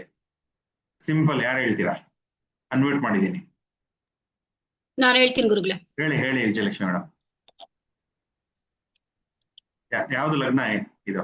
ಮಕರ ಲಗ್ನ. ಮಕರ ಲಗ್ನ ಗುರುಜಿ. ಮಕರ ಲಗ್ನ ಗುರುಜಿ. ವಿಜಯಲಕ್ಷ್ಮಿ ಮೇಡಮ್ ಇಲ್ಲಿ ನೋಡಿ. ತನುಭಾವ. Very good. ತನುಭಾವ, ಎಕ್ಸಲೆಂಟ್. ತನುಭಾವ ಇದೇ 1ನೇದು. ತನು ಅಂದ್ರೆ ನನ್ನ ಬಾಡಿ ಅಲ್ವಾ? ತನು ಇದು ಲಗ್ನ, ಮಕರ ಲಗ್ನ. ಯಾಕಂದ್ರೆ ಇದು 1. ಹೆಂಗ್ ಗೊತ್ತಾಯ್ತು? ಕಂಡಿಡಿದ್ ಬಿಡ್ರಿ ಅಂದ್ರೆ ನಮ್ಗೆ ಗೊತ್ತಿದೆಯಲ್ಲ. ತನುಭಾವ ಅಂದ್ರೆ 1, ಧನ ಅಂದ್ರೆ 2, ಇದು 2ನೇ ಮನೆ. ತಾಯಿ ಯಾವಾಗ್ಲೂ ನಾವು ಕಾಪಾಡ್ತಾ 4. ಪರಾಕ್ರಮ ಸ್ಥಾನ 3ನೇ ಮನೆ ನಮ್ಮ ಇವರು ಯಾರು? ನಮ್ಗಿಂತ ಕಿರಿಯರು. 11ನೇ ಮನೆ ನಮ್ಗಿಂತ ಹಿರಿಯರು. 10ನೇ ಮನೆ ಯಾವಾಗ್ಲೂ ಕರ್ಮ. 9ನೇ ಮನೆ ನಮ್ಮ ಪಿತೃಸ್ಥಾನ ಮತ್ತೆ ಧರ್ಮ ಭಾವ. ಅರ್ಥ ಆಯ್ತಾ? 8 ಮೃತ್ಯು, 7 ಕಳತ್ರ. ಹಂಗೆ ನೋಡ್ಕೊಂಡು ಹೋಗ್ಬೋದು. ರಿಪು ಋಣ ರೋಗ 6ನೇ ಮನೆ. ಪೂರ್ವ ಪುಣ್ಯ ಮತ್ತೆ ನಮ್ಮ ಪುತ್ರಸ್ಥಾನ 5. ಇನ್ನೊಂದು ಆಡ್ ಮಾಡಿದೀನಿ ಎಕ್ಸ್ಟ್ರಾ, 12ನೇ ಮನೆ ವ್ಯಯ. ಹೀಗೆ ಅಂದ್ರೆ 1ನೇ ಮನೆ ಯಾವ್ದು ಬರುತ್ತೆ? ತನುಭಾವ ಬರುತ್ತೆ. ಸಿಂಪಲ್. ಅರ್ಥ ಆಯ್ತಾ ಇದೆಯಾ? ನೋಡಿ, ಇಲ್ಲಿ ನೋಡಿದಾಗ ಗೊತ್ತಾಗುತ್ತೆ ನಿಮ್ಗೆ. ಇದು ಮಕರ ರಾಶಿ ಬಂದಾಗ ಇದನ್ನ ಮಕರ ಲಗ್ನ. ಜಾತಕ ಯಾರು? ಮಕರ ಲಗ್ನ ಜಾತಕ ಅಂತ ಹೇಳಬೇಕು. ಅರ್ಥ ಆಯ್ತಾ? ನೋಡಿ, ಭಾವಕ್ಕೆ ಇನ್ನೊಂದು ಹೆಸರು ಅದಕ್ಕೆ ಪರಾಕ್ರಮ ಸ್ಥಾನ ಅಂತ ಕೂಡ ಹೇಳ್ಬೋದು. ನಿಮ್ಗೆ ಎಷ್ಟು ಧೈರ್ಯ ಇದೆ? ಕೆಲವರೆಲ್ಲ ಓದ್ಕೊಂಡಿರ್ತಾರೆ, out of out, gold medal, first rank ಸ್ಟೇಟ್ಗೆ. ಬಟ್ ಇಂಟರ್ವ್ಯೂಗೆ ಹೋಯ್ತು ಅಂದ್ರೆ ಬೆಬ್ಬೆ ಅಂತ ಇರ್ತಾರೆ. ಕರೆಕ್ಟಾ? ಅಂದ್ರೆ ಅಷ್ಟು ಶಕ್ತಿ ಇರಲ್ಲ, ಅಂದ್ರೆ ಧೈರ್ಯ ಇರಲ್ಲ ಮಾತಾಡಕ್ಕೆ. ಅವ್ರು ಕುತ್ಕೊಳ್ಳೋದು ಅಷ್ಟೇ, ಹಿಂಗೆಲ್ಲೋ ಕುತ್ಕೊಂಡಿರ್ತಾರೆ ಇಂಟರ್ವ್ಯೂಗೆ. ಸ್ವಲ್ಪ ಧೈರ್ಯವಾಗಿ, ಕಾನ್ಫಿಡೆನ್ಸ್ ಆಗಿ ಎದೆ ನಿಂತ್ಕೋಬೇಕು. ನಮಸ್ಕಾರ ಸರ್, ಬಂದಿದ್ದೀನಿ ಇಂಟರ್ವ್ಯೂಗೆ. ಹಾಗೆ ಅದು ಪರಾಕ್ರಮ ಸ್ಥಾನ ತೋರಿಸುತ್ತೆ, ಧೈರ್ಯ ಸ್ಥಾನ. ಧೈರ್ಯ, ಪರಾಕ್ರಮ ಎಲ್ಲ 3ನೇ ಸ್ಥಾನದಲ್ಲಿ ಗೊತ್ತಾಗುತ್ತೆ. ಅದಕ್ಕೆ ಭಾವಕ್ಕೆ ಇನ್ನೊಂದು ಆಡ್ ಮಾಡಿದ್ದೀನಿ, ಪರಾಕ್ರಮ ಕೂಡ. ಸುಖ ಸ್ಥಾನಕ್ಕೆ 4ನೇ ಭಾವ, ಸುಖ ಭಾವ ಮತ್ತೆ ಮಾತೃಭಾವ ಅಂತಾನು ಹೇಳ್ಬೋದು. 5ನೇ ಭಾವ ಪುತ್ರ ಭಾವ, ಮತ್ತೆ ಪೂರ್ವ ಪುಣ್ಯ ಅಂತ ಹೇಳ್ಬೋದು. ಮಕ್ಕಳು ಹುಟ್ಟೋದು ಹೆಂಗೆ? ನಮ್ಮ ಕರ್ಮಾನುಸಾರ ಹುಟ್ಟುತ್ತಾರೆ ಮಕ್ಕಳು ಅಂತ ಹೇಳುತ್ತೆ ಶಾಸ್ತ್ರ, ಕರೆಕ್ಟಾ? ಅದಕ್ಕೆ 5ನೇ ಮನೆ ಬಲ, ಅದೇ ನಮ್ಮ ಮಕ್ಕಳೇ ನಮ್ಮ ಬಲ. ಯಾವ್ದ್ರಿಂದ ಬಂದಿರ್ತಾರೆ? ಪೂರ್ವ ಪುಣ್ಯದಿಂದ ಬಂದಿರುತ್ತೆ ಅಂತ. ಪೂರ್ವ ಪುಣ್ಯ ನಿಮ್ಮ ಪೂರ್ವ ಜನ್ಮ ಕೂಡ ತೋರಿಸುತ್ತೆ ಇದು. 5ನೇದು ಪೂರ್ವ ಜನ್ಮದಲ್ಲಿ ಏನು ಪಾಪ ಮಾಡಿದೀರಾ, ಎಷ್ಟು ಮಾಡಿದೀರಾ ಅಂತ 5ನೇ ಮನೆ ನೋಡಿದ ತಕ್ಷಣ ಗೊತ್ತಾಗುತ್ತೆ. ಇದು ಕರ್ಮ ಸಿದ್ಧಾಂತದಲ್ಲಿ ತಿಳಿಸ್ತಾ ಇರೋದು, ಅದನ್ನ ಹೇಳ್ಕೊಡ್ತೀನಿ. ಕರ್ಮ ಸಿದ್ಧಾಂತ, ಎಷ್ಟು ಕರ್ಮ ಇದೆ, ಪೂರ್ವ ಜನ್ಮದ ಕರ್ಮಗಳು, ಪ್ರಾರಬ್ಧ ಕರ್ಮ, ಆಗಮಿಕ ಕರ್ಮ, ಸಂಚಿತ ಕರ್ಮ, ಅವೆಲ್ಲ ಬರುತ್ತೆ. ಅದ್ರ ಬಗ್ಗೆ ಒಂದ್ಸತಿ ಕ್ಲಾಸ್ ತಗೋತೀನಿ, ಆಮೇಲೆ ಇದನ್ನ ವಿಶ್ಲೇಷಣೆ ಮಾಡಕ್ಕೆ ಈಸಿ ಆಗುತ್ತೆ. 6ನೇ ಮನೆ ಇಂಪಾರ್ಟೆಂಟ್. 666 ತರ ಅದು, ರಿಪು, ಋಣ, ರೋಗ. 6ನೇ ಮನೆ ಬಂದಾಗ ಯಾವಾಗ್ಲೂ ನೀವು ಏನ್ ಅನ್ಕೋಬೇಕು? 8ನೇ ಮನೆ ಏನಂತೀರಾ? ನಿಗೂಢ, ಮೃತ್ಯು, ಕರೆಕ್ಟಾ? ಉತ್ತಮ. 6ನೇ ಮನೆ ರಿಪು, ಋಣ, ರೋಗ. 3 RRR ಹೇಳ್ಕೊಟ್ಟಿದ್ನಲ್ಲ, ಮರ್ತೋದ್ರಾ? RRR ರಿಪು, ಋಣ, ರೋಗ. ಅಂಡರ್ಸ್ಟುಡ್? ಏನದು ರಿಪು, ಋಣ, ರೋಗ ನೋಡೋಣ ಆಮೇಲೆ. 7ನೇದು ಕಳತ್ರ ಭಾವ, 8ನೇದು ಆಯು ಮೃತ್ಯು ಭಾವ, 9ನೇದು ಧರ್ಮ ಭಾವ ಅಥವಾ ಪಿತೃಭಾವ, ಧರ್ಮಸ್ಥಾನ ಮತ್ತೆ ಪಿತೃಸ್ಥಾನ. 10ನೇ ಮನೆ ಕರ್ಮ ಗೊತ್ತಿದೆ, 11ನೇ ಲಾಭ, 12ದು ಲಾಸ್ಟ್ದು ವ್ಯಯ. ಸೊ ಹೀಗೆ ಈ ಕರ್ಮ, ಈ ಭಾವಗಳನ್ನ ನೆನ್ಪಿಟ್ಕೊಳ್ಳಿ. ನೋಡಿದ್ರ? ಫಸ್ಟ್ ಬರೀ ಮನೆಗಳು ನೋಡಿದ್ವಿ, ನೆಕ್ಸ್ಟ್ ರಾಶಿಗಳು ನೋಡಿದ್ವಿ, ಈಗ ಲಗ್ನಗಳನ್ನ ನೋಡ್ತಾ ಇದೀವಿ. ಲಗ್ನಗಳಿಂದಾನೇ ನಾವು ಜಾತಕಗಳನ್ನ ವಿಶ್ಲೇಷಣೆ ಮಾಡುವಂತದ್ದು. ಲಗ್ನ ಗೊತ್ತಿಲ್ಲ ಅಂತಂದ್ರೆ ತುಂಬಾನೇ ಕಷ್ಟ ಆಗ್ಬಿಡುತ್ತೆ. ಅದು ಬೇರೆ ಮೆಥಡ್ಸ್ ಇದೆ, ಬಟ್ ಇವಾಗ ಸದ್ಯಕ್ಕೆ ನಿಮ್ಮ ಲೆವೆಲ್ಗೆ ಲಗ್ನ ಇಲ್ಲ ಅಂತಂದ್ರೆ ಇದನ್ನ ಮಾಡಕ್ಕೆ ಕಷ್ಟ ಆಗ್ಬಿಡುತ್ತೆ, ಅಂದ್ರೆ ಭವಿಷ್ಯ ನೋಡಿಯೋದು ಕಷ್ಟ ಆಗ್ಬಿಡುತ್ತೆ. ರಿಪುಗಳು, ರಿಪು ಅಂತಂದ್ರೆ 6 ರಿಪು ಇರುತ್ತೆ. ಅದು ಯಾವಾಗ್ಲೂ ಷಡ್ ರಿಪು. ಷಡ್ ಅಂತಂದ್ರೆ ಏನು? ಷಟ್ ಅಂದ್ರೆ 6. ರಿಪು ಅಂತಂದ್ರೆ ಆಂತರಿಕ ಶತ್ರುಗಳು. ರಿಪುಗಳು ಅಂತಾರೆ ಯಾವಾಗ್ಲೂ ಎನಿಮೀಸ್ ಅಂತ ಕರಿತೀವಿ, ಶತ್ರುಗಳು ನಮಗೆ. ಯಾವ್ದು? ಕಾಮ, ಕ್ರೋಧ, ಲೋಭ, ಮೋಹ, ಮದ ಮತ್ತೆ ಅಷ್ಟೇ. ಮತ್ಸರ ಅಂತಾರೆ, ಇಲ್ಲಾಂದ್ರೆ ಮಾತ್ಸರಿ ಅಂತ ಕೂಡ ಅಂತ. ಕಾಮ ಅಂದ್ರೆ ಗೊತ್ತು, ಇಚ್ಛೆ, ಆಸೆ, ಭೋಗಾಸಕ್ತಿ. ಇಚ್ಛೆ ಅಂದ್ರೆ ನಮ್ಗೆ ಒಂದು ಒಳ್ಳೆ ಮನೆ ತಗೋಬೇಕು, ಒಂದು ಒಳ್ಳೆ ಶೆಡ್ ತಗೋಬೇಕು, ಮತ್ತೆ ಒಳ್ಳೆ ಫಸ್ಟ್ ರ್ಯಾಂಕ್ ಬರ್ಬೇಕು. ನಂಗೆ ಅಸ್ಟ್ರಾಲಜಿಯಲ್ಲಿ ಸಖತ್ತಾಗಿ ನಾನು ಇಂಡಿವಿಜುವಲ್ ನಾನೇ ಭವಿಷ್ಯ ಹೇಳ್ಬೇಕು, ಎಲ್ಲ ಕರೆಕ್ಟ್ ಆಗಿ ಬರ್ಬೇಕು. ಅವೆಲ್ಲ ಕೂಡ ಇಚ್ಛೆನೆ, ಕಾಮನೆ. ಅರ್ಥ ಆಯ್ತಾ? ಕಾಮ ಅಂತಂದ್ರೆ ಬರೀ ದೈಹಿಕ ಸಂಭೋಗ ಅಲ್ಲ, ಅದು ಕೂಡ ಬರುತ್ತೆ. ಬಟ್ ಅದು ಬಿಟ್ಟು 99 ಭಾಗ ಬೇರೆ ಎಲ್ಲ ಆಸೆಗಳು ಬರುತ್ತೆ. ಅಂದ್ರೆ ಕಾಮನೆ, ಸತ್ಕಾಮನೆಗಳು ಇವೆ, ಮತ್ತೆ ದುರ್ಕಾಮನೆಗಳು ಇರುತ್ತೆ. ಸತ್ಕಾಮನೆಗಳು ಅಂದ್ರೆ ಮಾಡತಕ್ಕಂತ ಕಾರ್ಯಗಳು, ನಾವು ಒಳ್ಳೆ ಕೆಲಸ ಮಾಡ್ಬೇಕು, ನಾನು ಫಸ್ಟ್ ರ್ಯಾಂಕ್ ತಗೋಬೇಕು, ನಾನು ಚೆನ್ನಾಗಿ ವಿದ್ಯೆ ಕಲ್ತ್ಕೋಬೇಕು, ಅವೆಲ್ಲ ಸತ್ಕಾಮನೆಗಳು. ಆಸೆನೆ ಅದು, ಇಚ್ಛೆ, ಬಟ್ ಒಳ್ಳೆ ಆಸೆ. ನಾನು ದರೋಡೆ ಮಾಡಿ ಒಂದು ದುಡ್ಡು ಕಿತ್ಕೊಂಡ್ಬರ್ಬೇಕು, ದೊಡ್ಡನೆ ಮಾಡಿ ಒಡವೆ ತಗೊಂಡ್ಬರ್ಬೇಕು, ಅದು ಕಾಮನೆಗಳು. ಒಡವೆ ಹಾಕೋಬೇಕು, ಬಟ್ ಕಳತನ ಮಾಡಿ ಒಡವೆ ಹಾಕೋಬೇಕು, ಅವೆಲ್ಲ ದುರ್ಕಾಮನೆ, ರಾಂಗ್ ಕಾಮನೆಗಳು. ನಮಸ್ತೆ ಸರ್. ನಮಸ್ತೆ, ಉಷಾ. ಮೇಡಮ್ ನಮಸ್ಕಾರ. ಚೆನ್ನಾಗಿದ್ದೀರಾ? ಚೆನ್ನಾಗಿದೆ. ಹಾ, ಕಂಟಿನ್ಯೂ ಮಾಡಿ. ಆಯ್ತು. ಕ್ರೋಧ ಅಂತಂದ್ರೆ ಕೋಪ, ರೋಷ ಮತ್ತೆ ಆಕ್ರೋಶಗಳು ಬರುತ್ತಲ್ಲ. ಕೋಪ ಬಂತು ಅಂದ್ರೆ ಕೋಪಕ್ಕೆ ಮೂಗು ಕೊಯ್ಕೊಂಡಾಗ ವಾಪಸ್ ಬರುತ್ತಾ? ಬರಲ್ಲ. ಹಾಗಾಗಿ ಕನ್ನಡಿ ಹೊಡೆದೋದಾಗ ಜೋಡ್ಸಕ್ ಆಗಲ್ಲ. ಹಾಗಾಗಿ ಕ್ರೋಧ ಅನ್ನೋದನ್ನ ಮನುಷ್ಯ ತುಂಬಾ ಒಂದು ಹತೋಟಲ್ಲಿ ಇಟ್ಕೋಬೇಕು. ಅದಕ್ಕೆ ಅದು ಕೂಡ ಷಡ್ರೂಪಗಳಲ್ಲಿ ಒಂದು. ಯಾರು 6 ಕಾಮನೆಗಳನ್ನ, 6 ಇದನ್ನ ರಿಪುಗಳನ್ನ ನಿಯಂತ್ರಿಸ್ತಾರೋ ಅವ್ರೆಲ್ಲಾನು ಜಯಿಸ್ದಂಗ್ ಲೆಕ್ಕ. 50% ಪ್ರಾಬ್ಲಮ್ ಸಾಲ್ವ್ ಅದಕ್ಕೆ. ಕಾಮ ಅಂದ್ರೆ ಆಸೆ ಯಾರು ಕಡಿತ ಮಾಡ್ಕೋತಾರೋ ಅವ್ರು ಜಯ ಸಿಗ್ದಂಗೆ. ಕೋಪ, ಯಾರು ಕೋಪ ಕಡಿಮೆ ಮಾಡ್ಕೊಳ್ತಾರೋ ಅವ್ರು ಉದ್ಧಾರ ಆದಂಗೆ. ಲೋಭ ಅಂತಂದ್ರೆ, ಕಾಮ ಅಂತಂದ್ರೆ ಇಚ್ಛೆ, ಆಸೆ. ಲೋಭ ಅಂತಂದ್ರೆ ಅತಿಯಾದ ಆಸೆ. ಒಂದ್ ಬಾಳೆಹಣ್ಣು ಕೊಡ್ತಾರೆ ಪ್ರಸಾದ, ನೋಡಿದಿರಲ್ಲ ಪ್ರಸಾದ ಕ್ಯೂ ಅಲ್ಲಿ, ಇನ್ನೊಂದು ಕೊಡಿ, ನನಗ್ ಕೊಡಿ, ನಮ್ಮ ಅಪ್ಪನ್ ಕೊಡಿ, ನಮ್ಮ ತಾಯಿ ಕೊಡಿ, ಎಲ್ಲ ಇಸ್ಕೊಂಡು ಕೊಡ್ತಾರೆ. ತಂದೆಯು ಕೊಡಲ್ಲ, ತಾಯಿ ಕೊಡಲ್ಲ, ತಾವೇ ತಿಂತಾ ಇರ್ತಾರೆ. ಹೊಟ್ಟೆ ತುಂಬೋದ್ರೂ ಸುಧಾರಿಸ್ಕೊಂಡು ತಿರ್ಗಾ ತಿಂತಾ ಇರ್ತಾರೆ. ಅದು ಲೋಭ. ಎಷ್ಟು ಬೇಕೋ ಮಿತಿಯಾಗಿ ಇದ್ರೆ ತೃಪ್ತಿ ಇಲ್ಲದೆ ಇರೋದನ್ನ ಲೋಭ ಅಂತ ಹೇಳ್ತೀವಿ. ನೆಕ್ಸ್ಟ್ ಮೋಹ ಅಂತಂದ್ರೆ ಮಾಯೆ ಅಂತ ಹೇಳ್ತೀವಲ್ಲ, ಮಾಯೆ, ಅದೇ ಮೋಹ. ಅನ್ನೆಸೆಸರಿ ಒಂದು ಅಟ್ರಾಕ್ಷನ್ ಬರುವಂತದ್ದು, ಅತಿಯಾದ ಆಸಕ್ತಿ, ಮರಳು ಹೋಗೋದು, ಭ್ರಮೆ ಅಂತೀವಲ್ಲ, ಅದನ್ನೇ ಮೋಹಿನಿ. ಅದಕ್ಕೆ ಮೋಹಿನಿಗೆ ಮೋಹನ ಮೋಹಿನಿ ಅಂತ ಹೇಳ್ತೀವಿ ನಾವು. ಅನ್ನೆಸೆಸರಿ ಆ ಕ್ಷಣಕ್ಕೆ ಮೋಹಕ್ಕೊಳಗಾಗ್ಬಿಡ್ತೀವಿ. ಆಮೇಲೆ ಅನ್ಕೋತೀವಿ, ಅಯ್ಯೋ ನಾನೇನಕ್ಕಪ್ಪ ಹಿಂಗ್ ಮಾಡ್ದೆ ಅನ್ಕೋತೀರಲ್ಲ ಎಷ್ಟೊಂದ್ಸತಿ. ಏನೋ ತಂದ್ಬಿಡ್ತೀರಾ 20,000 30,000 ಗಲಾಟೆ ಮಾಡಿ, ಆಮೇಲೆ ನೋಡಿದಾಗ ಅವ ಏನಕ್ಕೆ ವಸ್ತು ಬೇಕಾಗಿರಲಿಲ್ಲ, ಸುಮ್ಮನೆ ದುಡ್ಡು ಕೊಟ್ಬಿಟ್ಟೇನೋ ಅನ್ಸಿ. ಅದು ಮೋಹ. ಆ ಕ್ಷಣಕ್ಕೆ ನಮ್ಮನ್ನ ಅದ್ರ ಕರ್ಕೊಂಡು ಹೋಗ್ಬಿಡುತ್ತೆ, ಆಮೇಲೆ ತಪ್ಪು ಮಾಡ್ಬಿಡ್ತೀವಿ. ಅದೇ ಮೋಹ. ನೆಕ್ಸ್ಟ್ ಮದ ಹೇಳ್ತೀವಲ್ಲ, ಏನ್ ಮದ ನೋಡಿ, ಅವ್ರಿಗೆ ದುರಹಂಕಾರ, ಗರ್ವ, ದರ್ಪ ಯಾವ್ದ್ರಲ್ಲಿ ಇರ್ಬೇಕು? ಇವೆಲ್ಲ ವಿದ್ಯೆಯಲ್ಲಿರ್ಬೇಕು. ನಾನು ಅವ್ರಿಗಿಂತ ಹೆಚ್ಚಿಗೆ ಕಲ್ತ್ಕೋಬೇಕು, ಮಾಡ್ಬೇಕು. ಇವತ್ತು ಕಲ್ತ್ಕೊಂಡು ಏನ್ ಮಾಡ್ತೀರಾ? ಅದನ್ನ ನೀವು ಕಲ್ತಿರೋ ಒಂದು ಚಿಕ್ಕ ವಿದ್ಯೆ ಆದ್ರೂ ಕೂಡ ಬೇರೆಯವ್ರಿಗೆ ಹಂಚಬೇಕು. ಅರ್ಥ ಆಯ್ತಾ? ಸೊ ಆಗ ಅದಕ್ಕೆ ಕಲ್ತ್ಕೋಬೇಕು. ನಾನು ಫಸ್ಟ್ ರ್ಯಾಂಕ್ ಬರ್ಬೇಕು, ಏನು ತೊಂದರೆ ಇಲ್ಲ. ಅರ್ಥ ಒಳ್ಳೆ ರೀತಿಯಲ್ಲಿ ಮದ ಅಂದ್ರೆ ಓಕೆ, ಬಟ್ ಕೆಟ್ಟ ರೀತಿಯ ಮದ ಏನು ಪ್ರಯೋಜನ ಆಗಲ್ಲ. ಅದು ಗರ್ವ, ದರ್ಪ. ನಿಮ್ಮನ್ ಕಂಡ್ರೆ ಯಾರು ಹತ್ರ ಬರಲ್ಲ. ನೀವು ಒಂಥರ ಖಾರ ತರ, ಸಿಹಿ ಇತ್ತು ಅಂದ್ರೆ ಎಲ್ಲ ಹತ್ರ ಬರ್ತಾರೆ. ಖಾರ ಇತ್ತು ಅಂದ್ರೆ ಯಾರು ಹತ್ರ ಬರ್ತಾರ? ಯಾರು ಬರಲ್ಲ. ಏನ್ ಬರುತ್ತಾರೆ? ಬರೀ ಹುಳುಗಳು ಬೆಳಿತವೆ. ಮೆಣಸಿನ್ಕಾಯಿ ನೋಡಿದಿರ ಮನೆಯಲ್ಲಿ? ಮೆಣಸಿನ್ಕಾಯಿ ಆಗ್ಲಿ, ನೀವು ಸಾಂಬಾರ್ ಪುಡಿ ಮಾಡಿ ಇಟ್ಟಾಗ ಬರೀ ಕಪ್ ಹುಳುಗಳು ಬರುತ್ತೆ ಹೊರತು ಬೇರೆ ಯಾವ್ದನ್ನು ಉಪಯೋಗ ಆಗಂತ ಹುಳುಗಳು ಯಾವ್ದು ಬರಲ್ಲ. ಅದಕ್ಕೆ ಅದನ್ನ ಮದ ಅಂತ ಹೇಳ್ತೀವಿ. ಇನ್ನೊಂದು ಮಾತ್ಸರ್ಯ, ಈರ್ಷೆ, ಅಸೂಯೆ. ಬೇರೆಯವ್ರ ಕಂಡ್ರೆ ಅಸೂಯೆ ಪಡೋದು. ಅಯ್ಯೋ, ಅವ್ರ ಹತ್ರ ದೊಡ್ಡ ಕಾರ್ ಇದೆ, ನನ್ನ ಹತ್ರ ಇಲ್ವೇ? ಅವ್ರ ಹತ್ರ 4 ಫ್ಲೋರ್ ಮನೆ ಕಟ್ಬಿಟ್ಟಿದ್ದಾರೆ, ನಾನ್ ಕಟ್ಟಿಲ್ವೇ? ಆಮೇಲೆ ಅದ ಅವ್ರ ಮೇಲೆ ಏನನ್ನ ತೊಂದರೆ ಮಾಡೋದು, ಪಿತೂರಿ ಮಾಡೋದು ಮುಂದ್ಗಡೆ, ಅದನ್ನೆಲ್ಲ ಹಾಗೆ ಅಂತ ಕರೀತಾರೆ. ದ್ವೇಷ ಸಾಧಿಸುವಂಥದ್ದು. ಇದೆಲ್ಲ 6 ನಾವೇನಂತೀವಿ? ಷಡ್ರಿಪುಗಳು ಅಂತ ಕರಿತೀವಿ. ಯಾವ ಮನೆಗೆ ಹೋಲಿಸ್ತೀವಿ ಇದನ್ನ? ಯಾವ ಭಾವಕ್ಕೆ ಹೋಲಿಸ್ತೀವಿ? 6ನೇ ಮನೆಗೆ, 6ನೇ ಭಾವಕ್ಕೆ ಹೋಲಿಸ್ತೀವಿ. 6 ಅಂತಂದ್ರೆ 6ನೇ ಮನೆ ಅಂತಂದ್ರೆ ಯಾವಾಗಲೂ ನೆನ್ಪಿಟ್ಕೊಳ್ಳಿ. 6 ಅಂತಂದ್ರೆ RR, ಟ್ರಿಪಲ್ R. ಫಿಲಂ ನೋಡಿದಿರಲ್ಲ, NTR ರಾಮಚರಣದ್ದು. ಟ್ರಿಪಲ್ R ನೆನ್ಪಿಟ್ಕೊಳ್ಳಿ. 6 ಅಂದಾಗ ಅವಾಗ ರಿಪು, ಋಣ, ರೋಗ. ಅರ್ಥ ಆಯ್ತಾ? ಸೊ ಇಷ್ಟು ನೀವು ಕಲ್ತು ಬಿಡ್ರೆ 50% ನಿಮ್ಗೆ ಜ್ಯೋತಿಷ್ಯ ಬಂದಂಗೆ. ಮಿಕ್ಕಿದ ಪೊಸಿಷನ್ಸ್ ನೋಡೋಣ ನೆಕ್ಸ್ಟ್ ಕ್ಲಾಸ್ ಅಲ್ಲಿ, ಆಯ್ತಾ? ಓಕೆ, ಇದೆಲ್ಲ ನೆಕ್ಸ್ಟ್ ಕ್ಲಾಸ್ ಅಲ್ಲಿ ನೋಡೋಣ. Already I think it is time up. 11:04 ಆಗೋಯ್ತು. ಇದನ್ನ ನೆಕ್ಸ್ಟ್ ಕ್ಲಾಸ್ ಅಲ್ಲಿ ನೋಡೋಣ. ಅರ್ಥ ಆಯ್ತಾ? ಇಷ್ಟು ದಿನ ಇಷ್ಟೊತ್ತು ಹೇಳಿದ್ದು ಏನನ್ನ ಉಪಯೋಗ ಆಯ್ತಾ? ಜಾಸ್ತಿ ಆಯ್ತು ಸರ್, ಎಸ್ ಗುರುಜಿ, ಅರ್ಥ ಆಯ್ತು. ತುಂಬಾ ಚೆನ್ನಾಗಿ